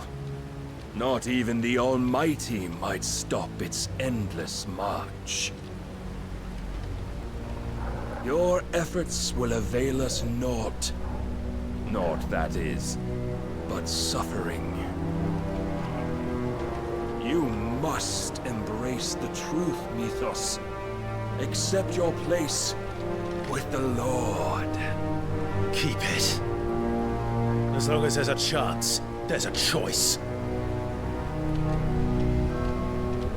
Ever led astray by your blind resolve.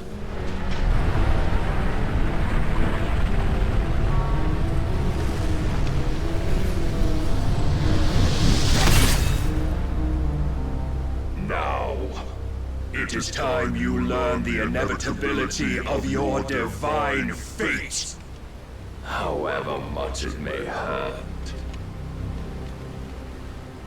Get as far away as you can. Clive, no. Trust me, Jill.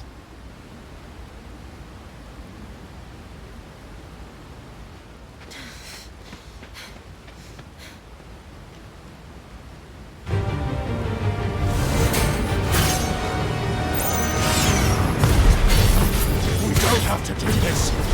Oh, but we do. If only to remind you of your duty.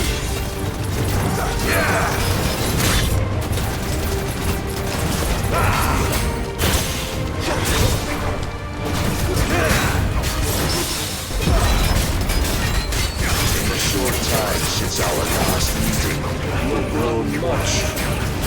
Yet as a vessel, I fear my lord will still find you lacking.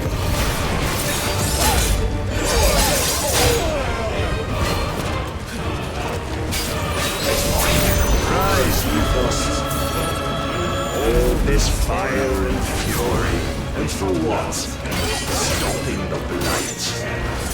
A foolish notion fed to you by a foolish man. How dare you? You know naught of this world or of our place in it. If our fates were so easily rewritten, we would all be gods.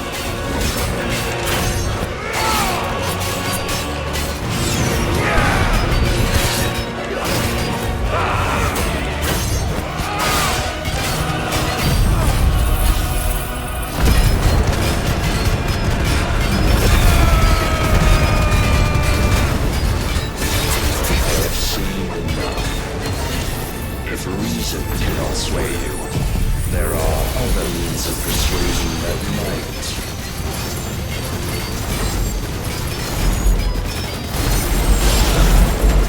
Cast off.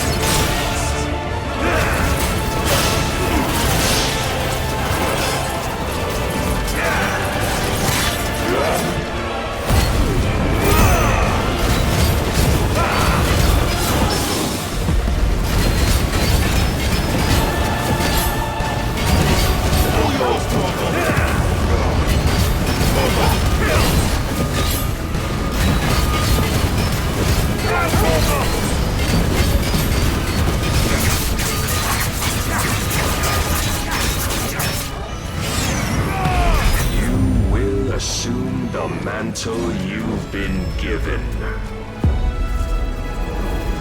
And thus is the light of hope severed.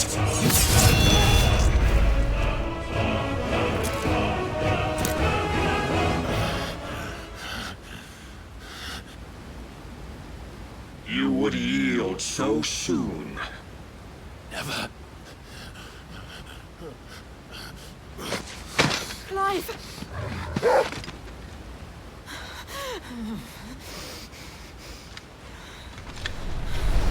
Do you not see? Your iron will weighs you down, dragging you ever further from your purpose. And what is my purpose? Mythos. Who are we? What are the dominants? The breath of the Creator still warm on our lips. We carry his light that we might guide the masses in his name. We are but mighty acts of God. We are more than that. You would be nothing without what he has granted you. The power we wield is his, and yet every time we draw upon it, it wears away at our very being. It breaks us. It unmakes us, that its immaculate aspect might reveal itself. The icon. It is too much for even his chosen few. Apart from you, Mythos, you wield the might of many, yet your body does not answer for its avarice. What are you saying? What I am saying is that we dominants are a means to an end. We were created for you, that you might drink deep of our strength and thereby fulfill your divine purpose. Which is? To feed. As you would know, could you only look beyond the walls of your prison of self-regard. As long as you choose to ignore this, you shall never penetrate my defenses.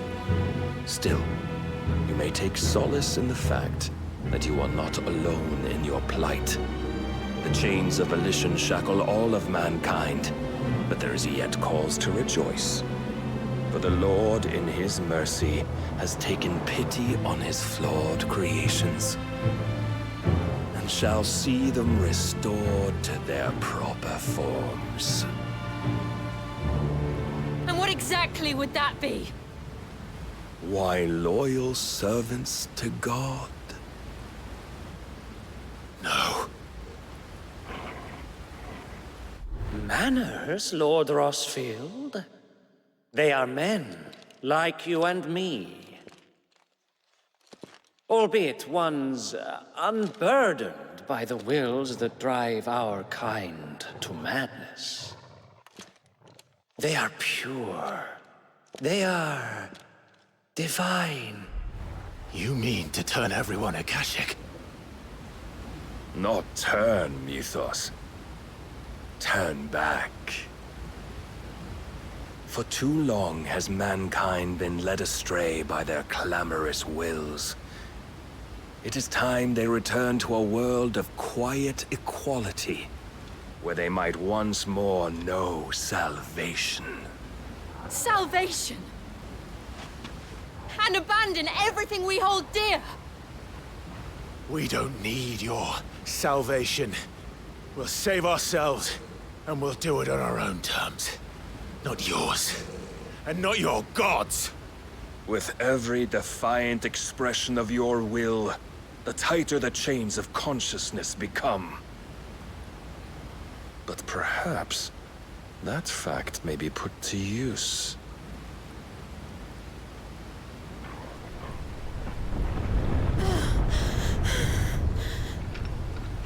Clive! The faster it binds you to the remaining dominance, the stronger your hunger will become. Until it leads you back to the only answer there ever was. Mayhap not by the path my master intended, but back all the same.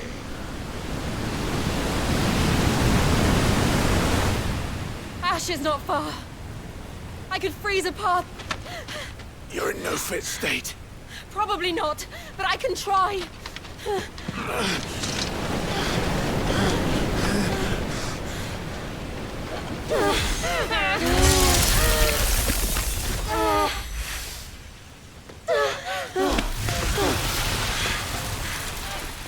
Don't look back!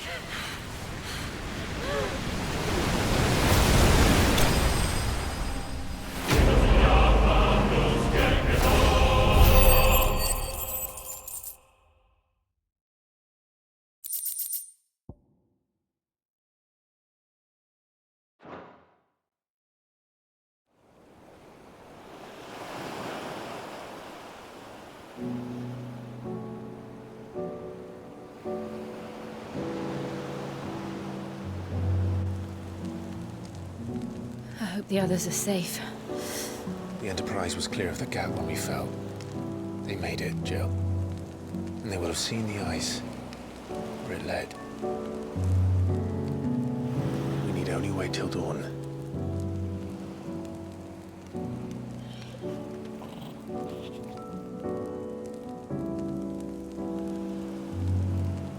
This is the second time Barnabas has bested me. I'm powerless against him. And maybe there really is nothing else for it but to give yourself to his master.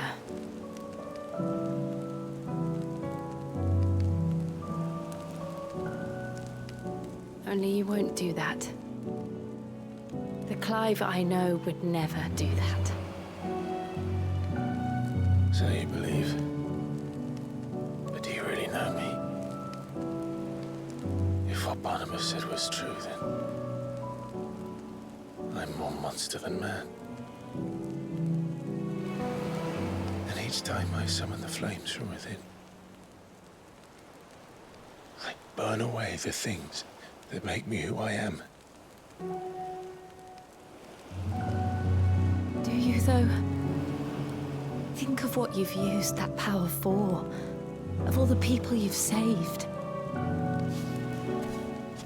It doesn't matter how or by whom it was granted, only how you choose to use it. And you've chosen to use it for good, haven't you? I've also used it to kill. What if that's my purpose? What if it's all I'm good for?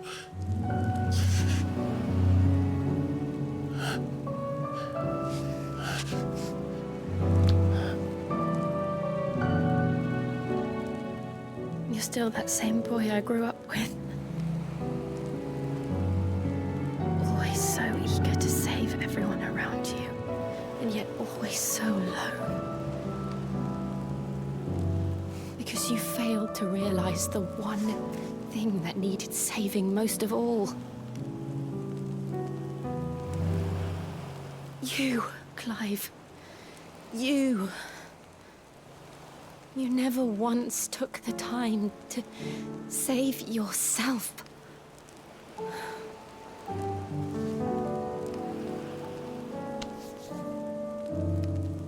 Myself. I think I might be beyond saving. No one is beyond saving, provided they want to be saved. You fight to survive.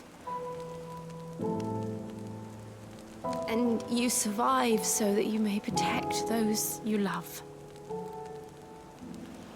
It's what you do. What you've always done.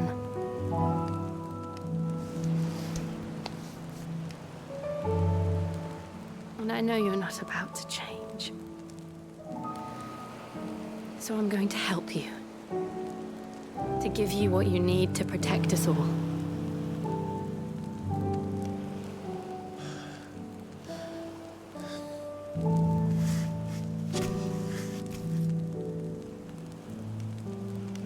Jill. Are you sure?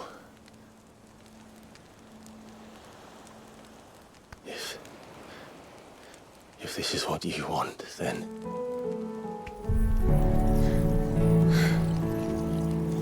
Don't worry, Clive. It is.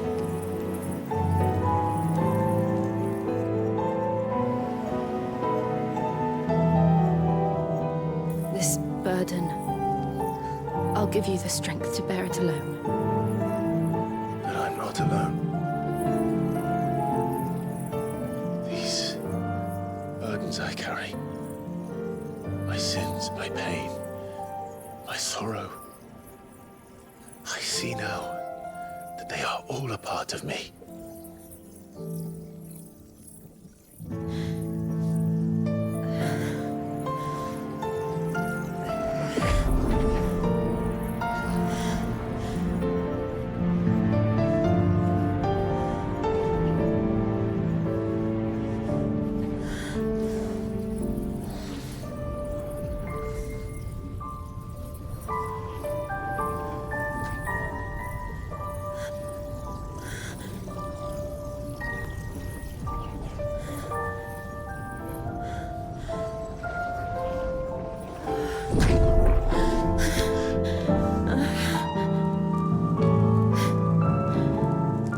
If I'm to continue on, having pledged my life to those I love,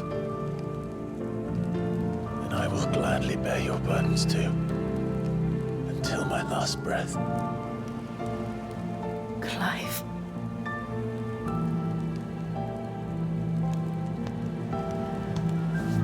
I I promise you, Jill.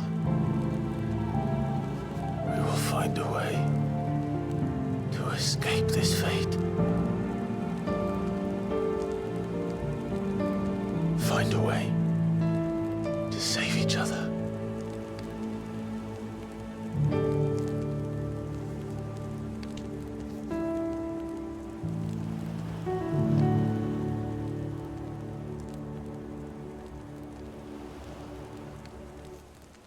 That we might one day look upon the moon again, together.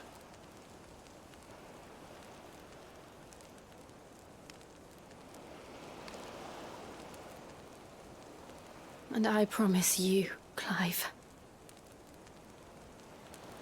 that I will be there, no matter what you must become.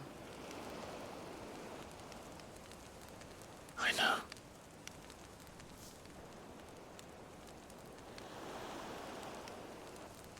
I never thought a smile could bring me so much joy.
What of Barnabas?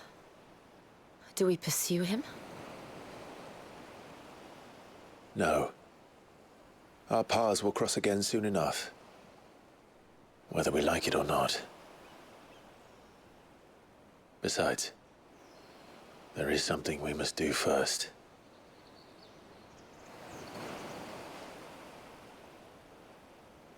Of course. Drake's spine. The last Mother Crystal. The Einherjar is at the bottom of the sea. Waloed won't dare move on Storm without her. But they know we're coming now. We'll need a plan. And a damn good one at that. Then let's go home and find one.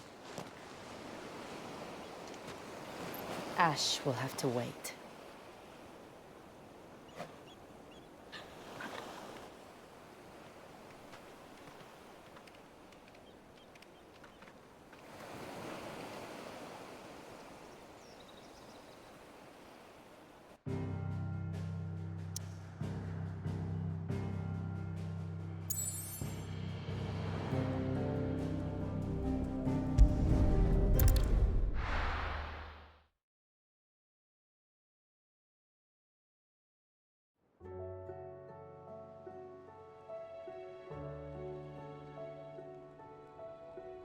Mid says Odin split the sea in two.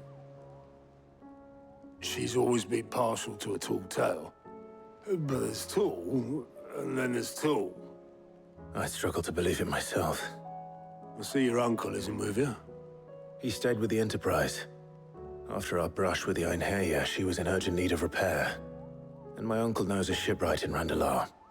We're to join him there when we're ready to sail for Ash. You sure that's wise? Last I heard, the place was still overrun with Akashic.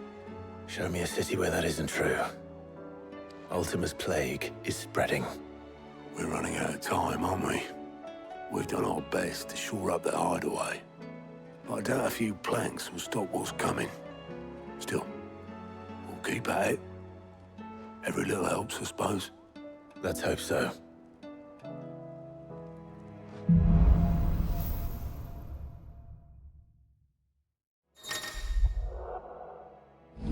I should visit Joshua, assuming Talia will allow it.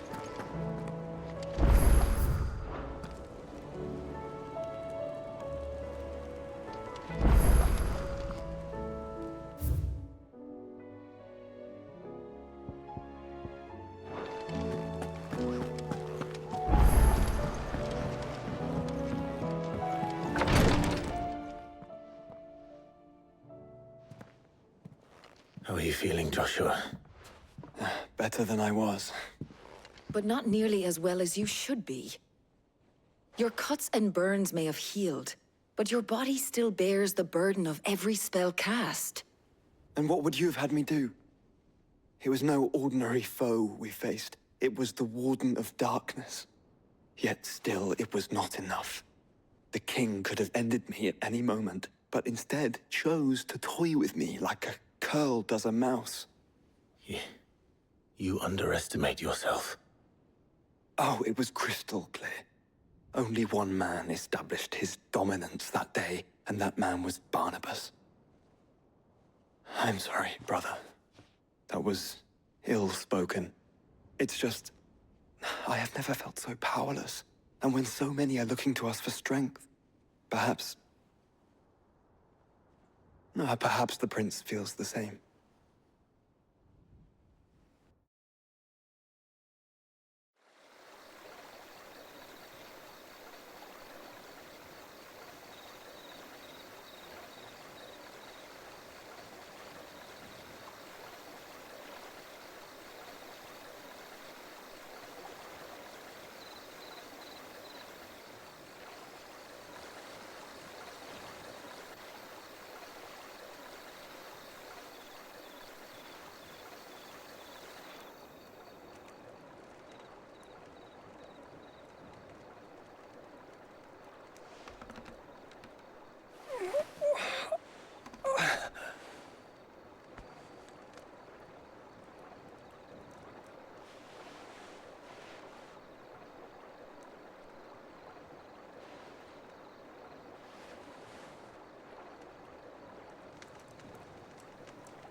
What is this place?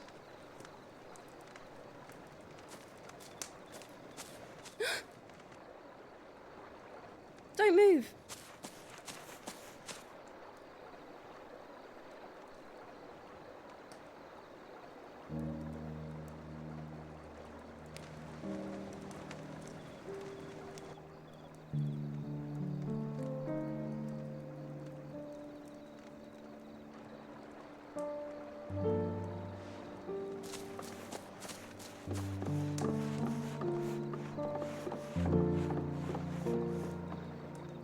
Here, it's fresh from the well.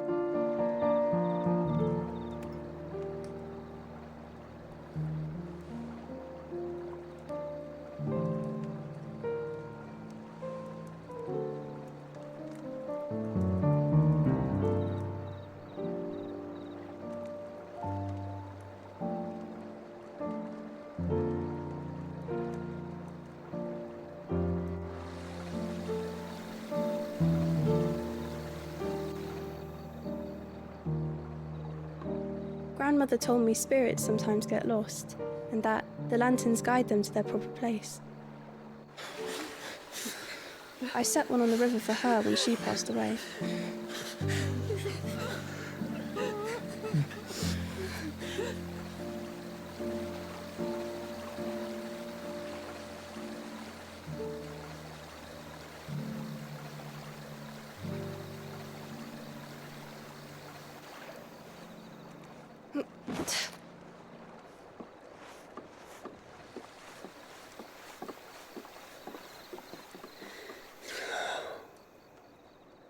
The fiend works from the shadows.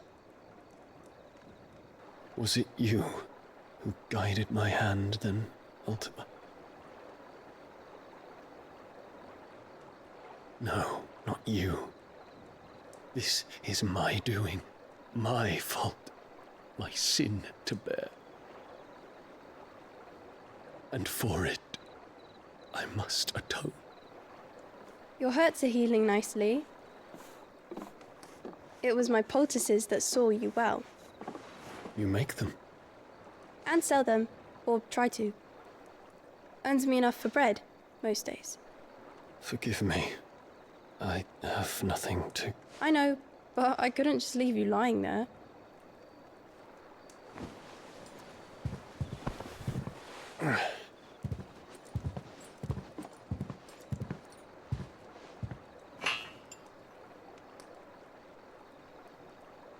You're going then? Of course. I'm healed. Thanks to you and your poultices. Will you promise to come back and visit?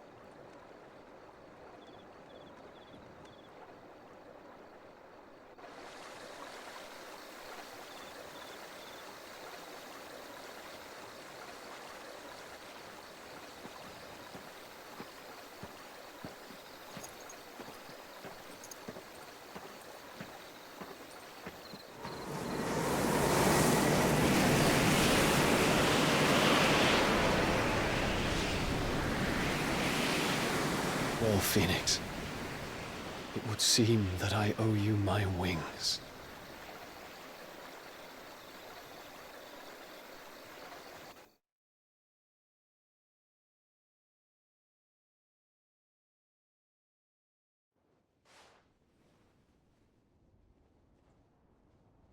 Perhaps he can find an answer.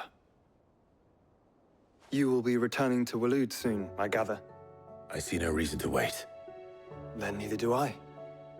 I can think of a few, but I doubt they'll stop you. You will take your medicine. Of course, Lady Daya. Set on leaving already, are you? How long will it take us to get back to Ash? Dunno, about the same amount of time it took us to get here. Maybe less, if your uncle can find someone trustworthy to patch up the Enterprise. All depends on where we're putting into port, mind. Yes. It's not as if we can put ashore wherever we choose. We have to assume that the whole of Ash is hostile, and that we'll be attacked on sight. Then we must find a place they won't think to look. And I have an idea who might know of one. The Professor! I'll go and tell you come in. While you're plotting our course, I'll be in the shelves with your lawsman. I wish to pick his brains about Ultima. Then I'll talk to Karen about supplies for the journey. They may not be easy to come by in Ash.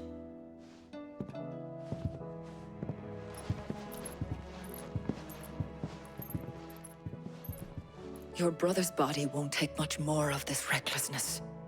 You know that, don't you? I do.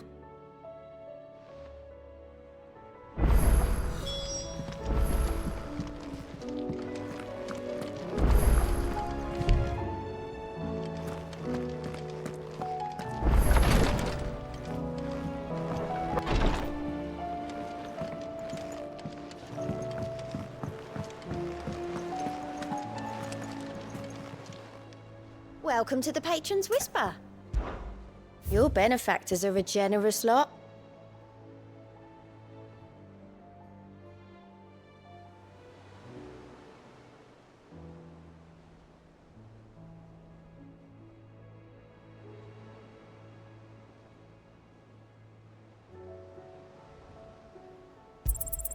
All yours. All done?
I still say it were a compliment. Ah, Clive. I was wondering when you'd arrive. Please tell me you've come to take our young prodigy here off my hands. I'm not here for Mid. I need information on Ash. Then why not ask Molly if you can look in one of her ovens? Go on. As soon as the Enterprise is ready, we'll be setting out for Drake's Spine. And we're going to need a safe place to land. Preferably one that won't see my ship blown to shit and splinters. If it were that easy, do you think Waloed would have resisted invasion for so long? Very little is known of Ash, and the information we do have is spotty and outdated. We have the good King Barnabas to thank for that. Waloed's borders have been closed to outsiders since the day he seized the throne. If there is anywhere safe to land, you won't find it on my map. Then tell us what we will find. I'm sure you know better than we do. But no splinters! All right. If it will get you out of my hair. But interrupt me, and it's over. Understood?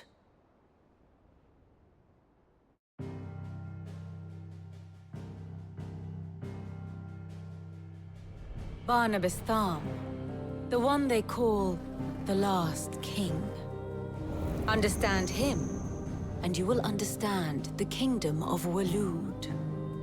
Barnabas was only a boy when he arrived from beyond the southern seas, and barely a man before he united the ragged tribes of Ash.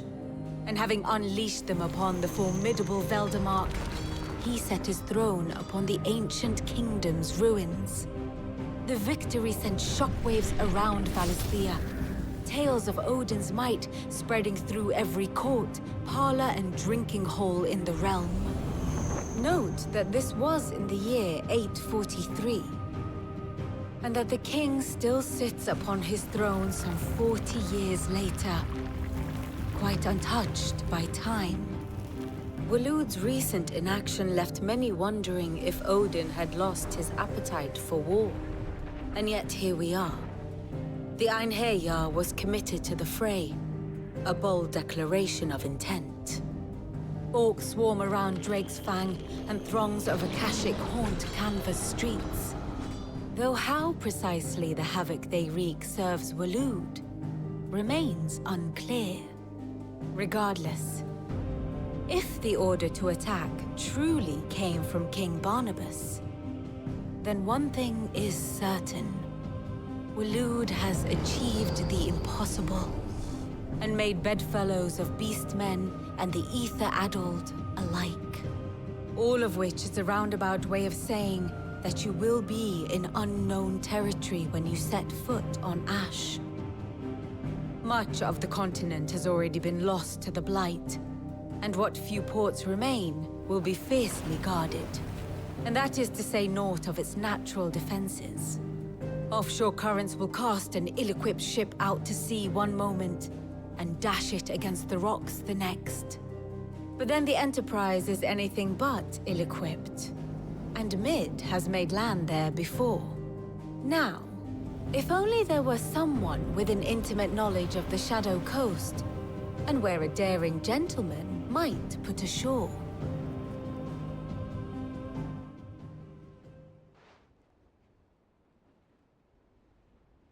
You see, Clive, you had the answer all along. Do you think you can get us back to that beach, Mid? Picked you up from it, didn't I? Not that it were easy. The currents were a right bastard.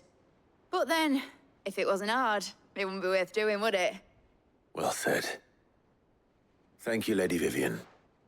If a few morsels of common knowledge and a sprinkling of tavern talk are worthy of your thanks, I wonder what genuine intelligence might earn me. Probably more visits. Mid, I need everyone in the ale hall now. I'll fetch Joshua from the shelves. Aye, aye, Captain.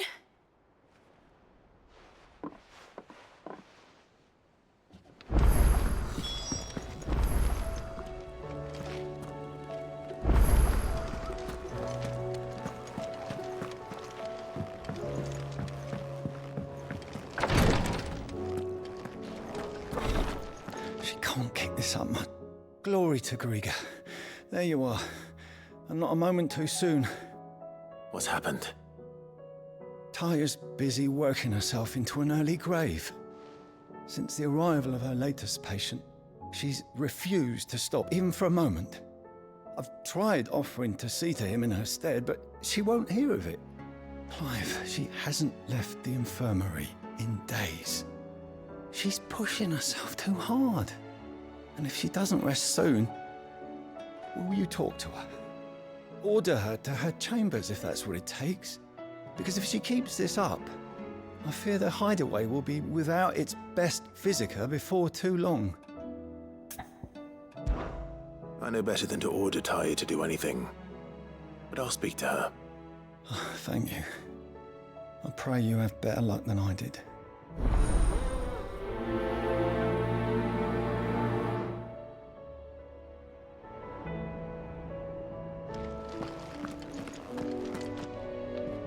Well, Taya, Rodriguez worried about you. And if what he says is true, then so am I. We all admire your dedication, but you do need to rest. I will, when it's time. Until then, I'm staying put. We owe him that much. Who is he? Someone from my past. Someone who doesn't deserve to die alone. It won't be much longer. The crystal's curse has almost finished its work. If I had the tears, I could ease his passing. But without them, we've nothing that will touch the agony of those last few hours. How would tears help this man? Not my tears. Tears of mercy. Alicia, it's the only thing strong enough. You wouldn't, Taya. Surely. There must be something we can do for him. Sometimes an easy death is the greatest kindness we can offer. You do well to remember that, Rodrigue. I will. We have all the ingredients we need for Alicia Balwam. It needs to be fresh, though, so we rarely have much to hand. I can make the draft if you can bring me what we're missing. Just tell me what you need. There is a species of venom-weeping spider that lives in the forests of Norvent, near Lorbert's Pass. Bring me one of their eyes. Preserve it as best you can, but avoid contact with the tears. I'll make sure the other ingredients are ready before you return.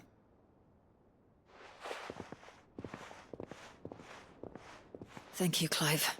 I won't forget this.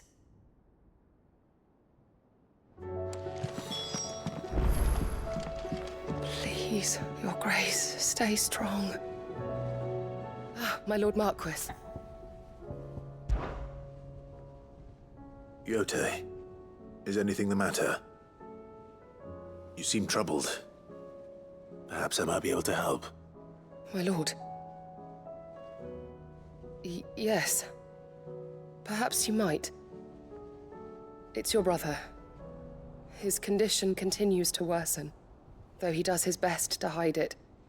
The lesion on his chest pains him more with each passing day. I had feared as much. There are certain elixirs which can ease the suffering of those afflicted by the curse, but... But His Grace's case is severe. The drafts I have been able to prepare for him thus far have ceased to have any real effect. So I consulted with Talia and certain of my comrades among the Undying about the possibility of finding something stronger. And thankfully, a recipe was found. The only problem being that the critical ingredient is exceptionally hard to come by. And our supplies are almost exhausted. Unless we can secure more soon, your brother's anguish will likely become unbearable. My lord, I know that I have no right to make demands of you. But would you help? For Joshua's sake. For Joshua? Anything. Thank you, my lord. So, what is this critical ingredient? A rare herb by the name of stonerwort. It grows only where the ether is densest. The vigor it stores in its stems helps to counteract the curse. We discovered a patch near the aqueduct in Rosaria. But alas, yet more ether has erupted from the earth there recently, leaving the whole area flooded. The search continues for a new source. One that we might reach without being turned. So it's only that you can't reach it? The Stonerwort itself is unharmed by the flood? Well, yes, but... Then I shall go in your stead. But, my lord... You've yet to find another source, correct? So for now, the aqueduct is our best hope. Besides, I'm a dominant. The ether can't hurt me. Well, if you're sure, my lord. Stonerwort is easily identified by its blood-red blooms. Search around the aqueduct, and you're sure to find some soon enough. I shall remain here and prepare the other ingredients.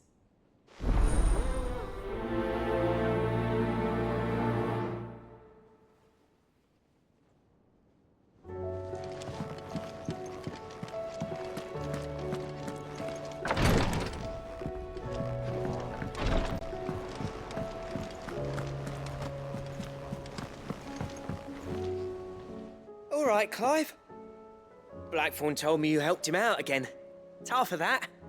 Speaking of which, I'm actually a bit, Worried about him. And you want my advice? afraid so. It's a bit of a funny one, this, but I saved this posh knob while I was out on a mission, and he gave me this flashy ring to say thank you.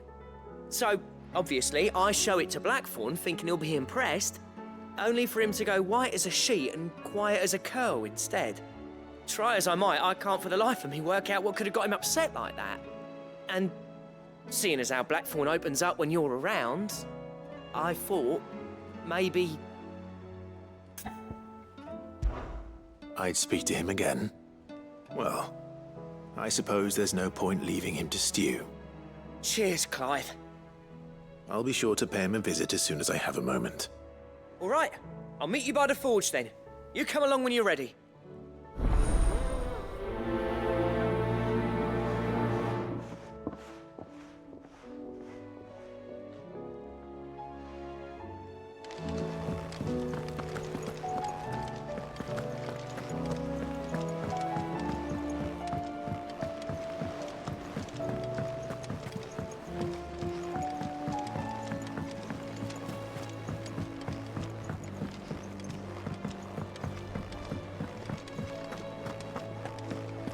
Don't tell me stew's awfully thin these days.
There's no way of knowing if Doris will confide in me. But I can speak to her at least.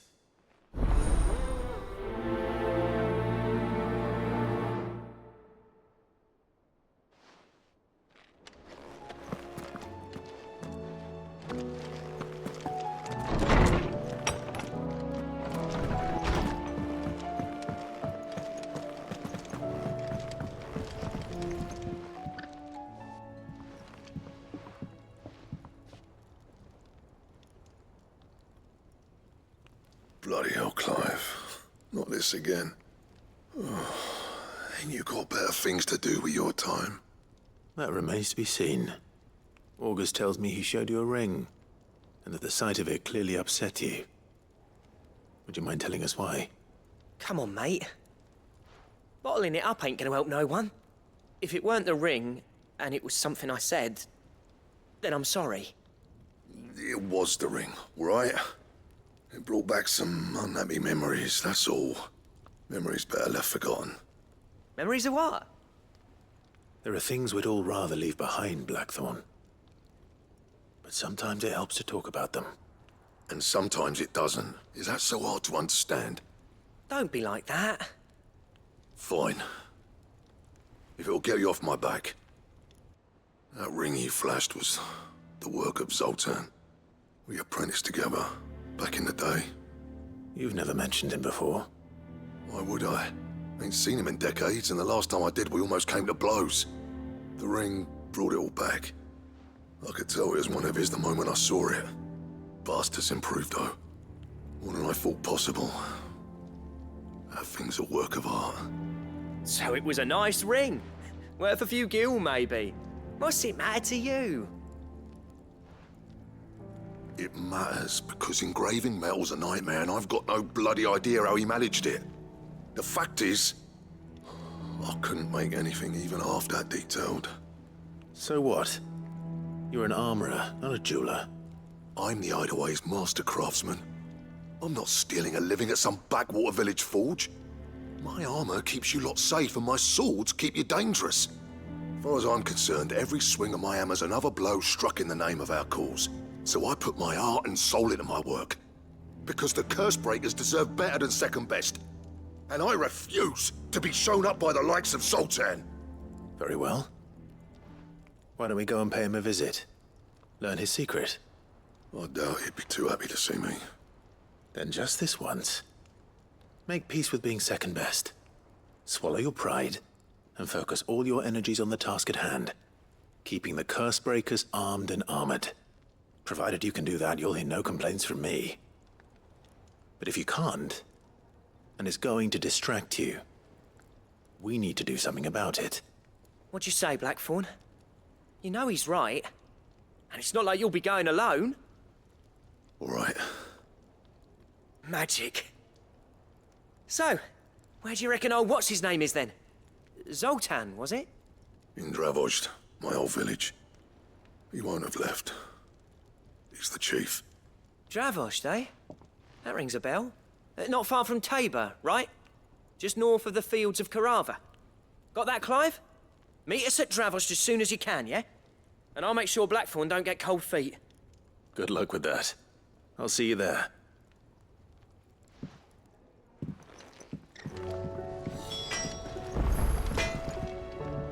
Trouble with your gear, or... So, what'll it be? No scratches, right?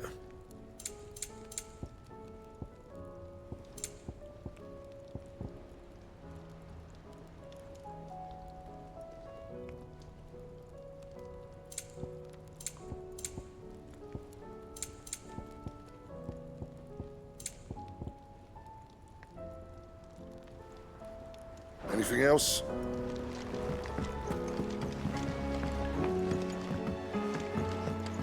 Have you tried Molly's lemon tarts? I've never had anything so delicious.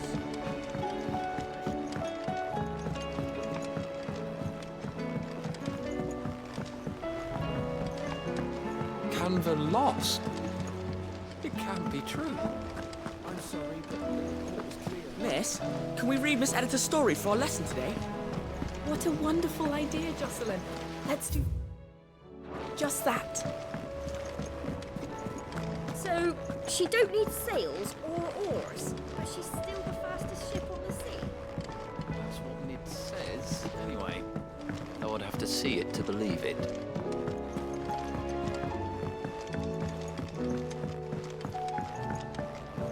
How was she? The Enterprise, I mean. Ah, Sid. Just the man I was hoping to see. Did you have a mo?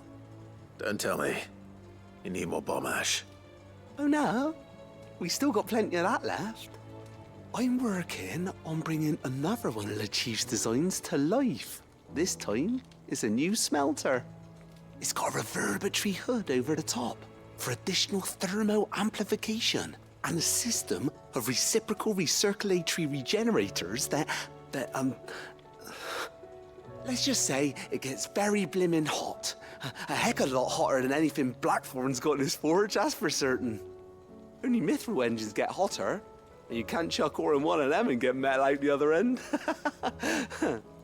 Trouble is, we won't be able to make out of any old rubbish neither. We need the good stuff. And I hear you once helped Helena get her hands on exactly that. Any chance you could help me too? If it's for the good of the hideaway, I'd be happy to. Oh, it is. I promise you. So, what exactly is this good stuff you need me to find? We've got a couple of examples here. Spherical echoes, we call them. More fallen materials. So this smelter is similar to the mithril engine in more ways than one. That's right. They're a bit like the thermal helms. Fallen ceramics deal with heat like nothing else, see?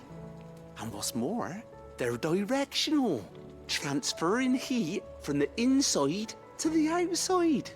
But these things, they're all outside. If we line the hood with them, they'll reflect the heat right back into the furnace. We've collected as many as we can, and I know where we can get the rest. Trouble is, they're all watched over by their bigger, uglier cousins. So you want me to visit some ruins, destroy some echoes, and bring back the spheres they're guarding? That's it in a nutshell, yeah. We're only 3 short, mind. And we know exactly where they are. There's one up Amber Way, in that ruin that they call Lost Plume, and another in the Silent South, over in Dalmekia. Last one is in the ruins of Advent, which is in the Empire. All right then. Wish me luck. It'll do. I'll be keeping all my fingers and toes crossed.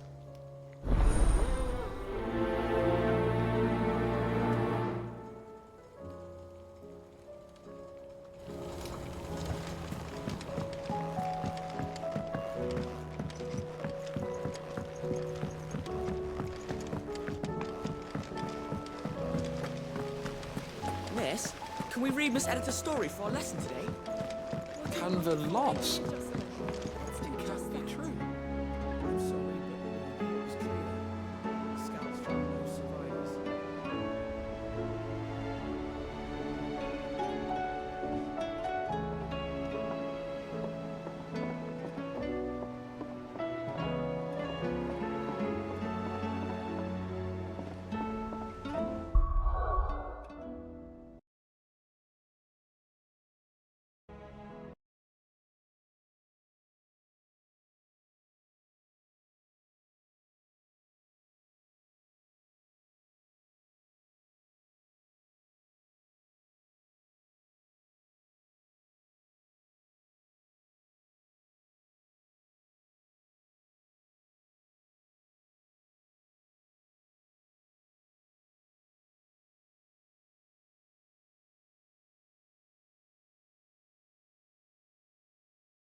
Have you tried Molly's lemon tarts?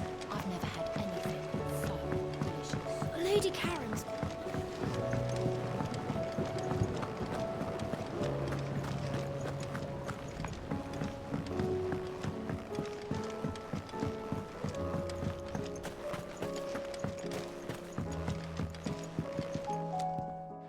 Sid, do you recall the flowers I had you bring back to the yard?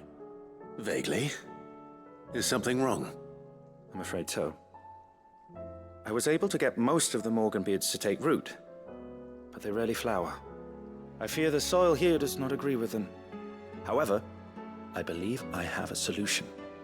I can't wait to hear it.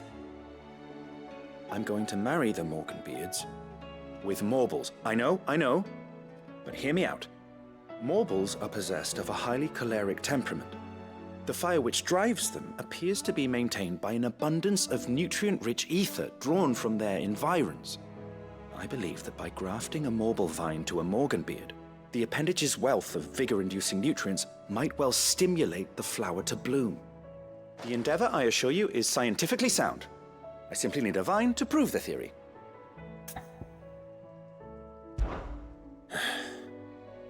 And all you need is a single vine from an ordinary Morble. That is correct. A single vine. As for the Morble, I fear ordinary may not suffice. But, as luck would have it, a most extraordinary specimen is rumored to haunt the swamps of Rosaria. Why, a notice concerning this very creature was only recently posted on the hunt board. How timely. Well, I shan't keep you any longer. I know you have much to do, as do I. Now, where did I put my watering can?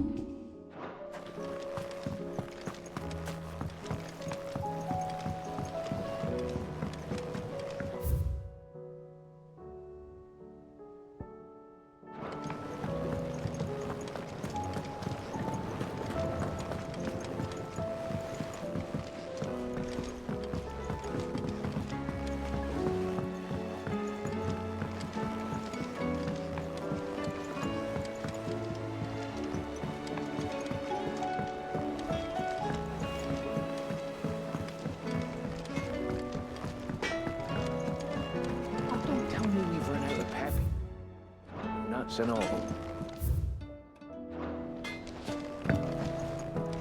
The stew's awfully thin these days. What do you expect?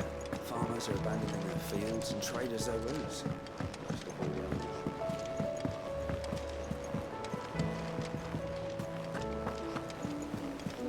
Covered in nicks and lumps, the lot of them. It's a wonder they can still walk.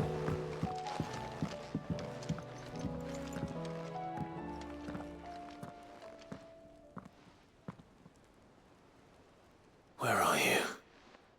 Can I help you, Sid? I'm looking for Doris. Is she here? I'm afraid not. She's at Martha's Rest on a job. My job, actually. When she heard what the mission was, She insisted on going herself. Alone. Did she? What was the mission?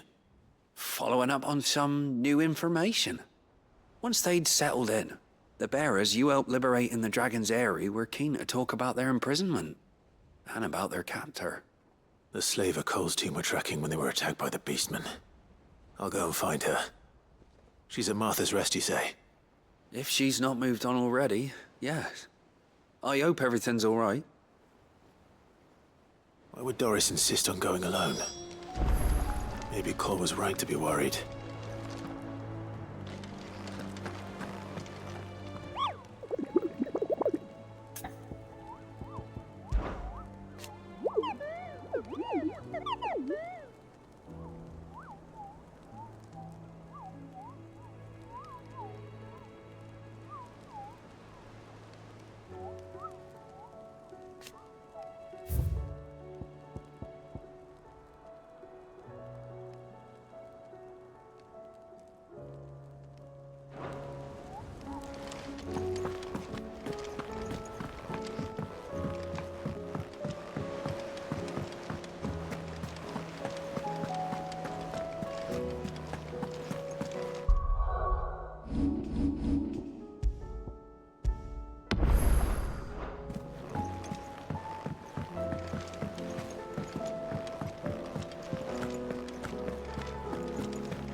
I have no reason to assume otherwise.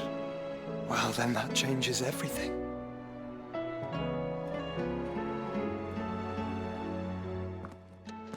Clive, you must listen to this. Lawsman, tell him. Do you recall when we spoke before on the divinity of Ultima? Well, it inspired me to delve deeper into the subject. And what I discovered appears to agree with the findings of His Grace. You will recall that my quest to uncover Ultima's origins began with the mural at Phoenix Gate. But while I've always known it to be important, its secrets have heretofore eluded me. Now, however, I believe I know where to find the more complete example, one that will reveal all we seek. Master Clive, have you ever in your travels chanced to hear of the Circle of Malleus? I would think not, if you have. But there was once a time when the faith flourished, the oldest known religion in the Twins, and though its popularity eventually waned on Storm, hints of its dogma remain embedded in more modern faiths such as the Crystalline Orthodox. Wait, you said it waned on Storm. What of Ash? Religious monuments are often torn down or repurposed when new faiths rise to prominence. But if no new faith arose, then perhaps the ancient temples might still stand. And so, you see now why I must accompany you to Waloed. It would appear the past still has much to teach us, though in this case, it would not have been possible without the musings of Moss. To think that you carried a copy of my old mentor's chronicles all along. I am relieved to discover it in good hands. I shall guard it with my life. Joshua, if you're finished here, join me in the ale hall. I need to speak to everyone before we leave. Right away.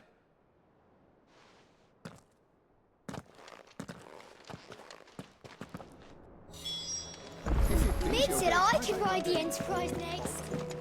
No, she didn't. She said I could.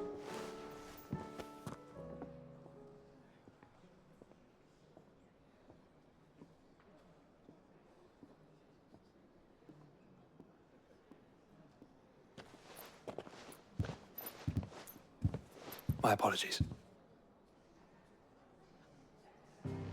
By now you've all heard where we're going and why. So I won't bother you with the boring details, only the important ones. If we attempt to approach Stone here by sea, there's a good chance we'll be sighted and fall prey to the capital's artillery.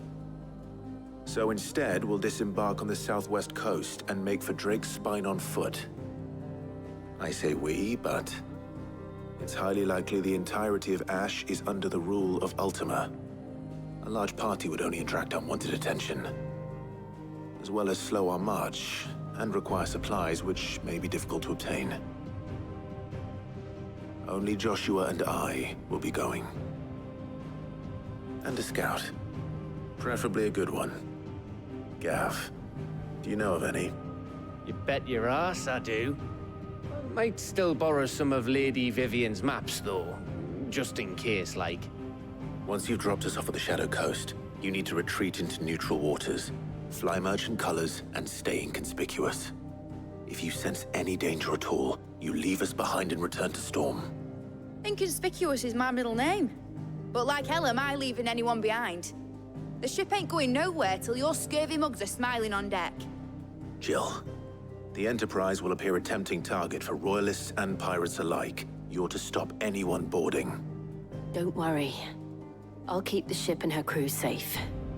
You'll be needing passage home, after all. But... very well. If there are no questions, I'll see you all at the docks.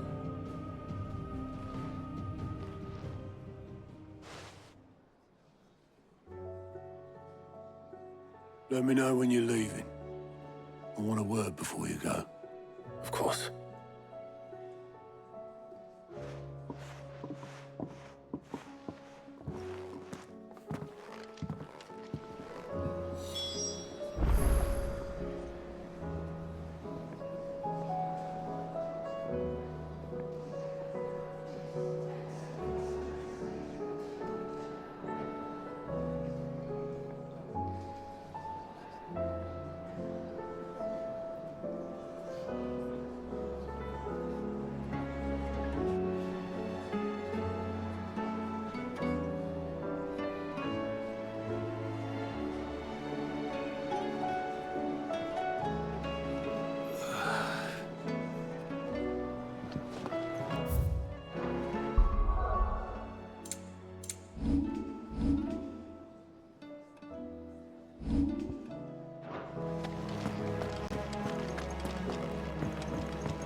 I am certain we will find what we seek in Ash, and learn the truth of Ultima's origins.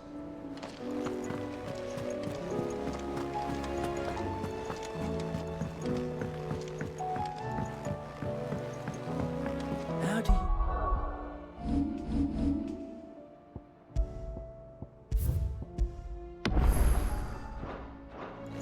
split the sea?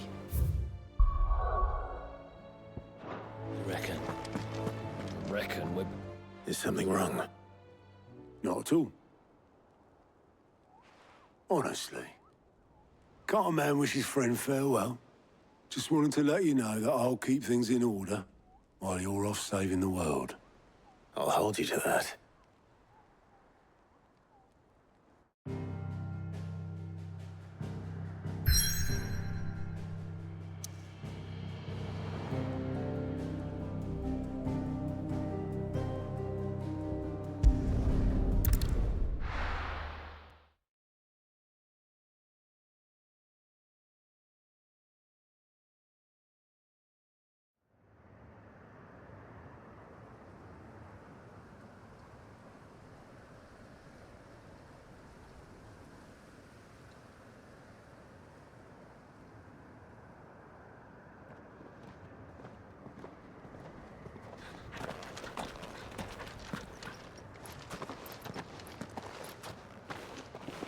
Reckon it'll be a long walk to the capital if we follow the cliffs.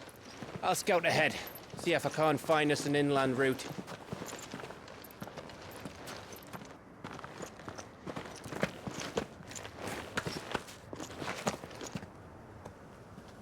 Clive.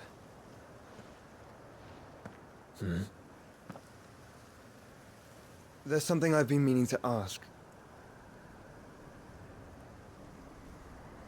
You took her icon, didn't you? Yes, I did. She understood.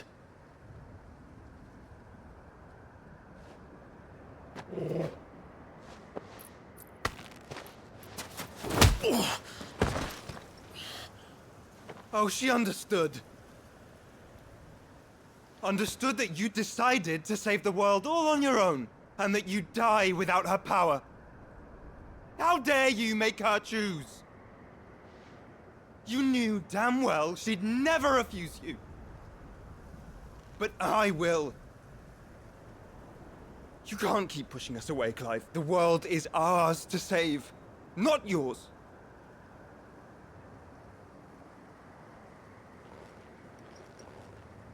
I used my gift because I thought it was the right thing to do.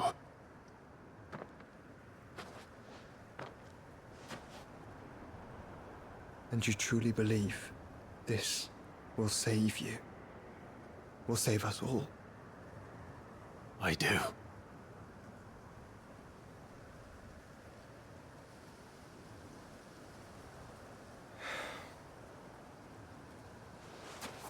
Then so be it.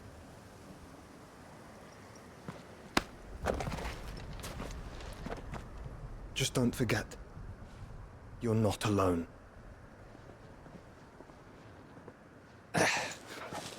Think I've found us a trail. Did I miss something?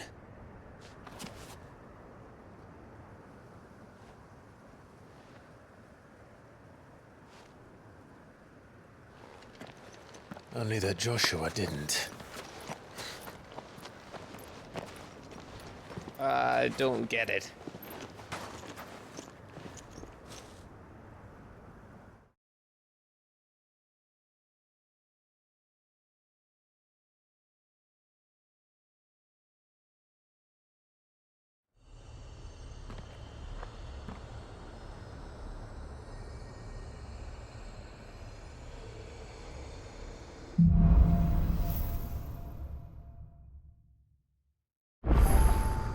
Always wanted to visit Ash. We're in Waluda territory now. Don't expect a warm welcome. Oh, I don't know, Clive. That castle over there looks inviting enough. Shall we sample its inhabitants' hospitality?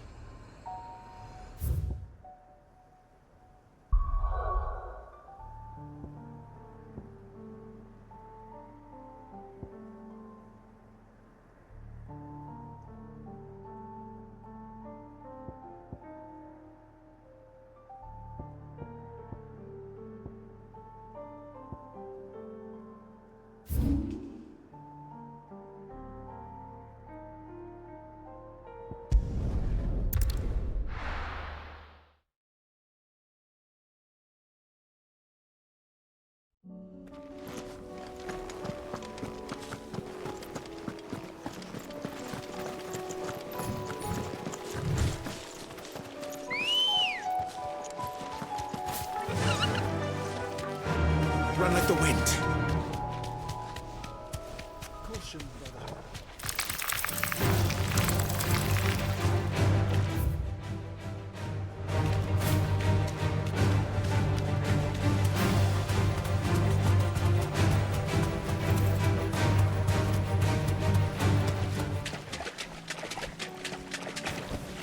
You deserve a rest.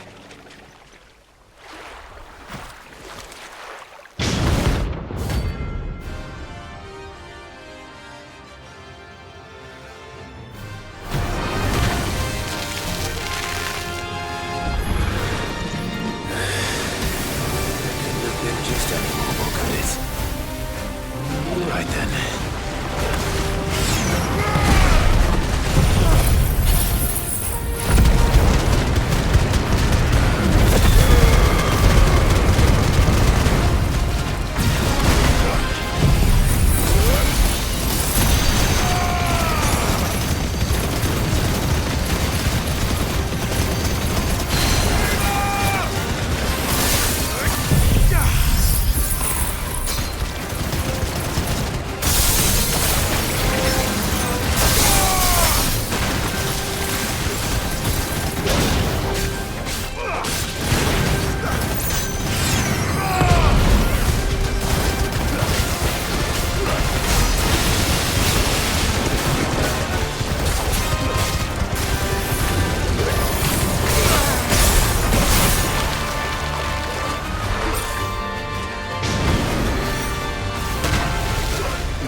was definitely anything but ordinary. Now, let's get this vine back to the yard.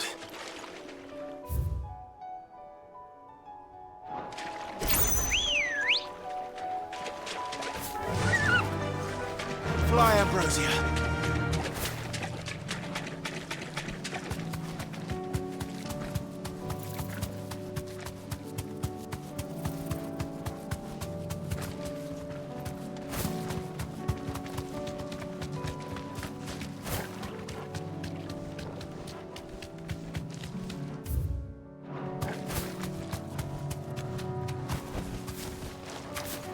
Here's the aqueduct. Now to find our stonewort. Yote mentioned blood-red petals.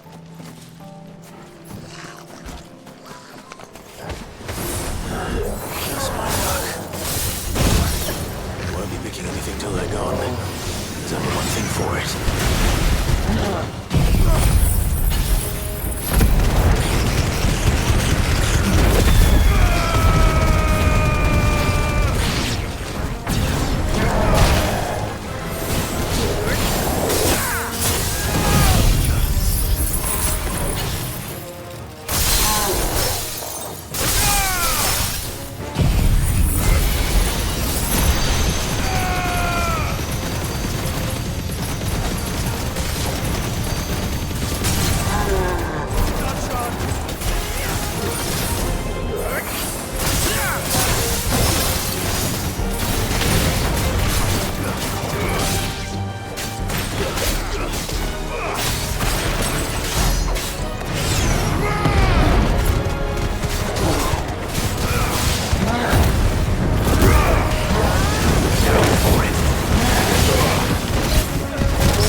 Here it is.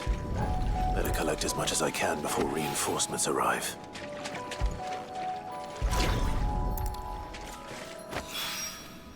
All right. That should do it. Let's get these back to Yote.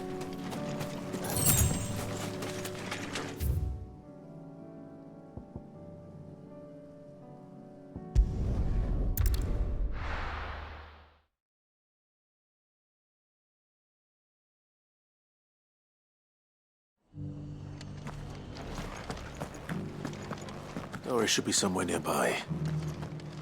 Assuming she's still here. I'm all for making this town a welcoming place. Just because the heavens have gone to rack and ruin, it don't mean we have to. Now, let's get this stall set out. Doesn't still hurt, does it? Oh. It's been a pleasure, Doris. Just like old times. I'll give your offer some thought, my lady. How goes the investigation? Sid, what brings you to Martha's Rest?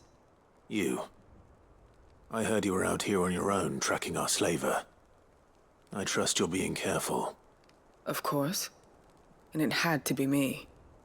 The bearers from the Dragon's Eyrie confirmed a long-held suspicion of mine that the slaver we've been tracking is an old acquaintance.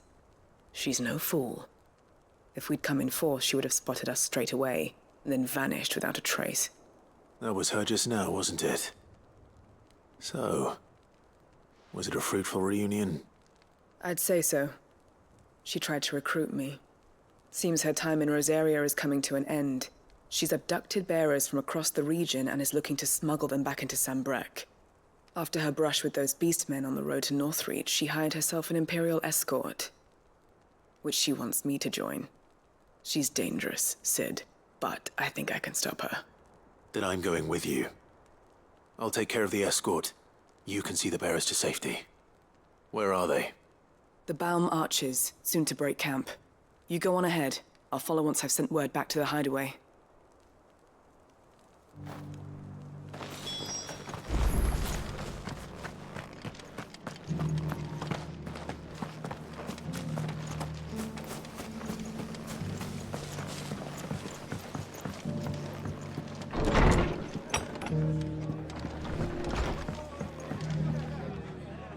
Ah, Clive. Just the man I was hoping to see. Oh? And why is that? You remember how some of Sir Wade's guardians took up residence here after the Akashic attacked? Well, now the rest have come to join him. Seems their barracks in the Lazarus have been lost to an ether flood. Now, I don't mind having a few more brave boys around to keep them animals at bay. I ain't daft after all. But we ain't got nowhere for 'em to bed down. Poor buggers are having to make do with haylofts and chocobo pens. I'd build 'em a new barracks here if I could. But where would I put 'em? There just ain't enough room up here on the rock. Which leaves us in a bit of a pickle. The people we're counting on to keep us safe are living like beggars. I see. And it ain't just that lot. There's bearers to think about too. There's been more and more of them turning up lately, coming from all over looking for safe haven. But there's only so many we can shelter with the room we've got. We can't keep cramming more and more people into less and less space. What we need is a new home for our new arrivals. And that's what I was hoping you might help me with. If it ain't too much of a burden, of course. It's no burden. Thank you, Clive. So, where were you thinking of making this new home? Well, I reckon we could do a lot worse than Eastpool. Eastpool. It's been a long time since I thought about that place. It was a tragedy, what happened. And if any of us could have done anything to stop it, we would have. But what's done is done. And those who lived there wouldn't have wanted the village they loved to be left in ruins.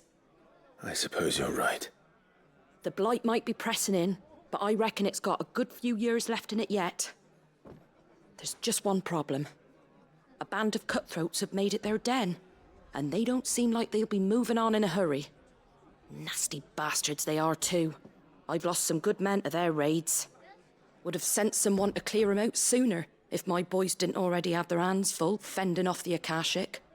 But now we've got a few more guardians of the flame to call on.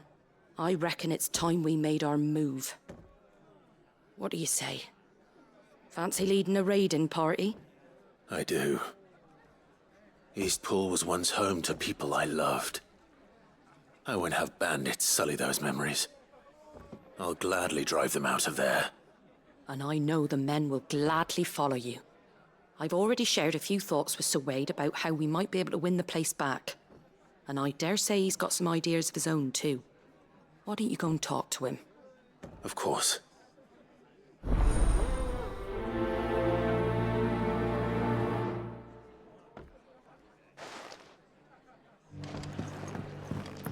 Back to Eastpool then. Not just yet. Let's hear Wade's plan first.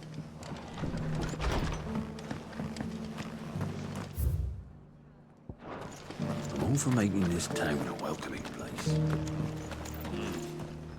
So Wade, it's good to see you well. And you, Lord Rossfield. And you. I spoke with Martha. She tells me you have plans to free Eastpool and make it your own. That's right, though it was mostly her idea. I rather fear my men have been treading on her toes somewhat since joining us, not to mention each other's. And then there are the bearers, men and women who found the courage to flee their masters and sought refuge here. We need somewhere to settle them, and I can think of worse places than Eastpool. As can I. Which is why I agreed to help you win it back. That's very kind of you. I'd be most grateful if you would. With you beside us, we shall soon send that rabble of rogues running for the hills. So, what can you tell me? That thankfully there aren't too many of them. Fewer than a dozen at our last count. And rather less, thankfully. The road that leads there will more than likely still be crawling with Akashic. A small force would suffice to clear the village, but if the Akashic were to follow them in, That force could end up trapped between a rock and a very hard place indeed. I'll head into Eastpool and deal with the bandits. You and the Guardians can stay outside the village and fend off any Akashic who come too close. Make sure I'm not taken unawares. I can't ask you to bear all that risk yourself, my lord. The Akashic are the bigger risk. I can handle a few bandits. Well, if you're sure, I shall summon my men at once. Shall I wait for you here? No need, my lord. You go on ahead. We'll be with you before long. All right. I'll meet you at Eastpool then. We shall see you there. And may victory await our coming.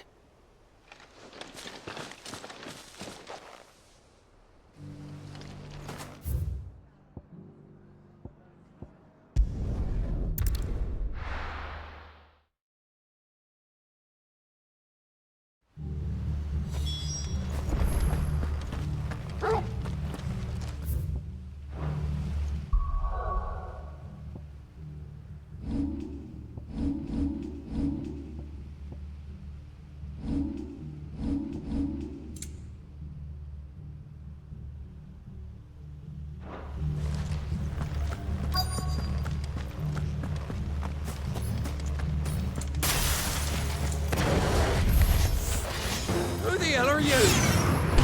Kill them!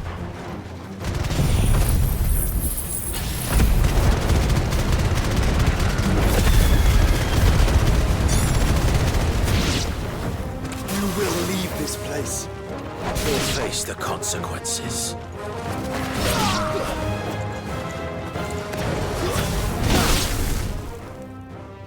That's the end of that, then.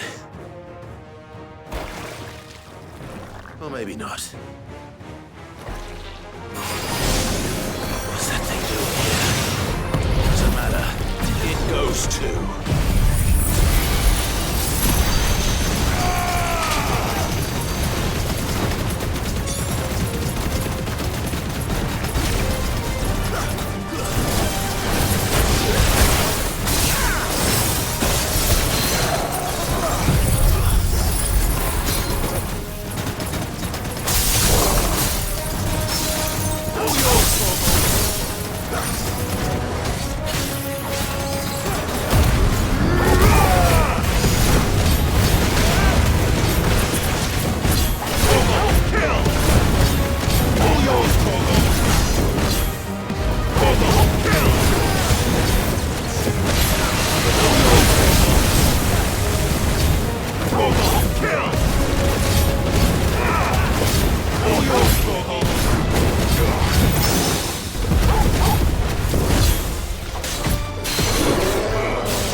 Any more surprises? I'll take that as a no. Bravo.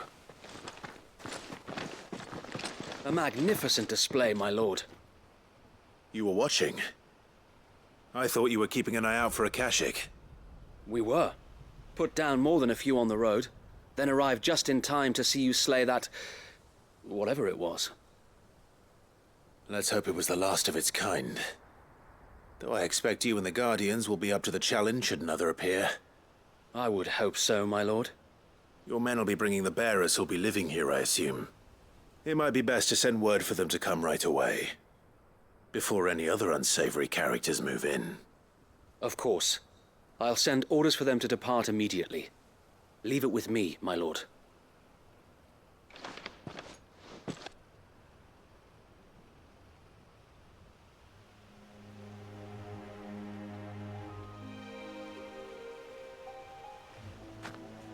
Home. Without masters. No. We're the masters now. Our lives are our own at last. That's all of them. And not a single Akashak in sight. Now to begin the important work of rebuilding the place. It won't be easy. Especially not after 5 years of beasts and blackguards having their wicked way with the place. The masonry might still be sturdy enough, but half the beams are rotted. Those that weren't lost in the fire or burned by the bandits, that is. It'll take a bit of elbow grease, but we'll see Eastpool rise again. Just you wait. So wait. Lady Hannah is buried here. If you don't mind, I'd like Oscar to join the rebuilding efforts. He should be a part of this. Of course. I couldn't agree more. I'll let Martha know that everyone arrived safely. If you need anything more, you have only to send a Stolas. And we will, my lord. Safe travels. Nice to see Eastpool alive and kicking again, eh? Let's go and tell Martha the good news.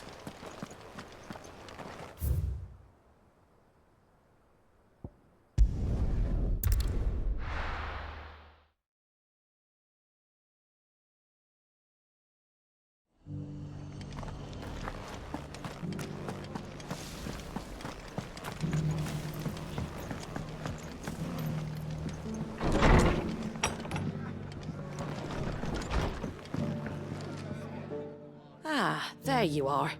All went well then. Sir Wade told me you got rid of the bandits while his lot kept an eye out. Nicely done.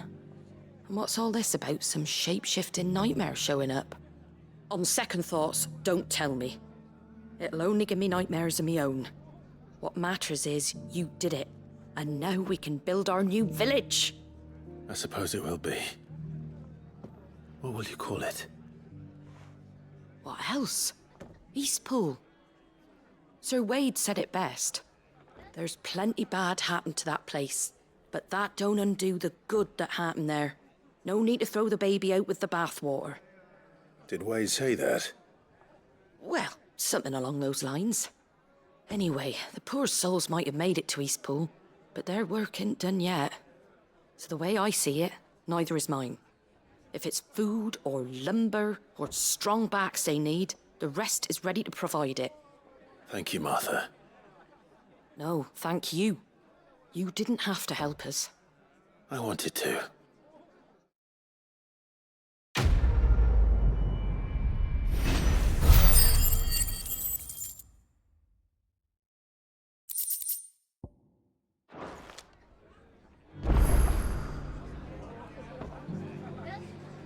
Ah, Clive, I was just about to send for you.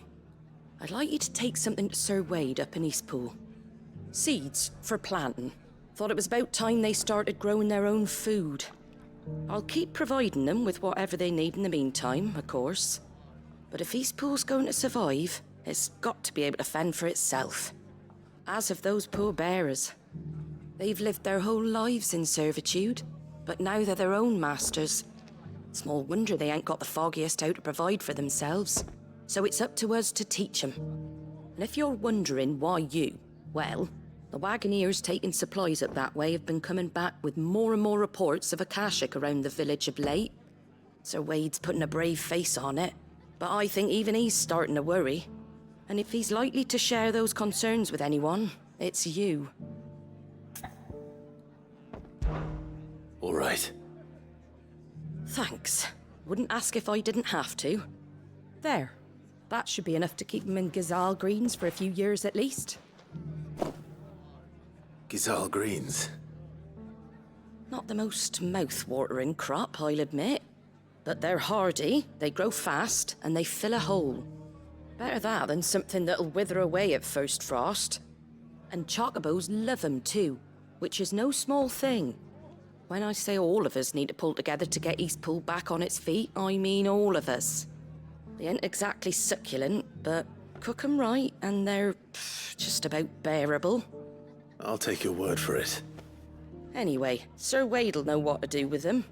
And if he don't, well, I'll go up there and show him myself. I'm sure you will.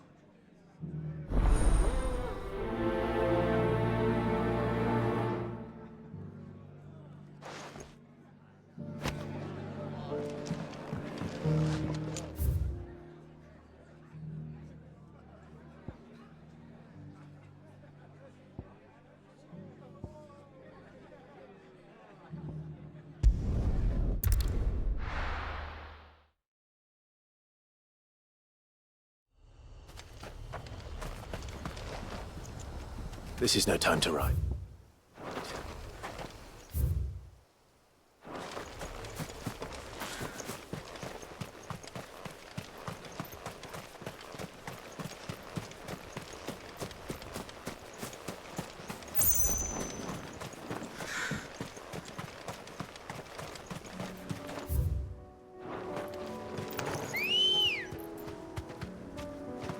Come on.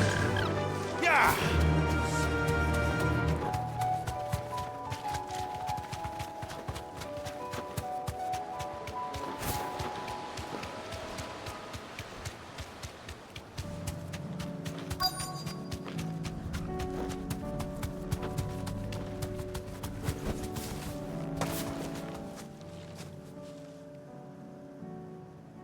Good. They haven't broken camp yet. How did Doris come to know a slaver, I wonder?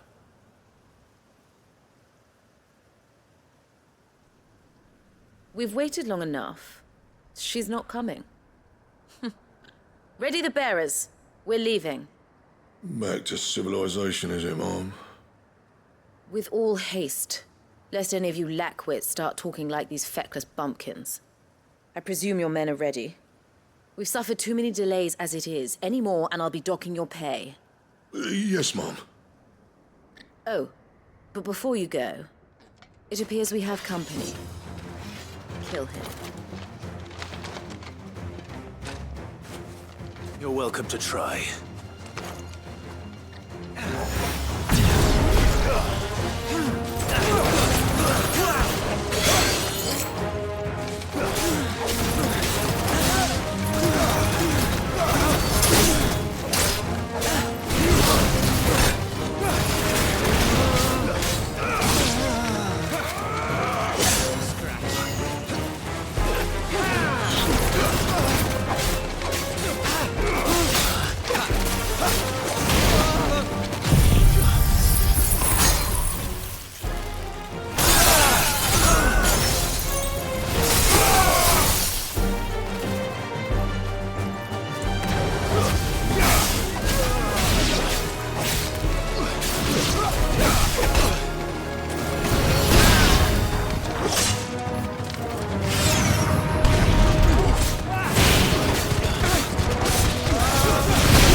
So much for your escort.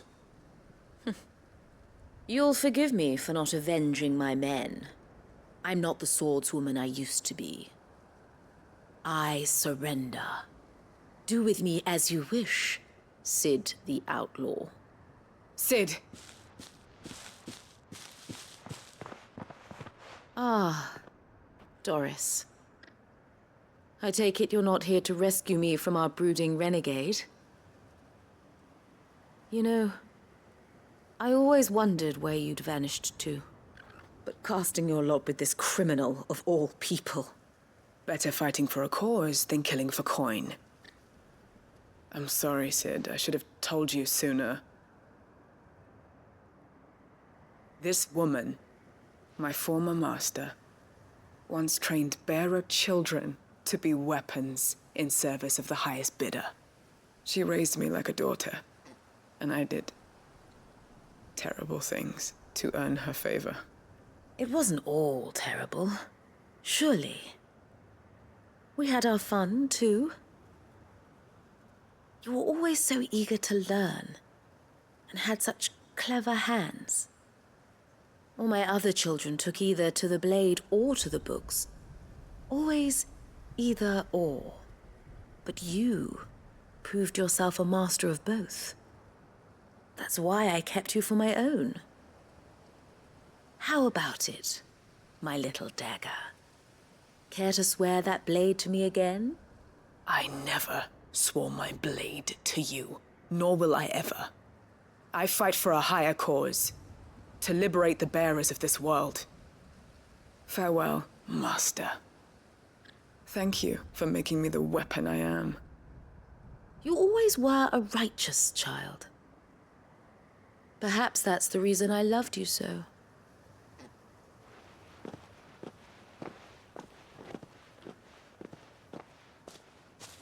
What do you want to do with her? I am not the killer she wanted me to be. Not anymore. And she no longer has friends in high places. The Dame does, though. Her connections at the Imperial Court will see that justice is done. All right. If you're certain. I am.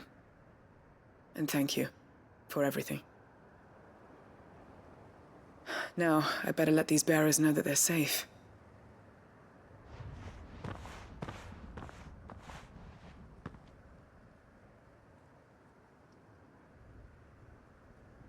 And I should head back to the hideaway and put Cole's mind at ease.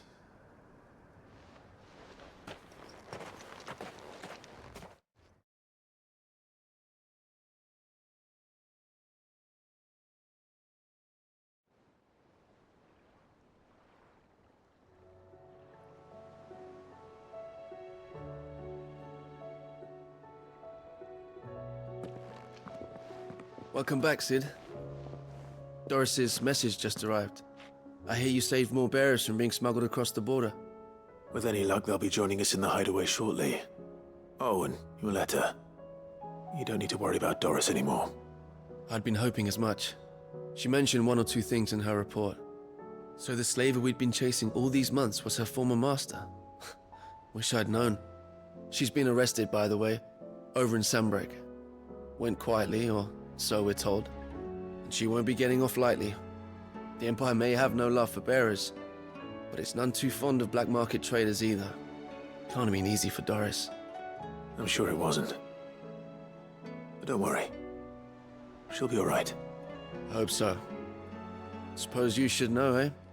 You had quite the past yourself before you came here, or so I understand. Anyway, thanks again, Sid. The Cursebreakers would be lost without Doris. And you, of course. Keep up the good work, Cole.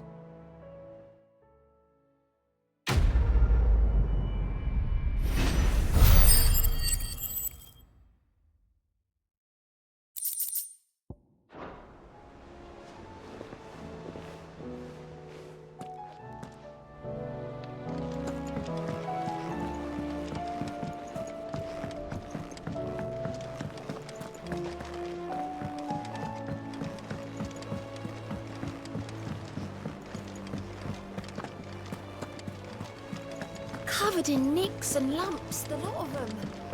It's a wonder they can still walk.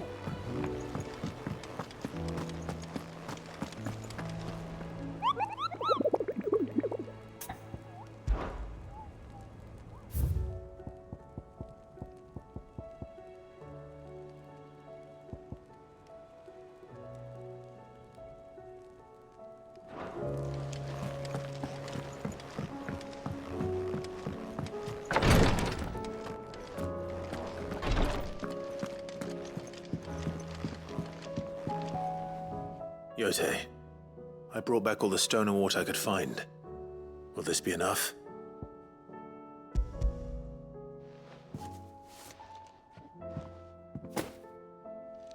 Yes, my lord.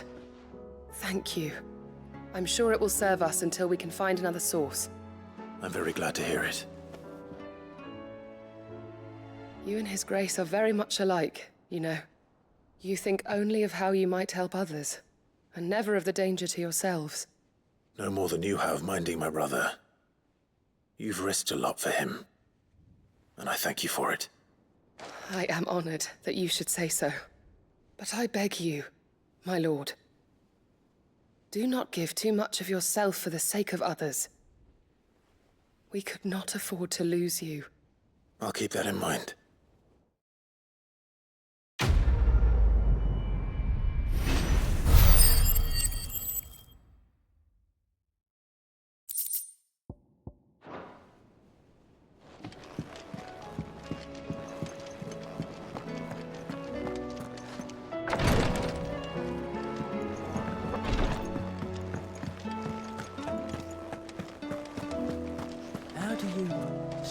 sea, you reckon?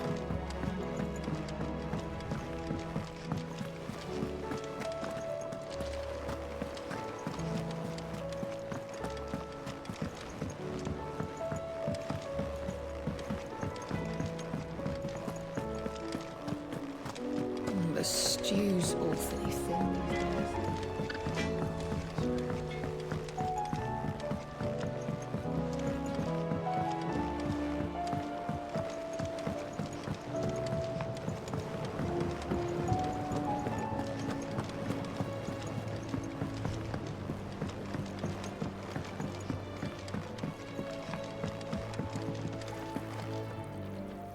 Sid, I can't help but notice that your satchel is twitching in a most violent manner.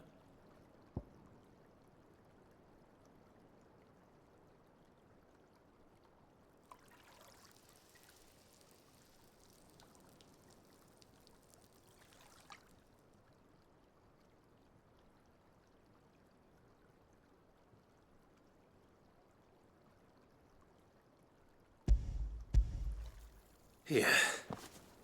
It's your problem now. What an amazing specimen. The flesh positively throbs with vitality. If I can successfully graft this to the Morganbeards... When I successfully graft this to the Morganbeards, I suspect the results will be immediate. I shall begin at once.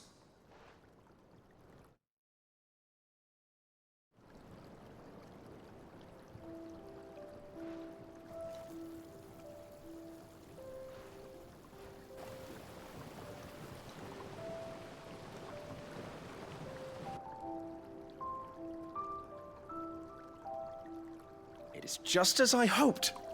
Witness how the Morganbeards have taken to the blighted soil, how they bloom with heretofore unseen vigor.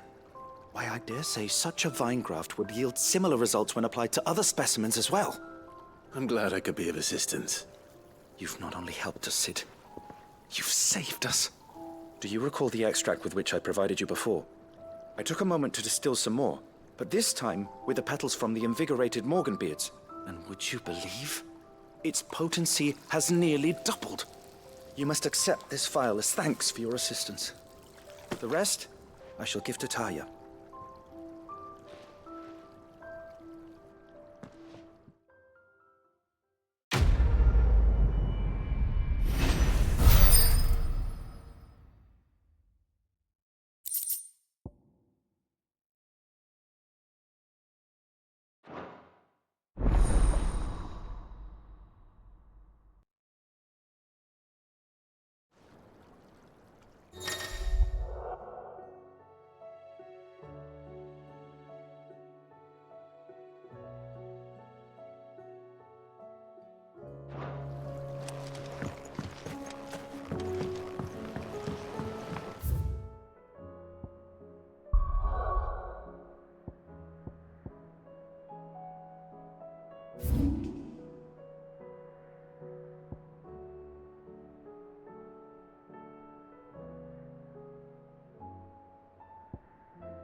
Fly, Ambrosia.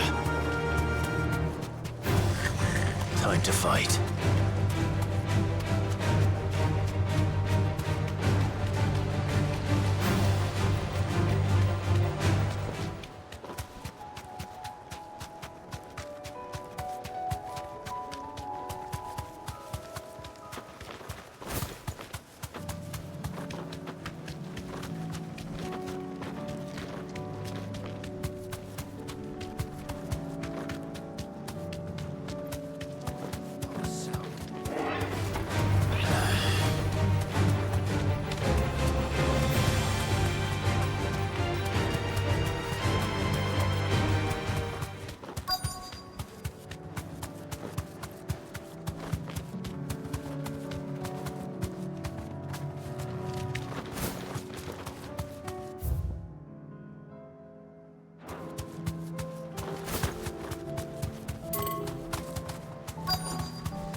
to deal with these ones first.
This is it.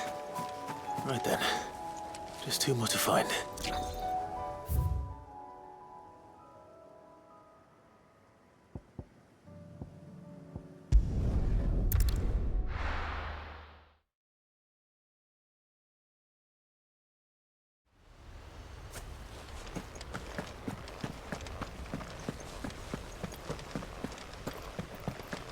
I heard the Guardian saying we're supposed to grow our...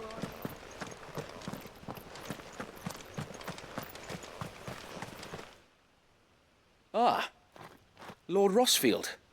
What brings you to Eastpool? A delivery from Martha.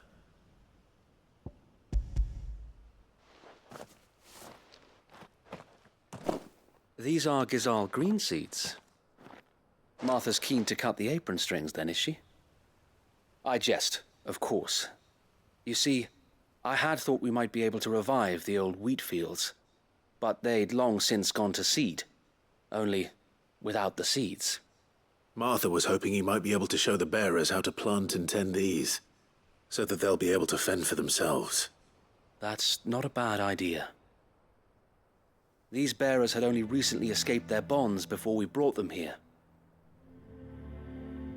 They know little of freedom, of providing for themselves and their loved ones.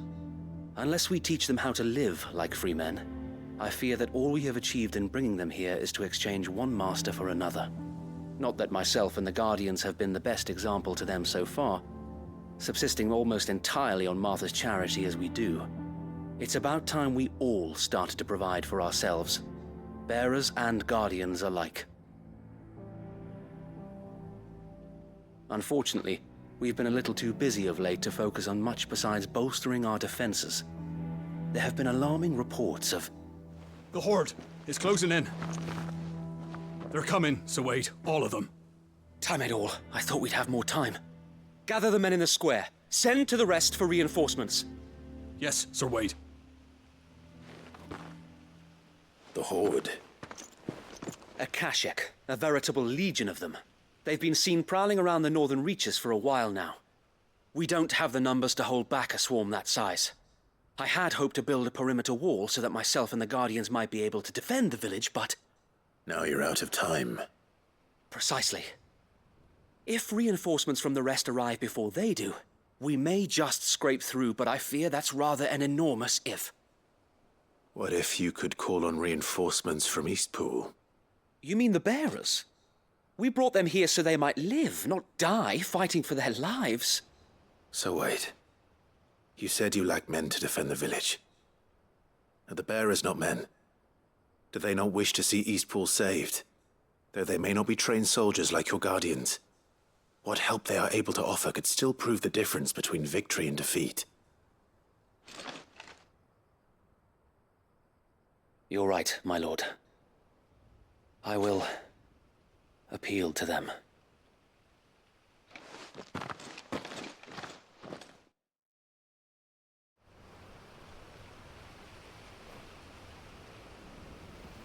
My friends, I humbly beg your aid. We Guardians are few and our enemies many. But I swear we can defeat them with you at our side. You would send us to the slaughter, to serve as bait for those fiends so that you and your men might be spared. And to think we trusted you. Say what you will, a home is not worth dying for.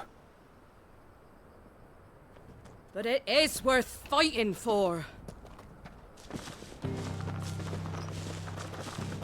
Sir Wade fights to give you lot a chance. Just like I do. Just like Sid does. We all wanted to give you a home where you could be free. And you got one, didn't you? This place, Eastpool. This is your village. Your home. And if you don't fight to protect what's yours, you'll lose it. You know I'm right. This world wants to take everything from you. Everything. Your homes, your freedom, your very lives. So then, are you going to stand by and let that happen to you? Are you going to accept fate like good little Bran did and die, having never stood up for yourselves? Or will you fight like free men and women?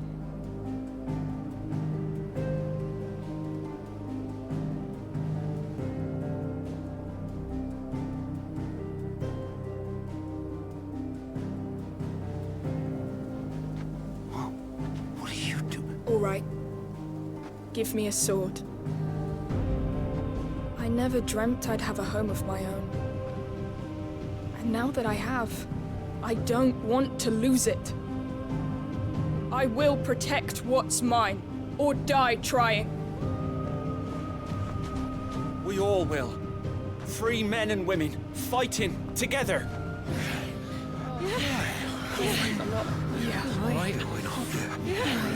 For Eastpool! For Eastpool!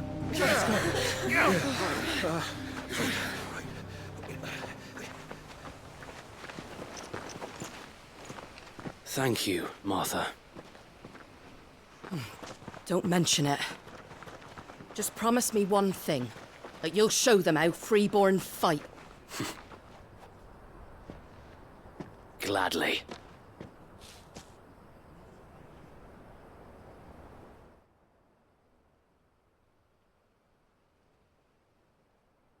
Well, if it was numbers you were lacking, you certainly won't be now. Thanks to you. Me? Oh, I just love the sound of my own voice. Lord Rossfield, my lady, we're ready. So what's the plan of action? We'll divide our forces into several small detachments, each made up of guardians, bearers, and guards from the rest. These will position themselves at strategic points around the village.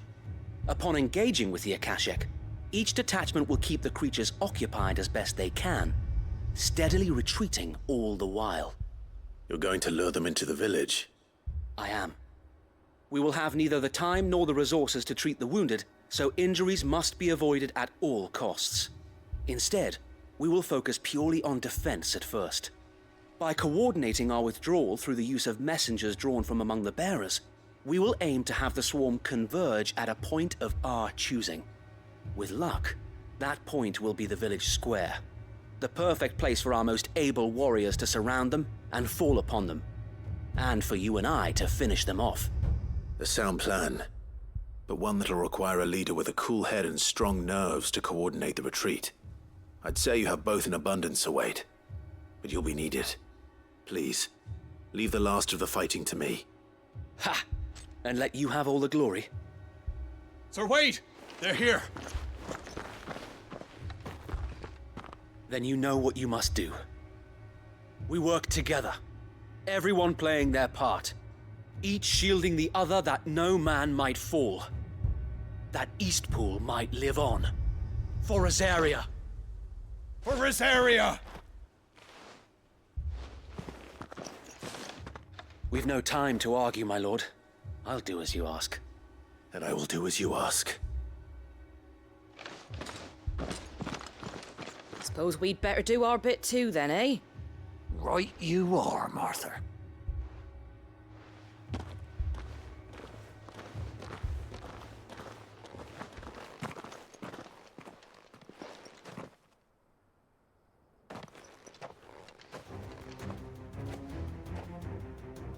The calm before the storm.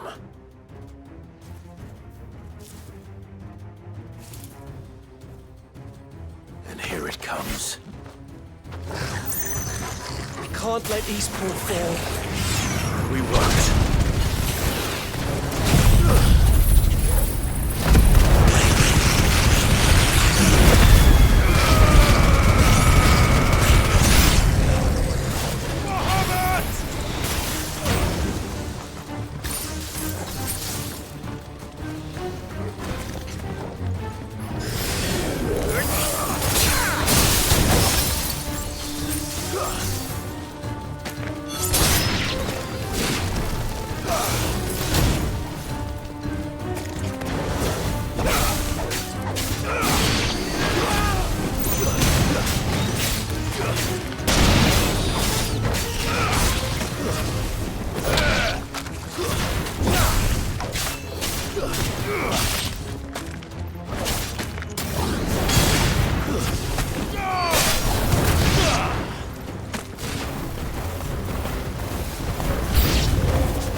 All yours, Torgoth!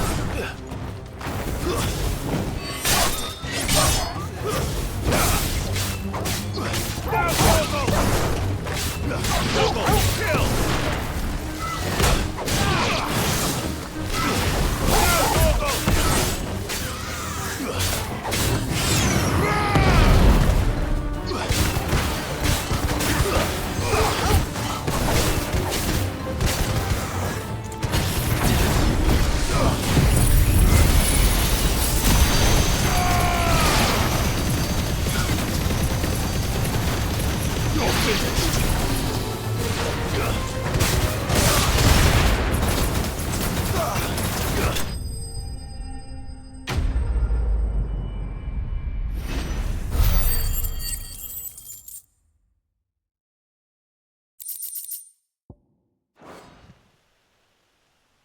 Looks like that's the last of them. Lord Rossfield! Change of plan! What is it? Owl from the rest. An Akashic curl's been sighted on Rhiannon's ride and is headed in their direction. Well, the better half of her guard is here. So Wade, how many Akashic remain in Eastpool? Hard to say. My men are still facing some resistance, but I think the worst is behind us. I could order a detachment or two to fall back and... No. Let them finish the job. You stay here too, Sir Wade. Your men need you. I'll go after the Curl. Join me only when Eastpool is won. If you're sure, my lord. May the Founder protect you.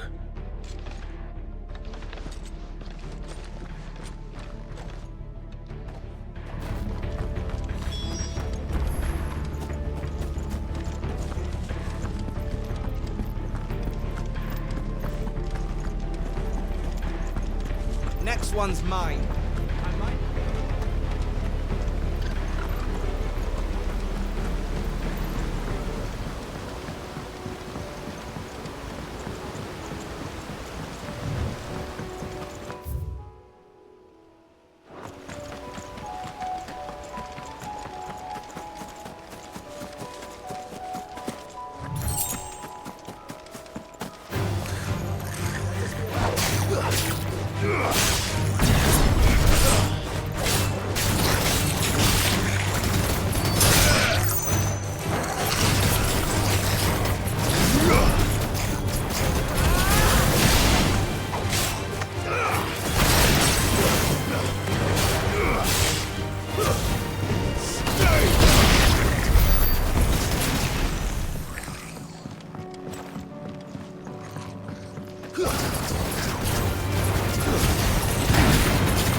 with me, Joshua.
All right.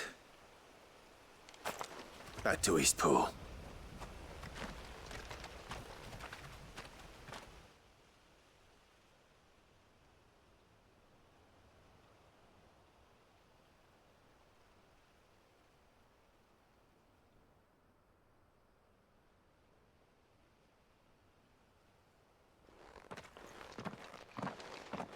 Lord Rossfield, the Curl, is it? It's dead. Thank the Founder for that. And for you, my lord. We were able to eradicate the rest of the Horde. I have guardians posted around the village to keep watch for further attacks, but all seems quiet for now. I hesitate to say it, but I think it might be over. I think it might.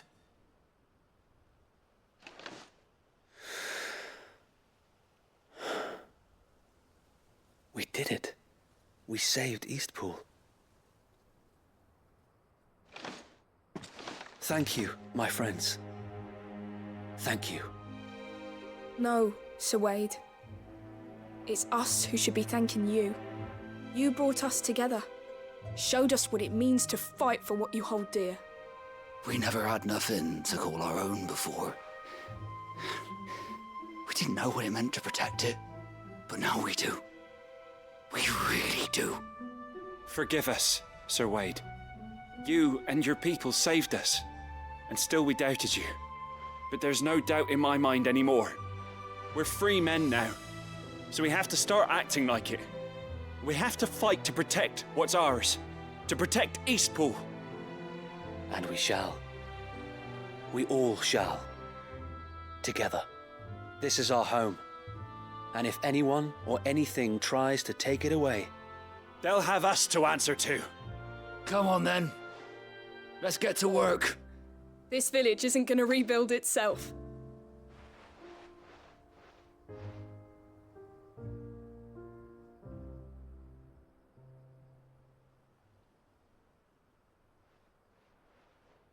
They're not slaves anymore. No.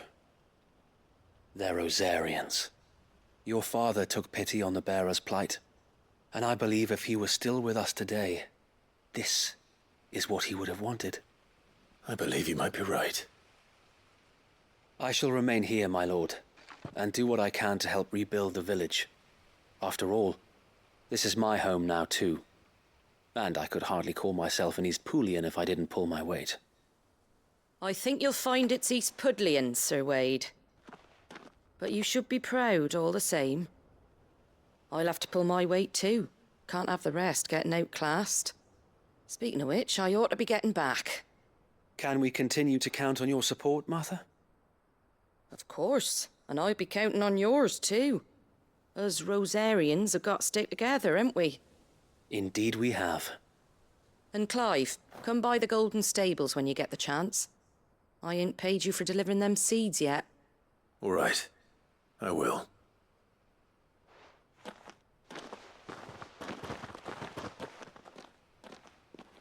Lord Rossfield, do you remember our very first mission together? Clearing the goblins from the Stillwind marshes?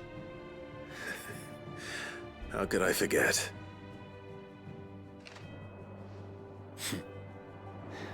There's one sight that I shall never forget.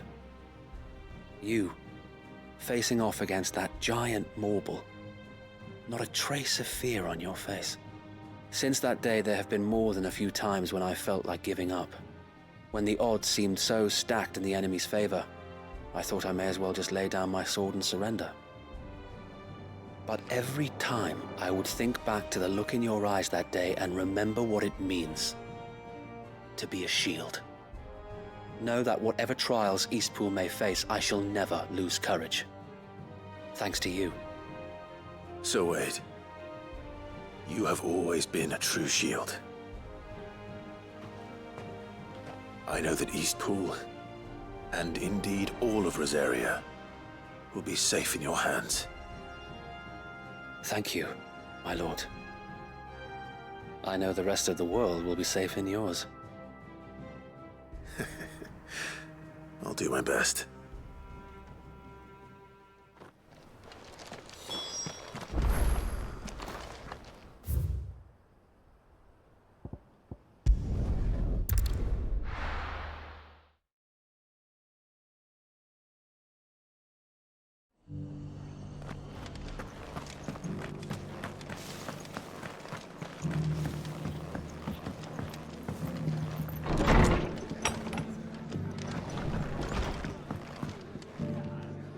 The hero returns. It's lucky you came by when you did, eh? Not only did my seeds get delivered, but you went and saved Eastpool and all. I just did what I could. And it's only right that you get rewarded for it. Take it before I change my mind. Thank you, Martha. So, Eastpool's finally back on its feet again. And a home to free bearers. Who'd have thought we'd see the day, eh? Well, it was your idea. I know that, but I never stopped to think what it would mean. Bearers in charge of themselves, thinking for themselves, working for themselves. Like your hideaway, but not even hidden away. Though I suppose the rest ain't much different nowadays. You know, bearers living free like that reminds me of when I first met Sid. Loath as I am to recall that particular day. I take it you didn't always see eye to eye. What happened? Well, if you really want to know, I started doing what I do long before I met Sid. In fact, that's how I met him. Or at least how he came to meet me. He showed up at the stables one day, asking questions about who'd been buying up bearers. Founder knows what he thought I was doing with them. Running a hunt, poking around in their innards. Something awful, anyway. Me, I thought he was a new constable. Thought the game was up. But somehow we both managed to work out what each other was about. And before I knew it, the cheeky arse was rattling on at me about how I was doing it all wrong. After all my hard work. Told me I was giving them relief, but not freedom. That my bearers were still dying as slaves. Got right under my skin, it did. Told him if he didn't like it, he could bugger off and report me to the garrison. And you know what he did? He smiled. And then he laughed. And then I did the same. We made a pact that day. That whenever one of us was in need, the other would always be there for him. And you were? Well, we both wanted the same thing. To make life better for bearers. Just like your dad. Do you know I was born right around the time Elwyn became Archduke? Growing up, I saw how he tried to change things. He certainly didn't lack for ambition, that one. Indeed. But the loftier one's ambitions, the harder they are to achieve. Which is why those of us who follow in their footsteps need to finish what people like Sid and my father started. Suppose you're right, aye. And if we don't manage it, there's always them who come after us. Good thing we've got a few half-decent sorts waiting in the wings, eh? It's almost enough to give you a little bit of hope. Just a little. Anyway, enough nattering. Better get back to work. Let's see about making everyone some dinner, shall we? The least the folks who saved Eastpool deserve is a hot meal. And you and me ain't gonna save the world on an empty stomach neither. That sounds like a wonderful idea.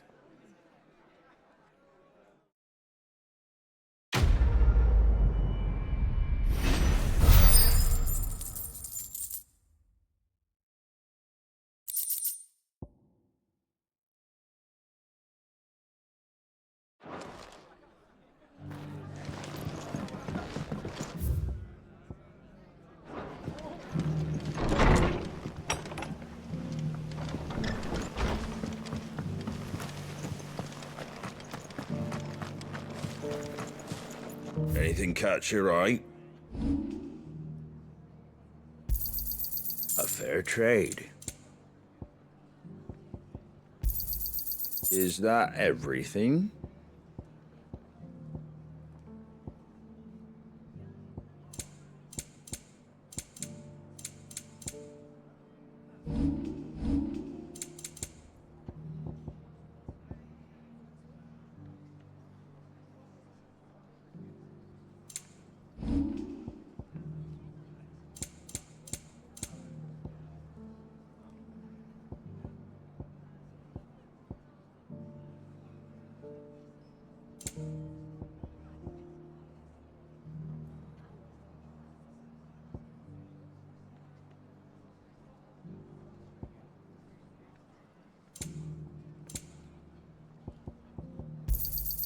There you go.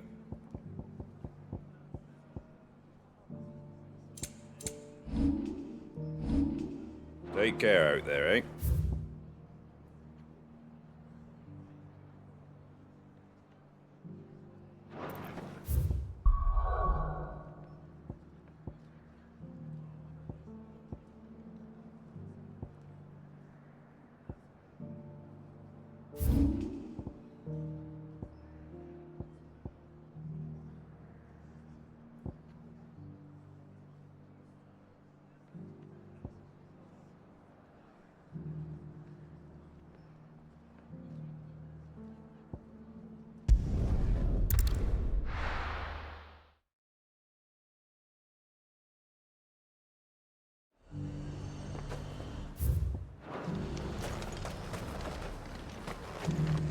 Do you see anything you like?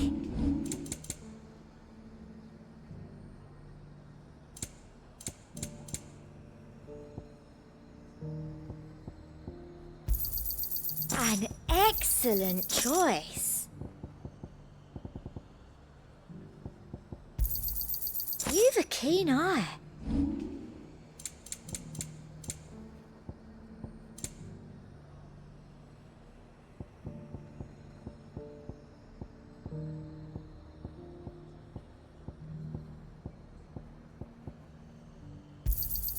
I doubt you'll get more than that in the capital. Thank you. That's the best I can do. I doubt you'll get more than that in the capital. That's the best I can do. I doubt you'll get more than that in the capital.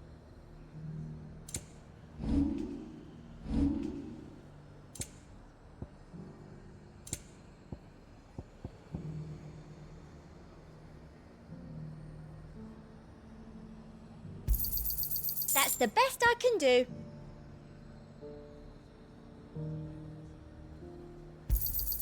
I doubt you'll get more than that in the capital. I do like a customer who knows what he wants. Come back again. Sell anything today? As much as you,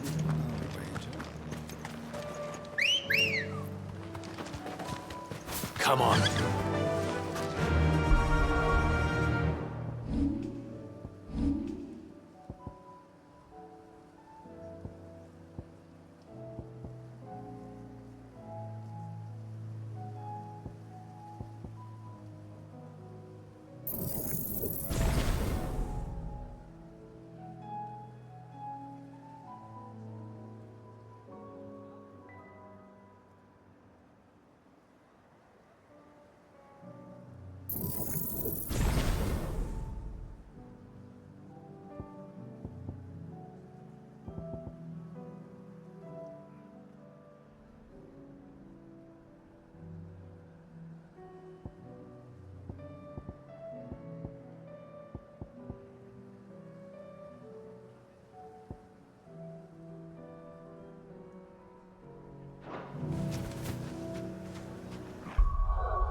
Rodriguez could have mentioned his spiders would be the size of curls.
Hopefully one will be enough. Rodriguez will have prepared the other ingredients by now.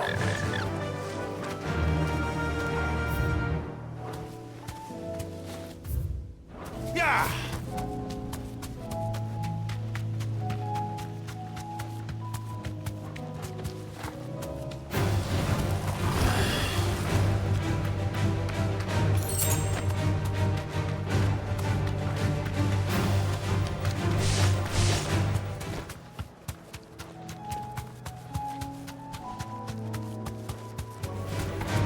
Time to fight.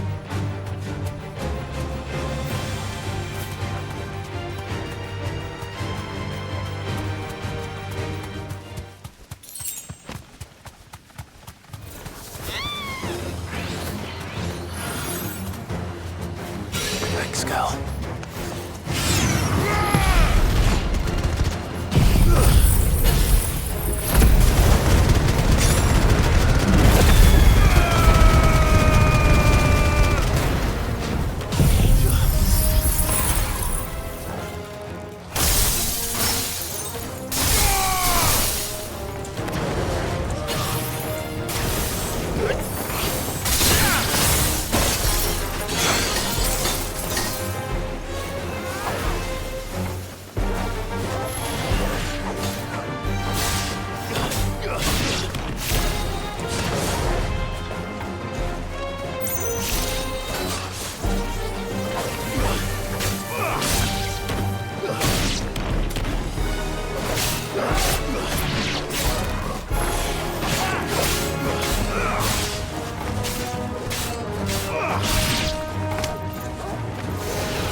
Two down, one to go.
mistakes. personal.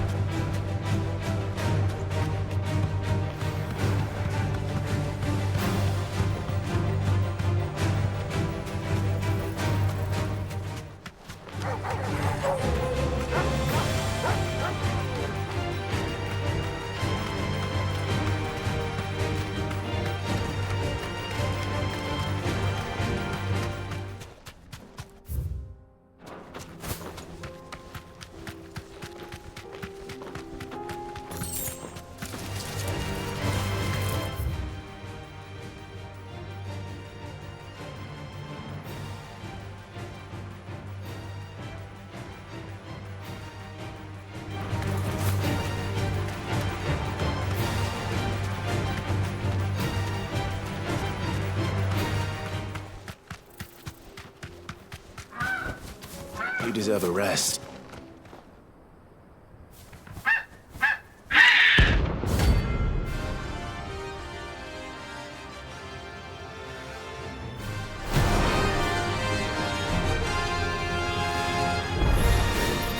That's like no chocobo I've ever seen.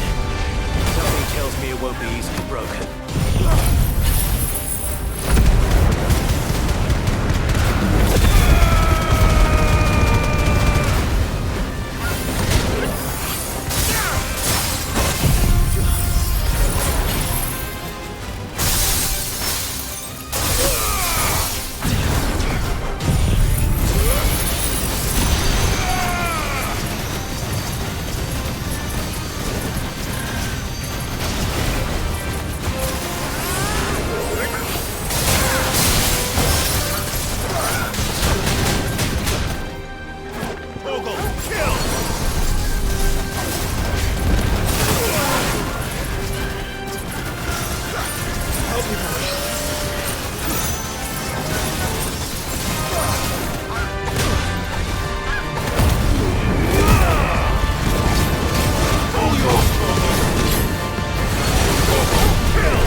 Poor beast.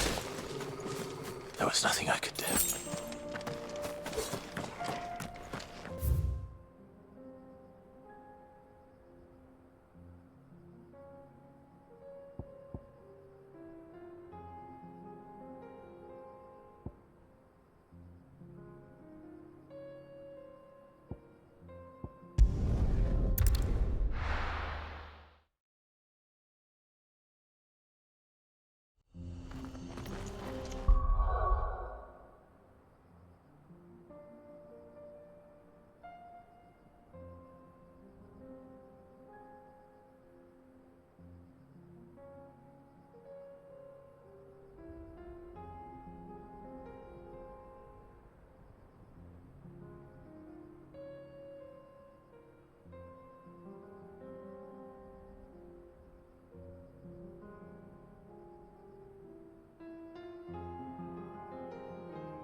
Good girl.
That's all of them.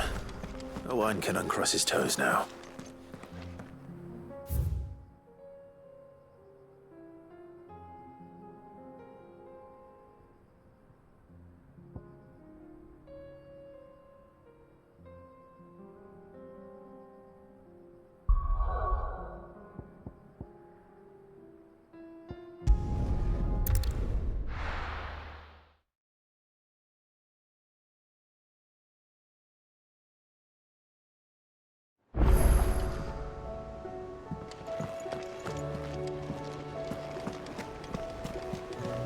Covered in nicks and lumps, the lot of them.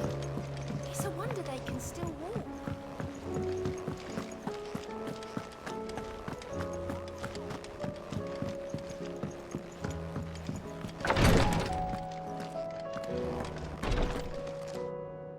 Thank goodness you're back. Taya looks like she's about to collapse. Is this what you needed?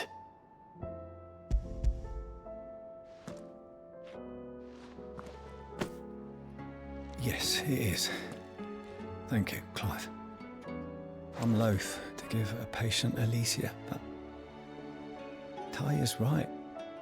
Sometimes it's all we can do. A single dose dulls even the most agonizing pain, and all other sensation with it. It may be a gentle way to die, but it is death nonetheless. I wish there was another way.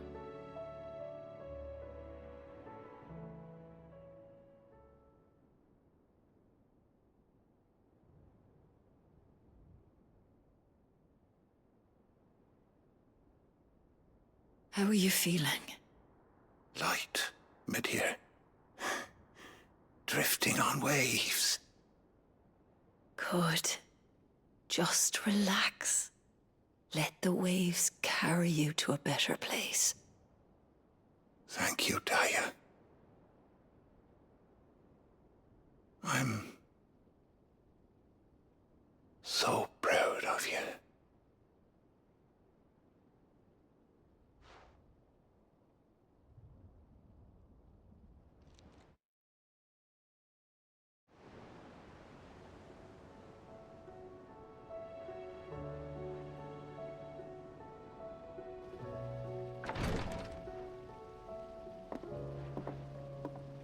He's gone.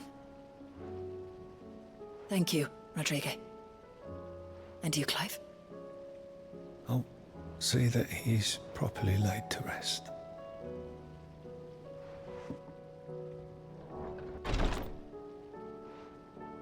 The man you helped today was my mentor, back in the Southern Isles, on the front lines of some meaningless war. I was still a child when they shipped me to their triage tents, to treat the wounded with my gift. But in such blighted lands, I was next to useless.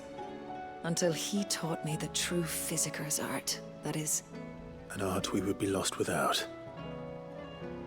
Tears of mercy were his gift to the bearers of the world. A respite from the agony of the curse's end. And a kindness Cid would have approved of. You know as well as I what life is like for a bearer soldier. Marched from one battle to the next, never knowing which might be your last. A commander may care nothing for the bearer spent in his service. But my mentor's gift gave the dying one fleeting moment of tranquility before the end. I've no tears left, Clive. I've seen too many of my friends taken. Something needs to change. And we need to be the ones to change it. And we will. I promise. I hope so.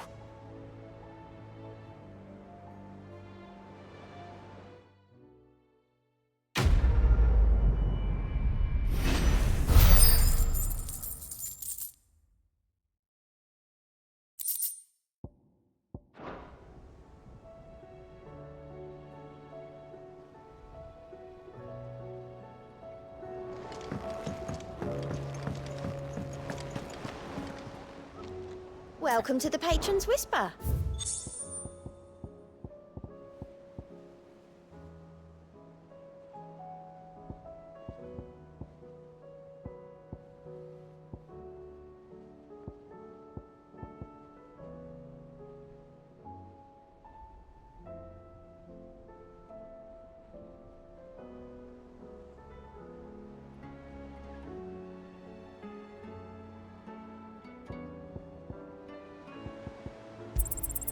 You earned this.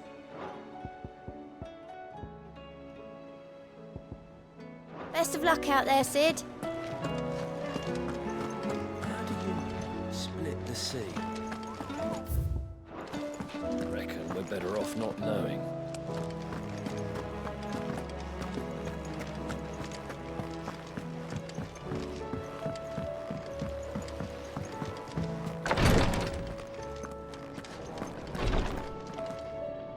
Clive, I wanted to give you something for the kindness you showed my mentor. What's this? A chest of all the medicines you're ever likely to need. Seeing as you're so reluctant to come to the infirmary, I thought you might as well take a part of the infirmary with you. I'm sure it will be very helpful indeed. And Taya, try not to work too hard. And work Rodrigue all the harder, you mean? He's a quick study, but he's got a long way to go yet. I'll take that particular piece of advice when you heed it yourself, thank you very much. Besides, who else is going to see that your brother takes his medicine? Who indeed?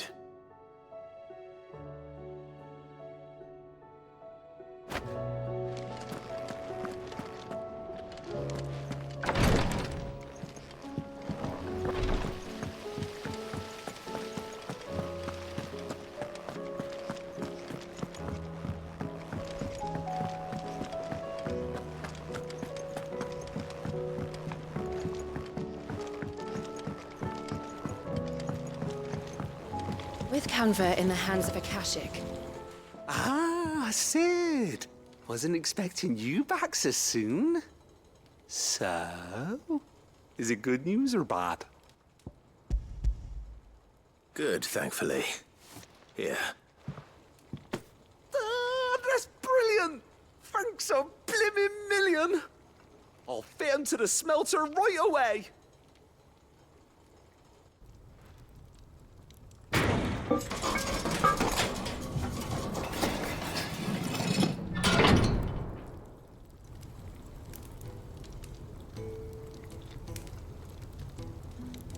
May I present to you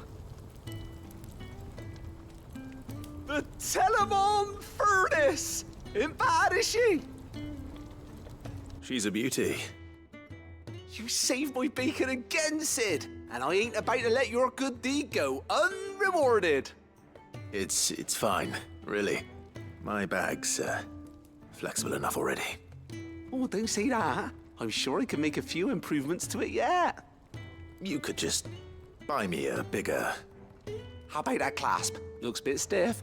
Reckon you could loosen it up and make some more room? And I reckon I know how. With a new alloy we've been working on. The Telemon furnace was just what we needed to perfect it. It's a metal, see? So it's lovely and strong, but it's also, well, stretchy, if you can believe it. Stretchy metal. Well, if you insist. That is the spirit. You'll love it, I promise.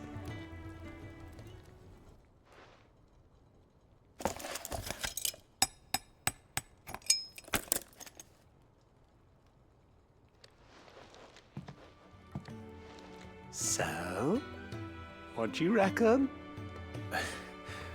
It's actually quite ingenious. Thank you, Owain. Shh, don't mention it. You earned it. And I wanted to get some practice in using that metal anyway.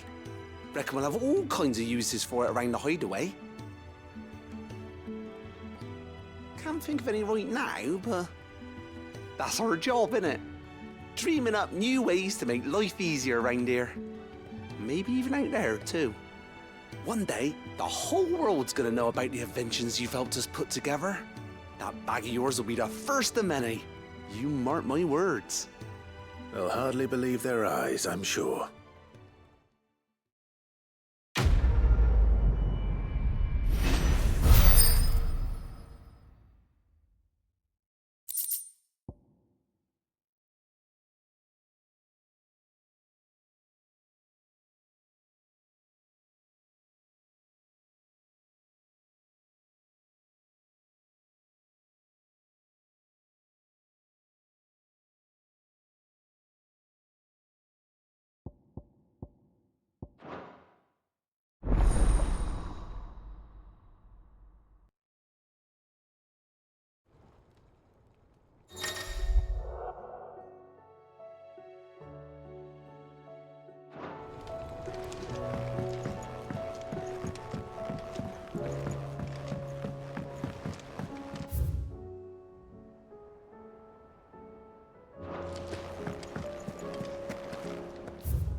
I'll be taking you all to a storehouse in the Bales. Leave anything you don't need behind.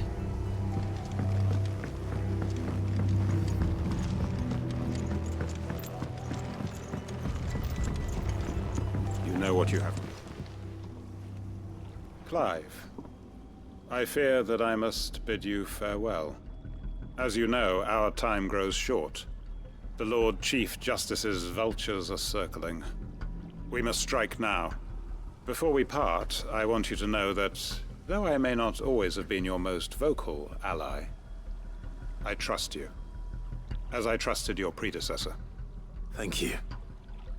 I appreciate the sentiment, and I understand more than anyone how you feel. But is revenge really the answer? It is the one I found, and it is all that I have lived for since that day. But what of Lostwing? Everything you've built. I built Lostwing to achieve this aim. Once it is done, the village will have served its purpose. My comrades and I are sure of our cause, and we shall fight to the last, come what may.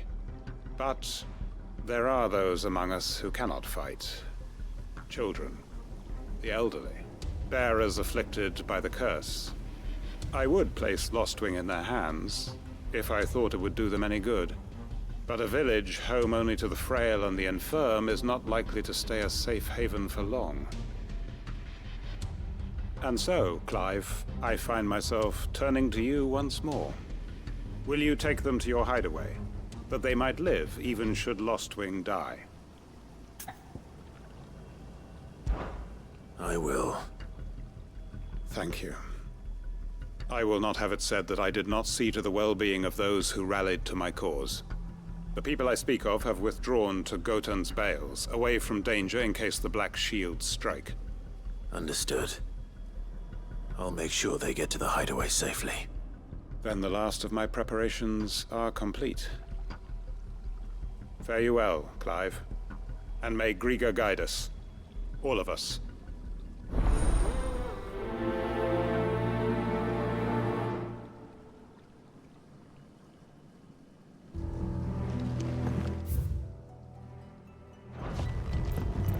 Come then, brother. We are awaited in Gotan's Bales.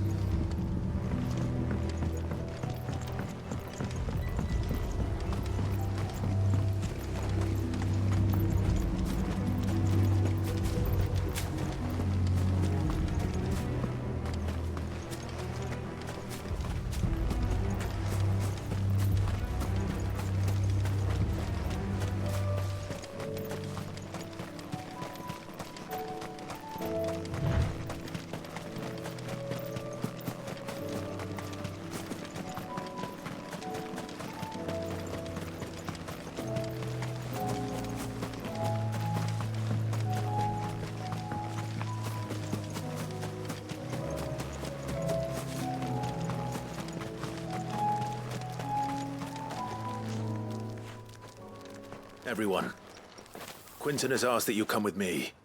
He can no longer guarantee your protection, but I can. There's a safe place I can take you to. Well, if that's what the Master thinks best. Sid, none of us would be standing here today if it weren't for Master Quinton. We owe him our lives. So we ain't about to start telling him what he should do with his. If he's saying we ain't safe in Lostwing no more, it's 'cause he ain't coming back. And if that's what has to happen, then so be it. I only hope he can see this through to the end. That we get to see justice done. I hope so too. Oi! You lot! Where's everyone else? They ain't already left, have they? They've gone with Master Quinton. Fuck! Fuck! Fuck! What's wrong? I've just come from the Justice's manor. We have to get Quinton to call off the attack. It ain't just the Black Shields protecting the place. He's got a guard dog and all. A fucking monster. They don't stand a chance against that thing. If I don't get the message to them, they're all gonna fucking die. No. We can't let this happen. Sid! Don't worry about us. You've got to catch up with him.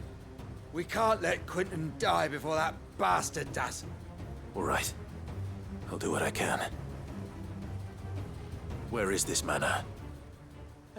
It's way over to the east, through the woods. Heaven Hall, he calls it. Promise us, Sid. Promise us you'll do what you can.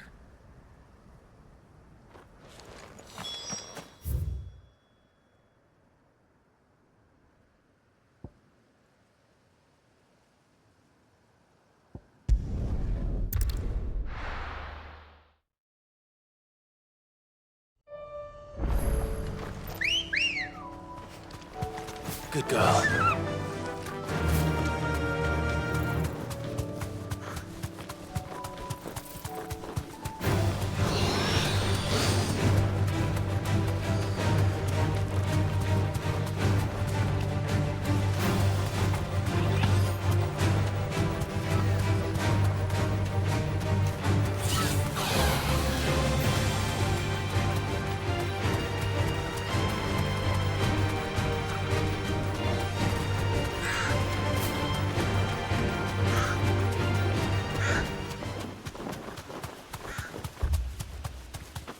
Oh, fuck.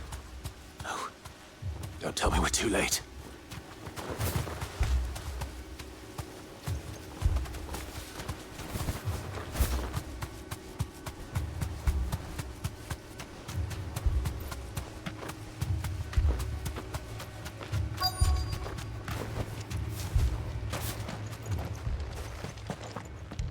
Quentin, are you all right?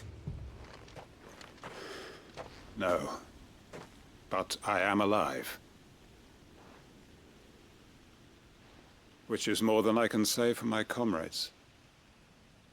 They followed me without question all the way here. And they died. For nothing.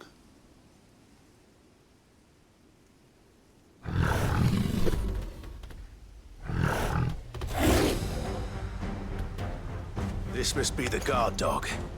Quentin. I'll hold it off. You go. But... your comrades didn't die for nothing. They died for you. Don't let their sacrifice be in vain. I won't. Come on, then. All that, the guard!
If only we'd arrived earlier.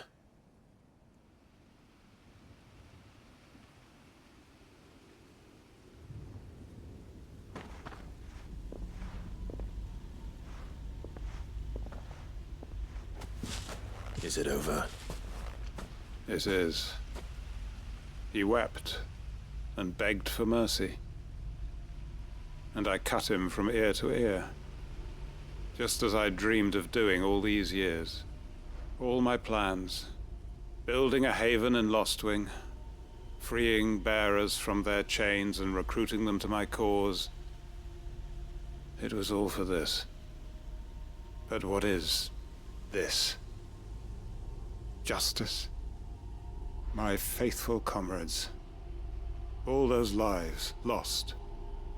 So that I might take another. Quentin. Master Quinton! Oh, thank Grieger you're safe. You're alive.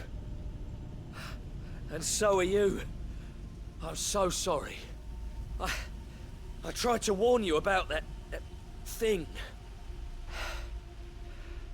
And I hate to say it, but there's more bad news. It's Lostwing. It's been flooded. What?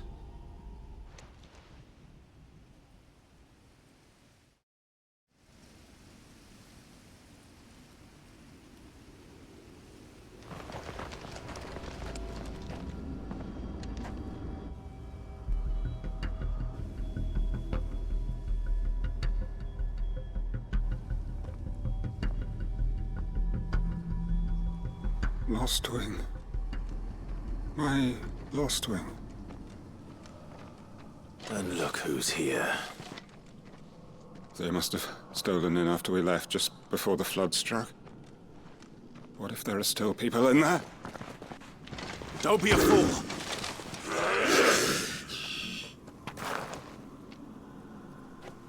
Damn it.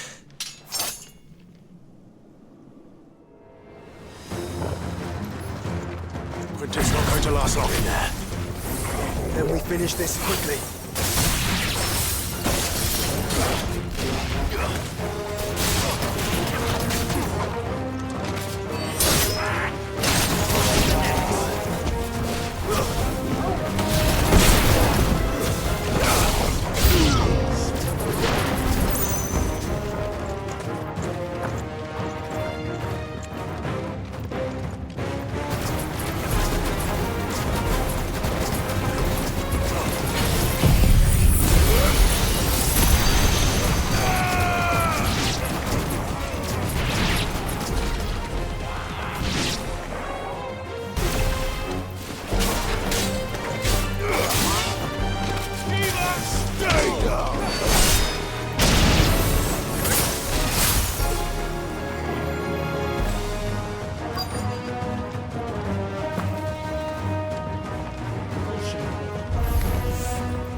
Hold on. I'm gonna get you out of here.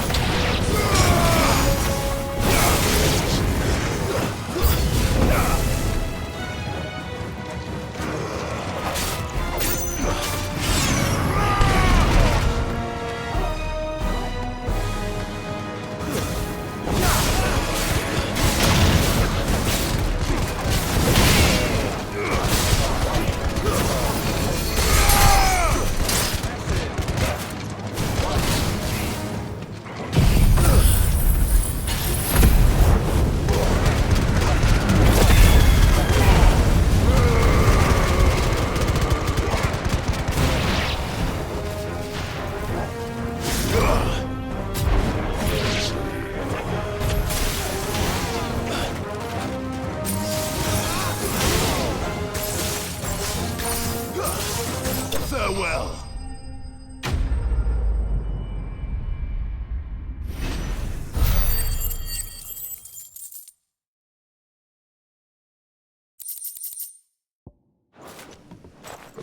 I need to get back to Quinton.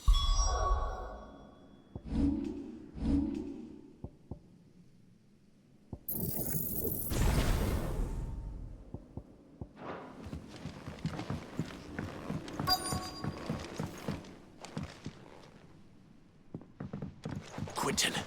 Quinton! Look at me! Thank the Founder. He hasn't turned. I'm going to get you out of here.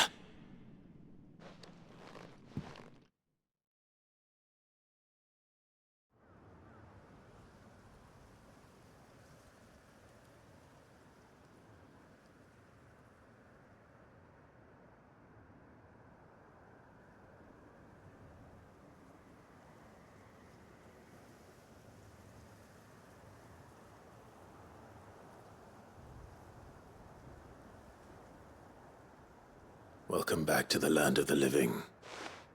Is Lostwing? The flood has filled the valley. I see.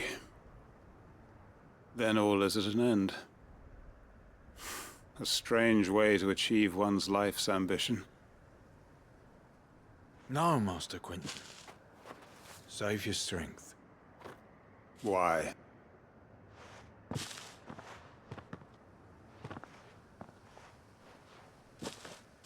All that I strove for is gone. Only emptiness remains. I have nothing left to live for. What the heck are you on about? You've got us, ain't you? Don't try telling me you only freed us so you could get revenge. We're more than that to you, and we all know it. I thought you weren't coming back. But I prayed, and you did. There's got to be a reason for that, right? Can't we just go back to how it was? You know, you looking after us all. Your work ain't over yet, Master Quinton. We believed that you were the right man to lead us, and we still do. Your village may be lost, but it seems your people aren't, so long as you remain to guide them. But why? After what why would anyone follow me? 'Cause we're family, aren't we? Family? Yeah, and all our comrades who went with you, they felt the same. Lostwing weren't just a village. It was all of us. It was. And as long as we're still here, it is too. We can start again.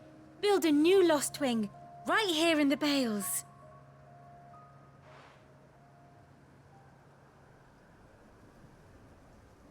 A fresh start.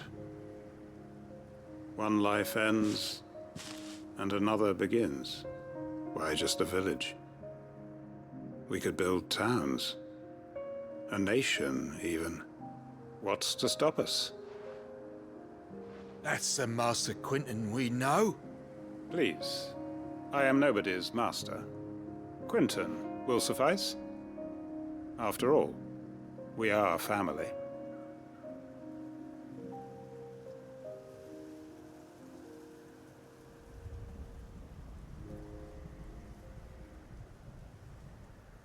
Permit me to withdraw my request. I will no longer be needing your help in looking after my people. I'll pretend you never asked. But you must be rewarded for your efforts on our behalf.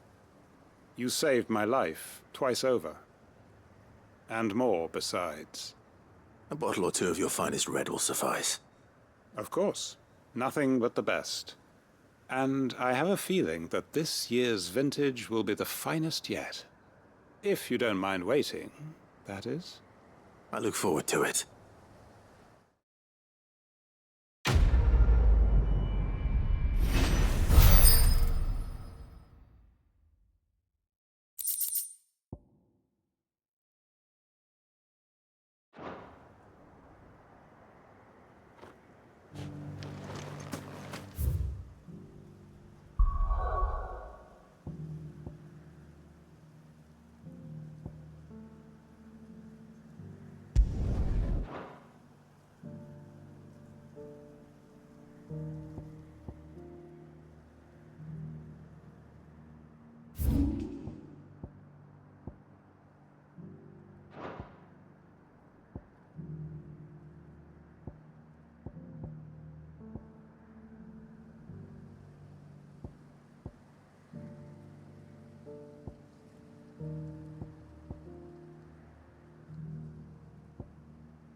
The High Cardinal. The Dominion's all but done for. Was that shouting I heard from the back?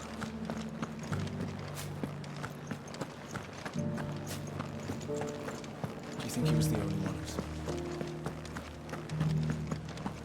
you're just gonna fall into line. What else can I do? I don't trust this Duke. If we're not careful, we'll undo all the Dane's harm. Oh, Clive. What am I to do? My wards and I may soon be without a home. What's happened? The High Cardinal has descended from his lofty throne and taken up residence here in Northreach. The High Cardinal? Leader of the Council of Elders, second only to his Radiance at the head of the Imperial government. Not that any of those things still exist. Now he goes by his noble title, the Duke of Oriflamme. And what does he want with Northreach? He wants to transform it into a military stronghold, a foundation upon which to build a new Sambrec. He's already secured the support of the various army remnants, with promises that they shall be afforded the respect they deserve in his empire. One built on the confiscated property of the people. He would rob the populace to pay for it.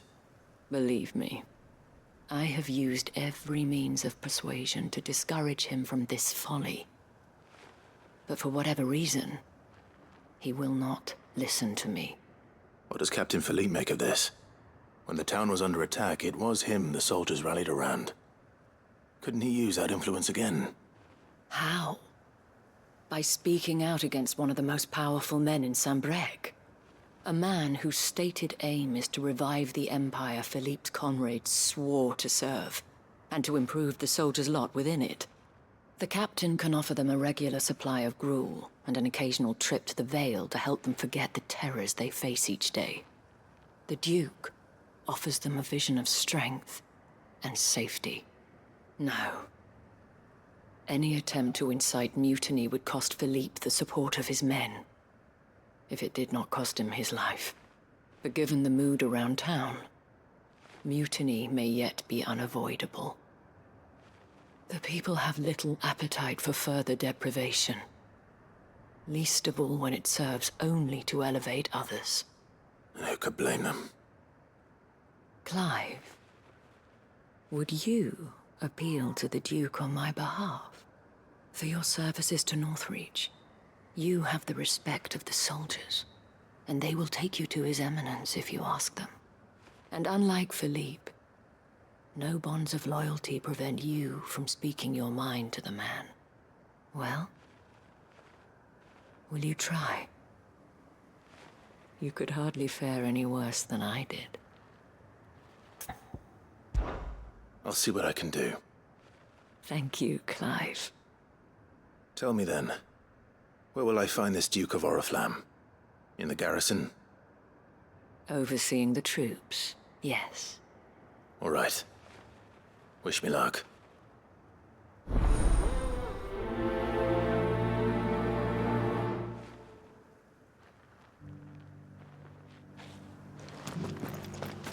Might this Duke have been at the remembrance ceremony? Let's hope we didn't make a strong impression.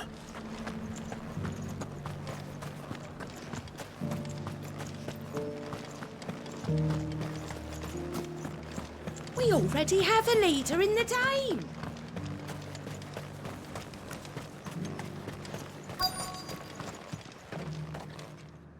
Halt! Oh, sorry about that. You're the dame's man, aren't you? You got some business with the captain? No, actually. With the Duke. I was hoping I might be able to speak with him. We're under orders not to let any civilians pass. But you should be all right. His Eminence has heard all about you and your heroics. Wait here. I'll go and ask.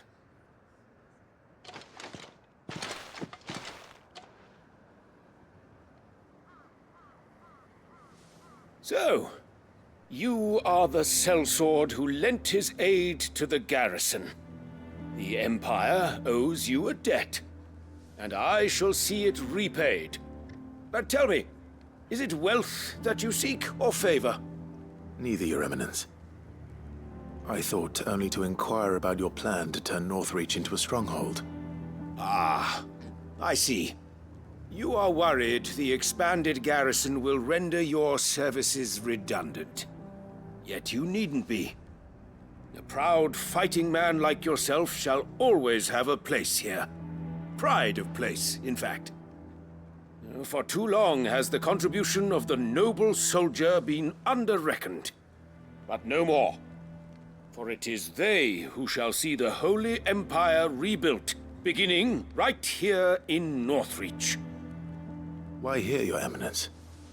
The town has been fortunate enough to escape largely unscathed from the recent troubles. Her defenses are sound, and her garrison well prepared. Which is more than can be said for Oriflamme or Twinside. The Empire wants for a capital, and I believe Northreach to be the perfect place. With Caer Norvent as her citadel. Once we have seen to the refortification of both the town and the castle, we need only build a wall around both to create a city that would be the envy of the twins. Plans are already underway for the construction. Soon enough, these thralls shall learn that they are no match for the might of Sanbreque.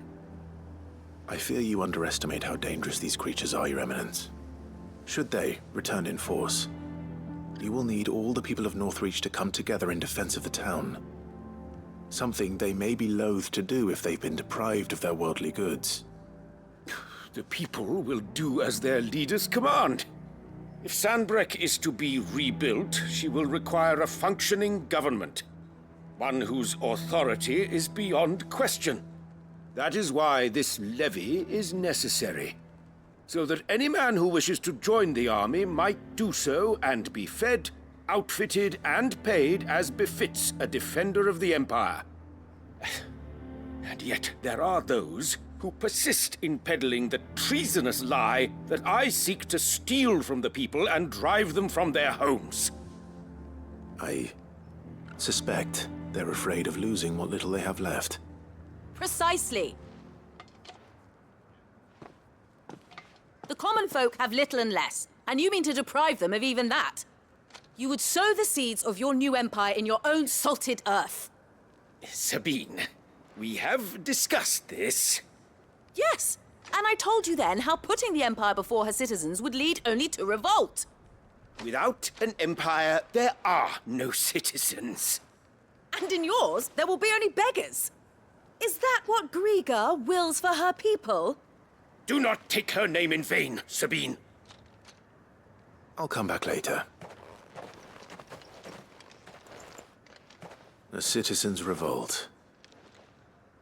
I wonder what the people really think of the Duke's plan. It wouldn't hurt to ask them, I suppose. Let's begin with those on the other side of the wall.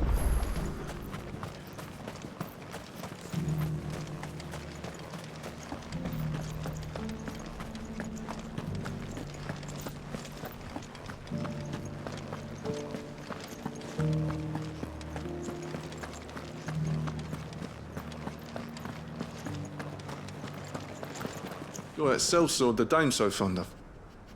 That was some fine work you did up in Moor. We'll, see to our own affairs from now on now. Duke's got big plans for the Empire.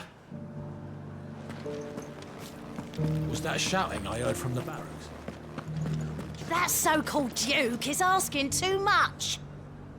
He'll take everything we have. All right there. What is it you're after, sir? Just your opinion, actually. I wondered what you thought of the Duke of Oriflamme. Oh, him. Not much. None of us traders do. It's thanks to nobles like him that we had to set up shop this side of the wall in the first place. Couldn't have the rabble getting any closer to the holy capital, could they? And now he's trying to drive us out completely, threatening to take everything we got from us if we don't clear off. If the Dame said she wanted him run out of town, I'd be straight through that checkpoint, tar bucket in hand.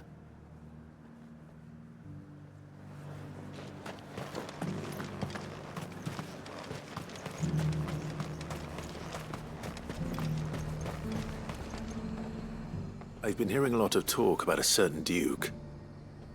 Nothing good, I'll wager. Going around acting like he owns the place.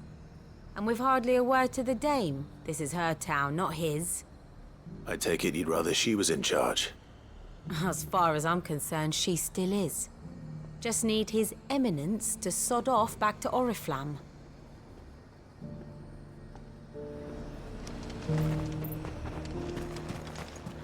Sell anything today? As much as you.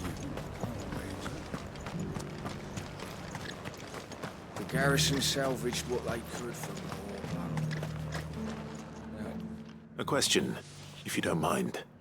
What do you think of the Duke of Oriflamme? Don't get me started. You build a life for yourself somewhere, earning for some noble to turn up and tell you you've got to hand it all over to him. If he thinks his name and his chains give him the right to empty our purses, he's in for a rude awakening. We'll do whatever it takes to keep what's ours. Whatever it takes. Well, the people seem united enough. What about the soldiers?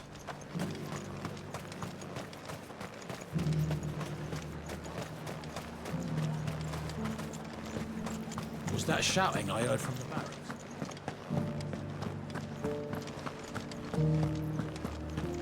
Do you think he was the only one who survived?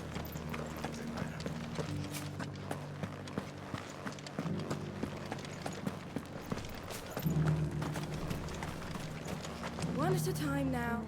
You. You're the one who was talking to His Eminence. On the dame's behalf, yes. I was trying to persuade him not to take the people's goodwill for granted, but it seems my words fell on deaf ears. What do you think of his plans? I'm a soldier, mate. He tells me what to do, not the other way round. Listen, I've got nothing but respect for the dame, but I've got a family to look after. That's where my loyalties lie, not with the town or the Empire, but with my wife and children. If the Duke can get us the men and the equipment we need to fight off those blue-skinned bastards, I don't care how he does it.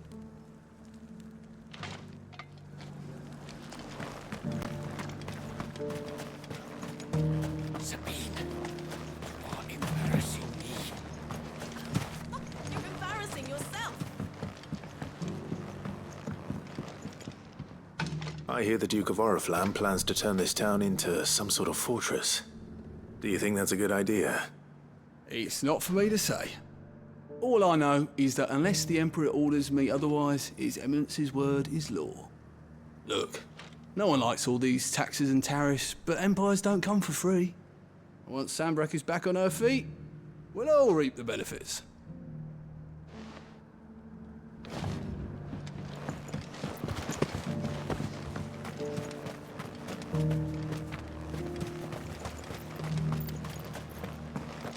We already have a leader in the Dane.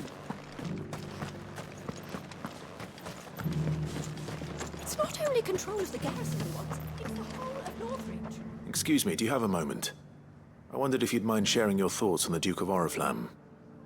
Well, he's made a lot of enemies coming in the way he did. But I mean, look around us. You can see the state the realm's in.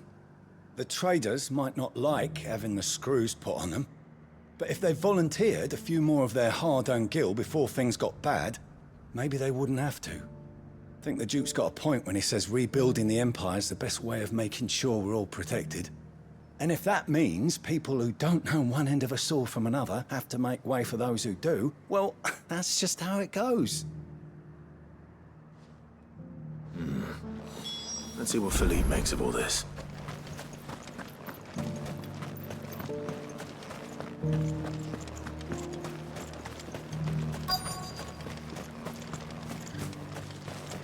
Welcome back.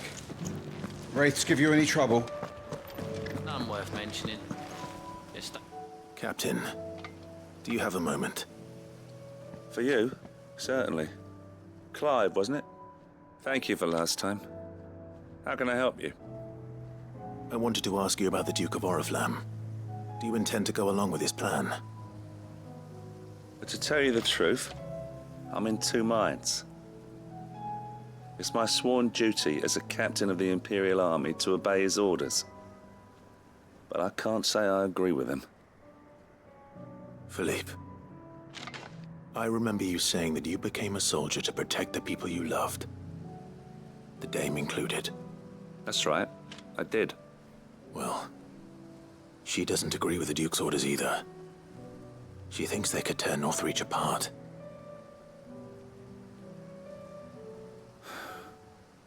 And she's probably right. Thank you, Clive. I know what I need to do now. Protecting the people I love is what matters. Doesn't matter how. Well, duty calls, so I better go. Thanks again.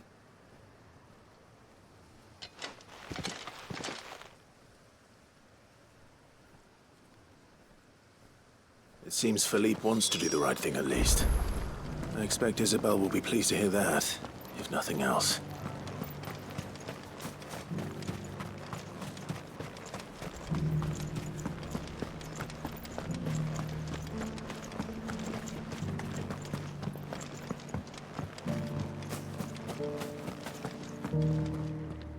Ah, Clive.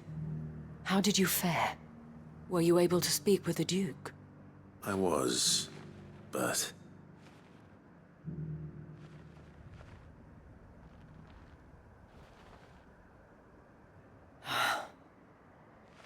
So Northreach is to be a fortress after all. Well, it will certainly help to hold back the thralls. There's no denying that. Though I doubt it will come as much consolation to the townspeople whose worldly goods are confiscated to pay for it.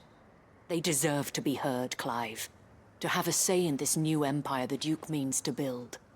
Sadly, His Eminence values their obedience more than their opinions, and hopes to reassert the authority of the state. I fear he sees the people as mere pawns on his chessboard to be sacrificed for the greater good. Needless to say, they themselves are of a different opinion, and would rather their destinies were in your hands. The soldiers, meanwhile, are content to follow their orders. And not just because of the Duke's rank, but because of his vision. I thought as much. Had I sworn to protect Sambrek, I dare say I too would want nothing more than to see it rise from the ashes. Thank you for trying. But the battle is lost. I don't know about that. What happened to your uniform? I handed it in, along with my resignation. Told the lads I wished them well, but that I owe it to those I love to call it a day. Why? Because I realize what really matters to me. Not following some nobleman's orders for the sake of it, but protecting what I care about. Protecting Northreach. I honestly don't know when those monsters will return, but I'm certain they're not finished with us yet. And when they do come back, we need to be ready for them. We need to stand together, all of us. And with you to lead us, milady, I reckon we can do it. It was you who finally convinced me, Clive. There's no point following orders if they go against everything you believe. Indeed. All of us, standing together. That has always been Northreach's best hope, and one which still lies within our grasp. We have only to turn our attentions to the true enemy. Thank you, Philippe, for showing me what I must do. Anything for you, milady. Speaking of standing together, would you mind if I borrowed a few of the lads from the Vale to help keep watch around the town? I fear His Eminence has loftier tasks in mind for the guard. Not at all. Be my guest. Wouldn't be the first time.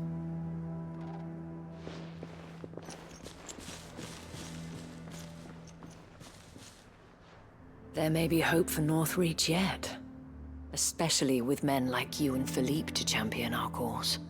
I, for my part, shall continue to work upon the Duke, in the stubborn belief that I might still tempt him into joining hands. But I suspect I shall have to call upon your aid again. Until then, Clive. Until then?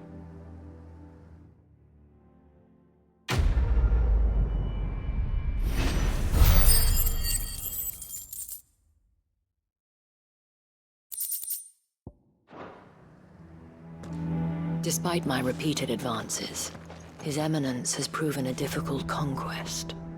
Fortunately, I am nothing if not persistent. But Be that as it may, I might yet need you to press the point.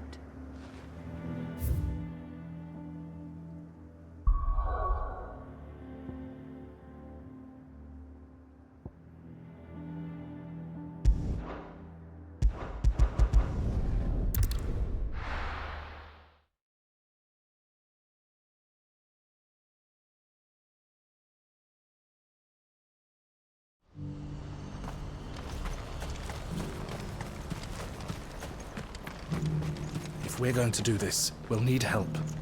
Then we'll have to Clive, your timing is impeccable. It just so happens that right at this very moment, we're in need of someone with your talents. And what talents would those be? Why, your fearlessness, and your skill with a blade. I'm listening. Well, as I'm sure you're aware, when these dark skies swept over the Republic, so too did a wave of chaos and confusion. Randalar has been particularly badly affected. Many of the capital's bearers have lost their masters, or taken the opportunity to flee them. None remain free for long, of course. Most find themselves under the protection of the Fist before they get far. But the army too is in disarray, and finds itself unable to provide for its new charges. Which means it has been looking to sell. And you've been looking to buy, to make sure these masterless bearers remain that way. Precisely. It's the perfect opportunity to free dozens more, and for an attractive price, no less. So where does my skill with a blade come in?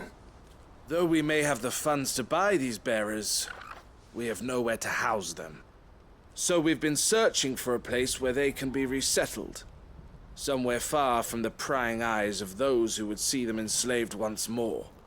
And we believe we have found one. Cashlock. A small hamlet hidden in a canyon.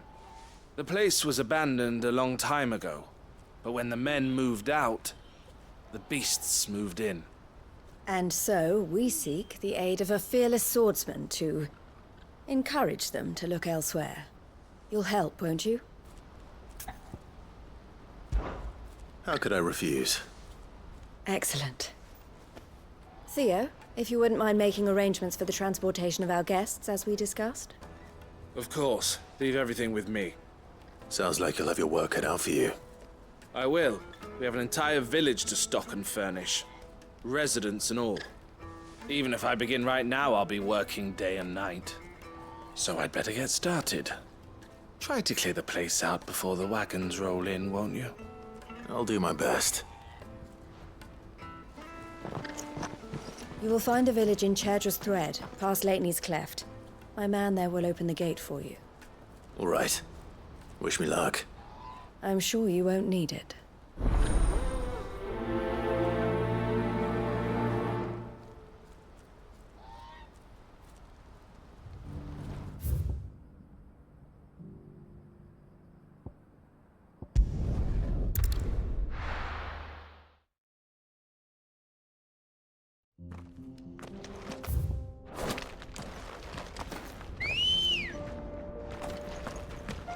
Let's go.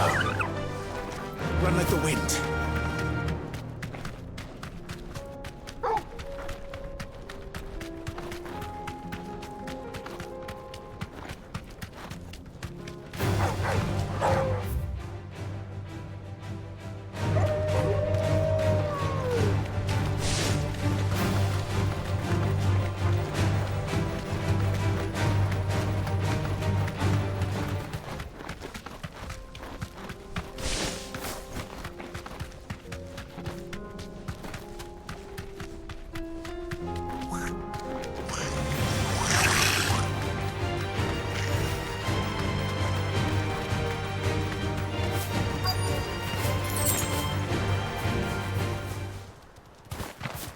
This must have been a nice place once. And it will be again.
That's all of them.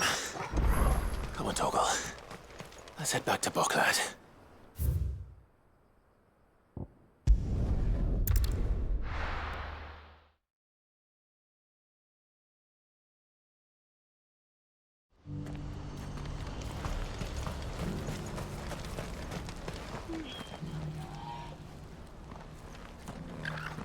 Something the matter, Theodore? Quiet. Those are our terms. I trust that you will give them your full consideration. I shall. Thank you.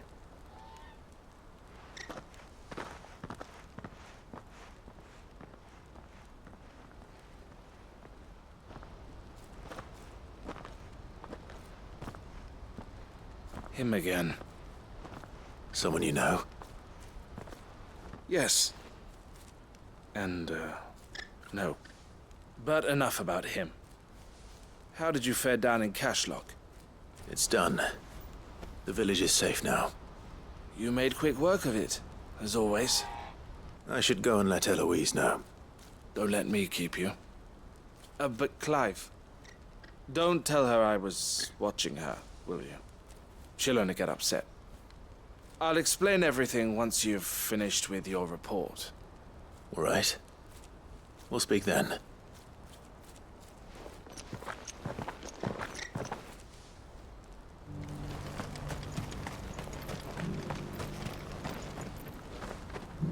Eloise, I just got back from Cashlock. The village should be safe now. Thank you, Clive.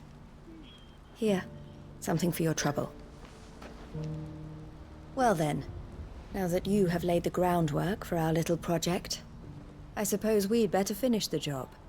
The first thing we'll need to do is make sure our offer for the bearers is accepted. You're still in negotiations? We are. A trusted colleague has been dealing with the Fist on our behalf, but things have been trickier than we anticipated. I suppose it's to be expected. This is the army we're dealing with. Fighting's what they do. But we shall emerge victorious in the end. Well, if you need any help, you know where to find me.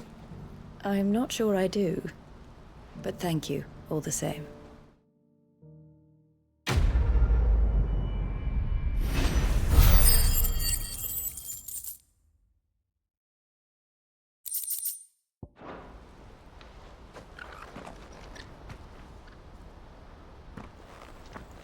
Ah, Clive. You wanted to talk? The man I was watching earlier, the one speaking to my sister. He represents the Silver Peak Consortium. It's one of the bigger trading houses. I don't think I've heard of them. Well, every trader in Dharmekia has. They operate across the length and breadth of the Republic. And they're still expanding. They've been trying to get Eloise to join their ranks for some time now. And judging by her reaction earlier, I'd say she had half a mind to accept their latest offer. And you'd rather she didn't? I would rather she did what makes her happy. And I would never deny her such an opportunity. Eloise saved me from slavery.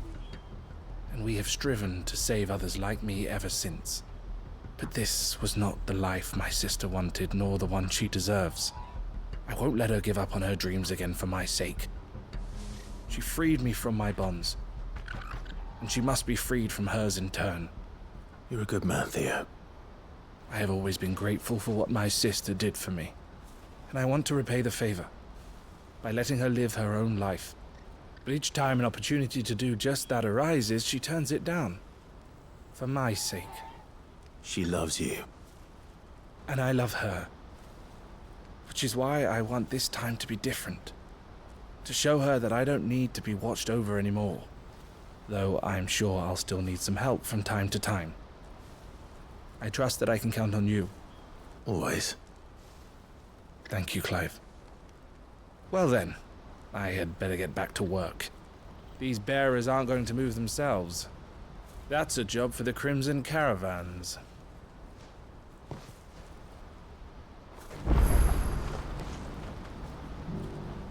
Ah, Clive. You'll be pleased to know that the negotiations are progressing well. That is good news. Yes. Our comrade in Randalar has just sent word that the contract should be signed very soon. But I still have much and more to prepare. It's a huge undertaking moving this many bearers at once. You couldn't do me a quick favor, could you? What is it this time?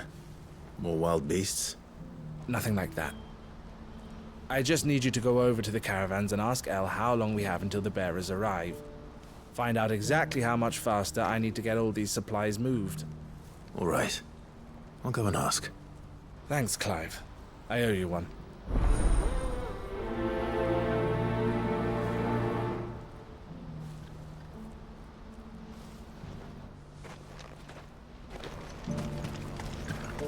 What's happened?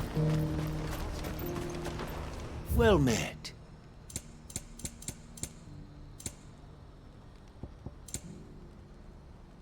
A fine choice. Many thanks. A fine choice.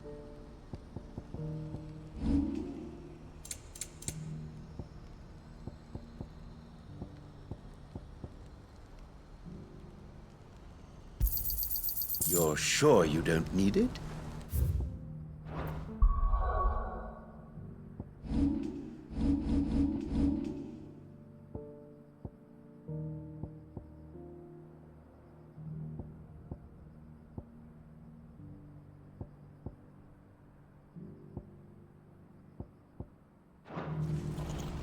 Well met.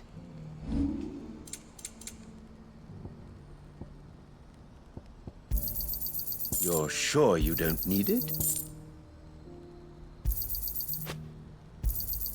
Just what I was looking for.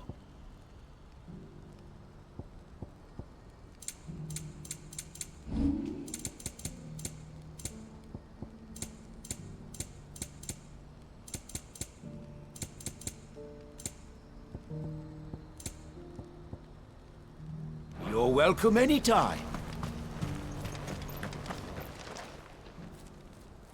Don't blame yourself, El. This is their fault, not yours. I know, but... No buts about it, all right?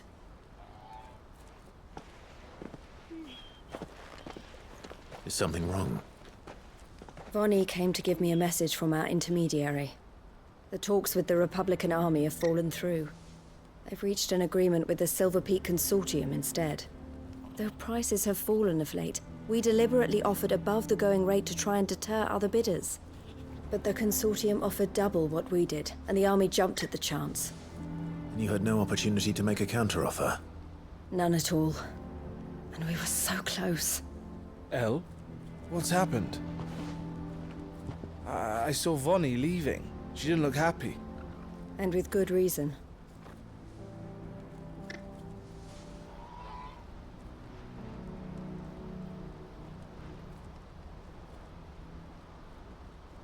But I thought we were the only ones the Fist were speaking to about the bearers. How did the Consortium even find out about this? It's not so surprising. They have ears all over the Republic. This isn't over. The Consortium will have to sell these bearers eventually, and at the price they paid, buyers will be few and far between. I'm going to Randalar myself. Alone? You sure that's wise? Are you offering to be my bodyguard? How kind. Meet me at the checkpoint near the capital gates. I'll send an owl ahead and request a meeting. You go to Cashlock, Theo, and get everything ready. We've waited far too long as it is. Even if I fail to free these bearers, there will be others. Someone needs to prepare the place and keep any prowling beasts at bay. Oh, and that's me, is it?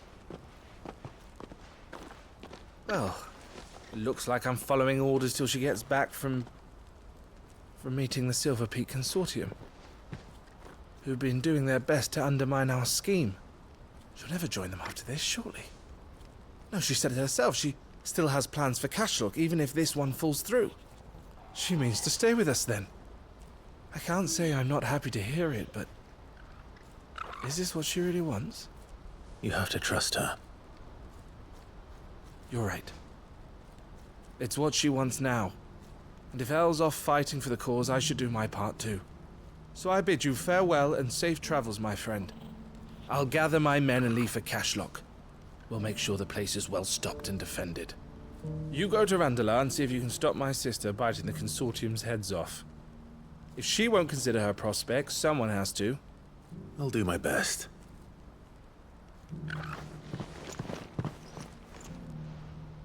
All right. To Randalar, then. I'd better not keep Eloise waiting.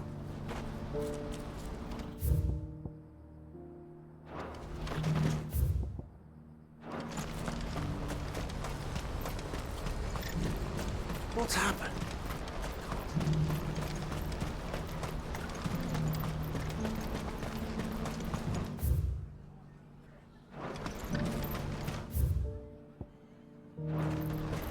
What I wouldn't give for a hot meal.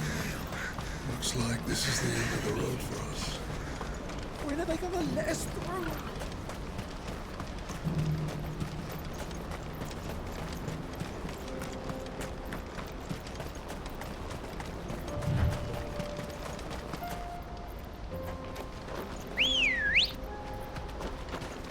Come on.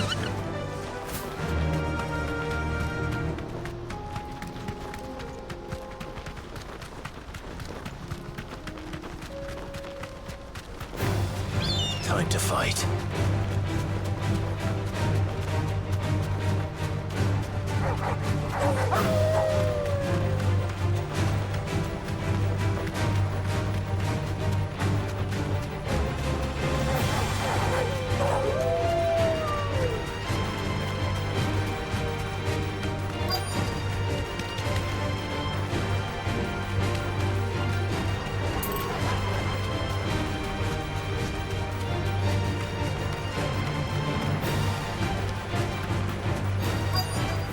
Straight home now.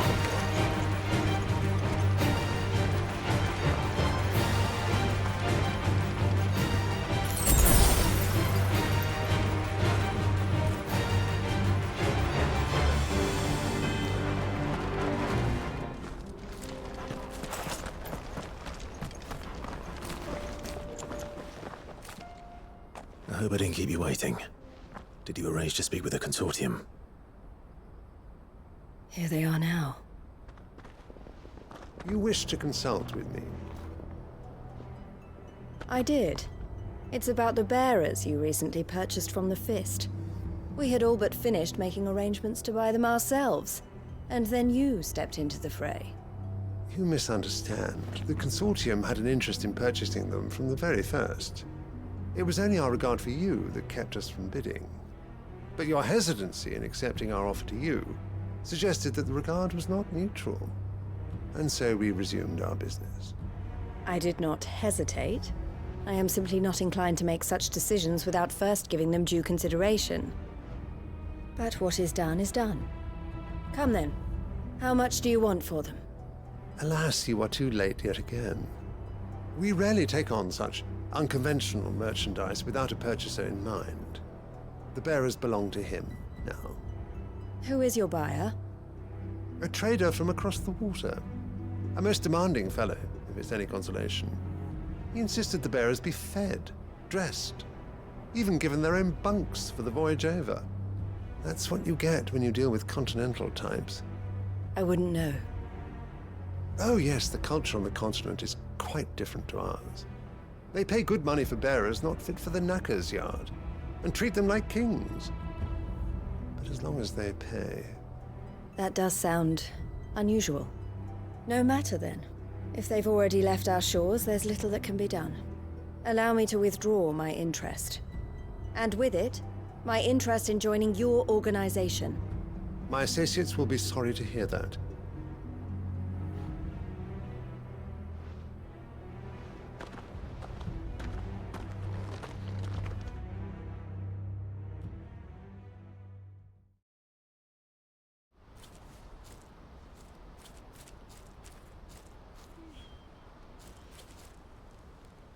I'm sorry you weren't able to save them. As am I. But I only have myself to blame. He was right, you see. The Silver Peak Consortium did intend to buy those bearers before I did. Their representative hinted at a possible purchase when he came to recruit me. I feigned interest in joining them in the hope he might be encouraged to tell me more, and he did just that.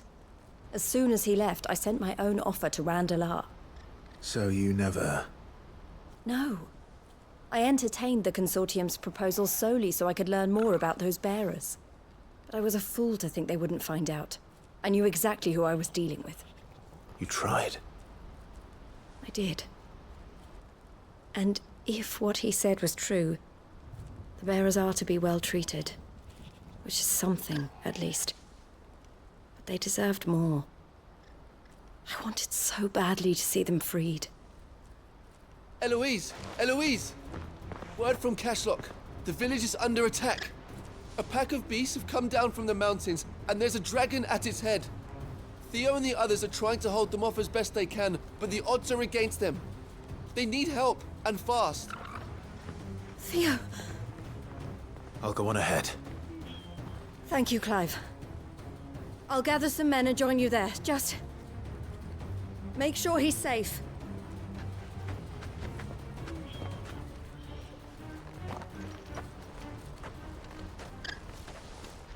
Hold on, Theo. I'm coming.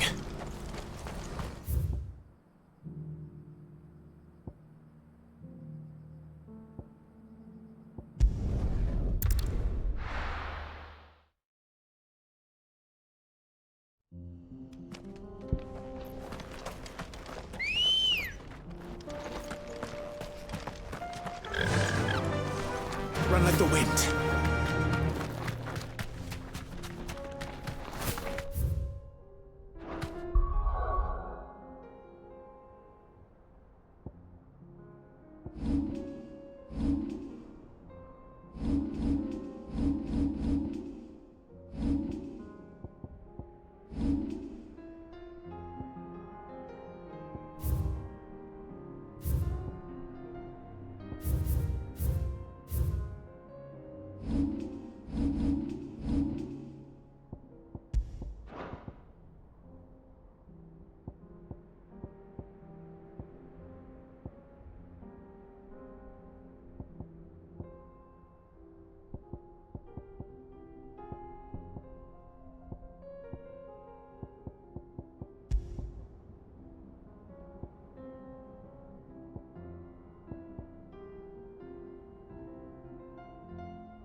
Where's Theodore?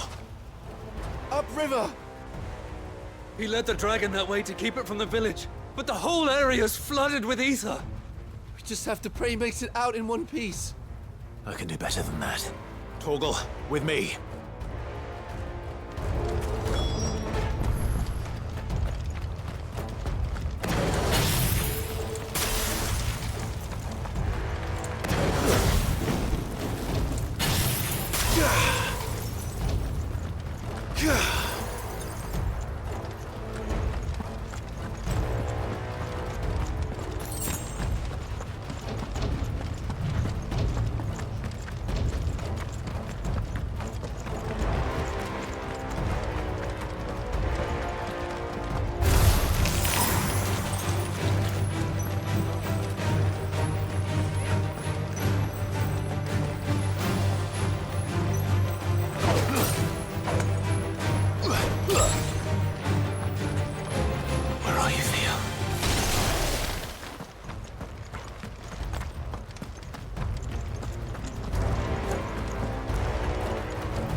These creatures have already turned.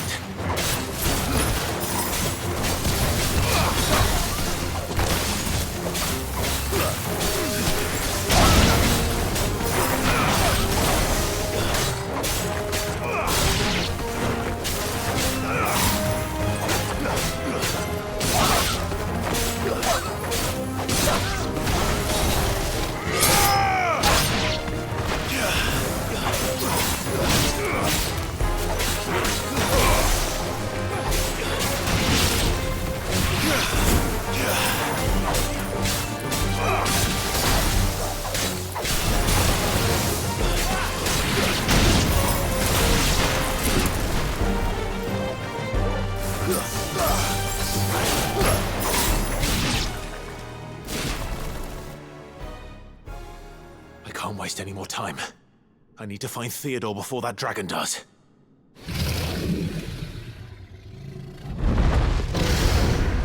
Looks like it's found me.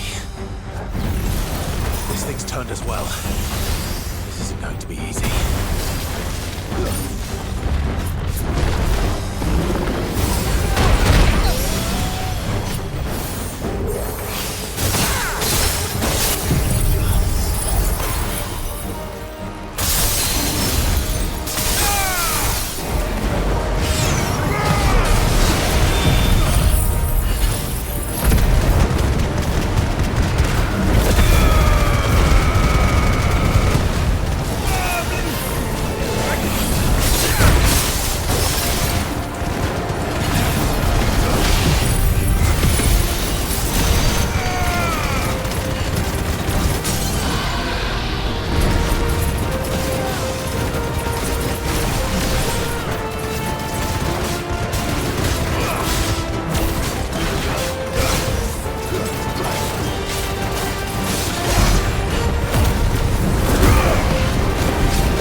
Theodore, you had me worried for...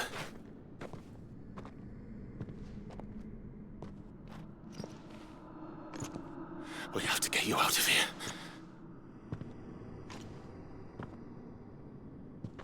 I think it might be a little too late for that.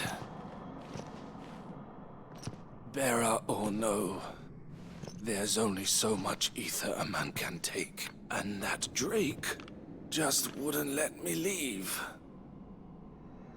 You have my thanks, Sid, for finishing what I could not. For keeping Elle's dream. Theodore!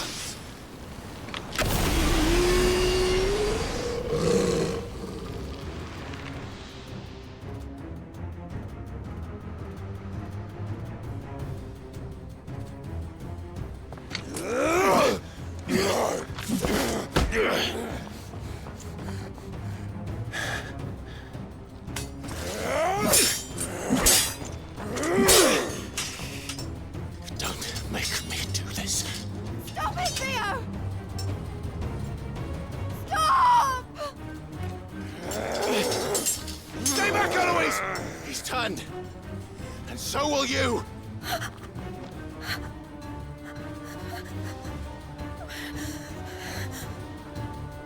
Elle. Theodore.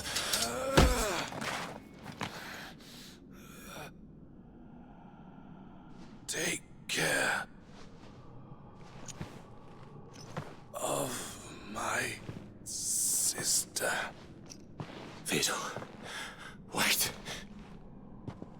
Goodbye, Elle.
Thank you, Clive.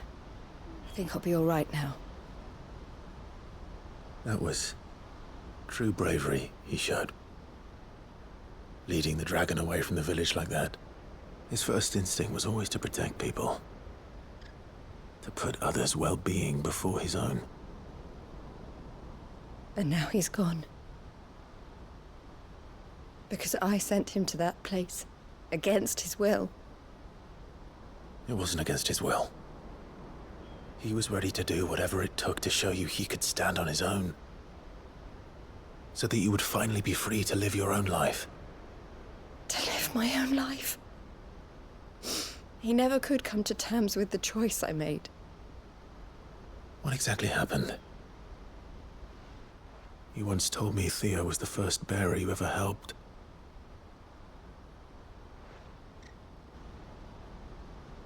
We grew up in Canva.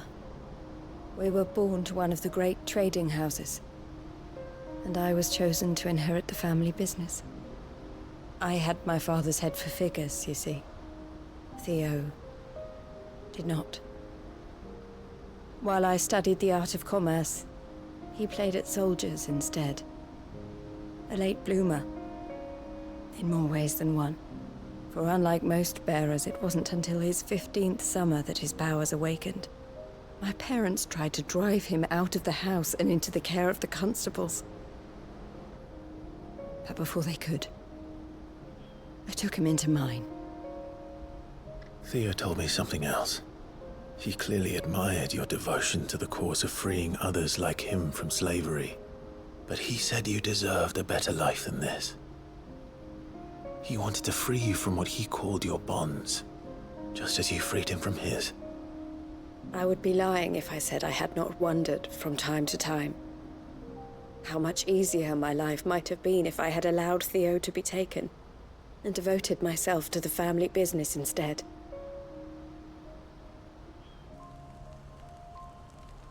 But I have never regretted the decision I made. Being with my brother meant more to me than tradition or reputation. I only had to look at him to remind myself of that night and the choice I made, and the fact that I would make the same choice again in a heartbeat.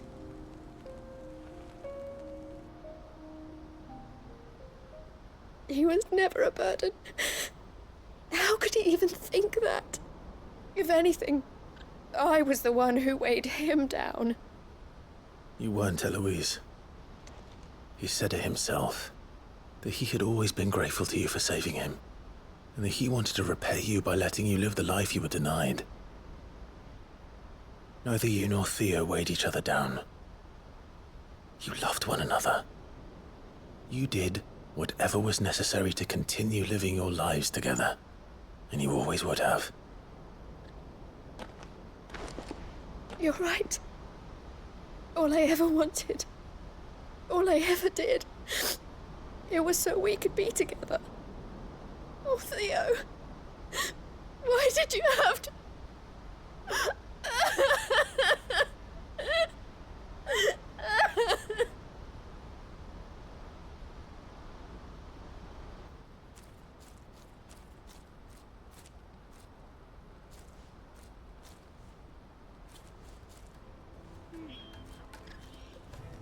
I know Theo wanted me to move on, but I'm staying here at the Crimson Caravans to continue our work. We can make a difference here. We can help people, save them. I need nothing more from life than that. So I'll carry on doing what we do, ensuring that goods, people, bearers get where they need to be, bringing smiles to people's faces, just like we always have, and to Theo's, wherever he is. This is the life I have chosen. The life I will always choose. I've made a choice of my own, to continue helping you however I can, whenever you need it. Thank you, Clive. Let's go on together then, for Theodore.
The bearer of the burning quill is within, my lord.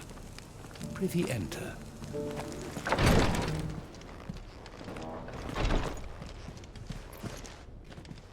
Lord Rosfield, is there aught the Undying might assist you with this day? Perhaps. My brother said that your order was helping him with his quest to uncover Ultima's origins. Have you learned anything of note since last we spoke? Little unless, I regret to report. I see. Be assured, however, that we will not rest until the truth is known. Even now, our archaeologians scour ruins in every corner of the realm for traces of Ultima's touch. Fallen ruins, I take it. Dating back as far as Phoenix Gate. Indeed. Ultima's thralls are oft sighted among the remnants of the fallen civilization, as if protecting the secrets concealed within. Secrets we'd see unearthed. Should our methods be of interest, my lord, mayhap it would please you to observe some of our number at work. Would that be possible? Of course. A survey is being conducted not far from here. Perchance you are familiar with Kretov, a small hamlet built around a fallen airship. I was due to visit my colleagues there to collect their preliminary findings, but if you would consent to do so in my stead, I'm sure that they would be honored to relate any discoveries they have made to you directly. All right. I'll go and meet with them. They will be most gratified, I am sure.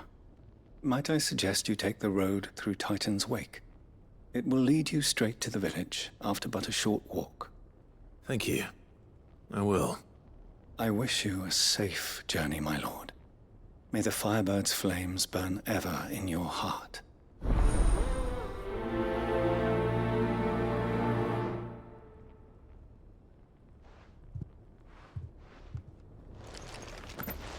It's kind of you to take an interest in the Undying's affairs, brother. Well, I can't have you all keeping secrets from me, can I?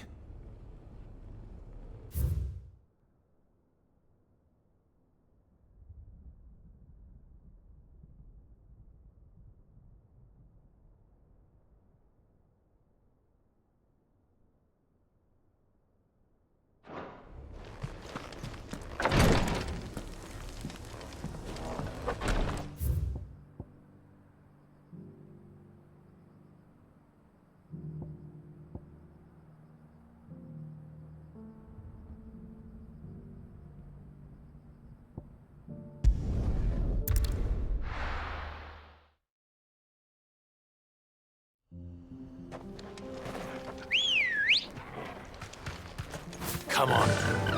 Fly, Ambrosia.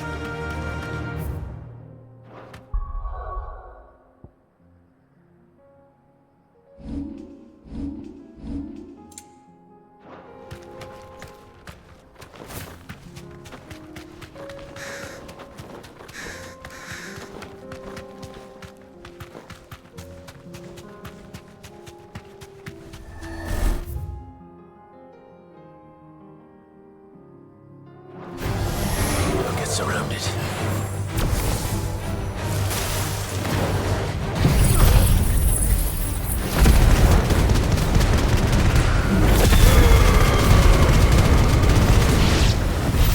Shall we?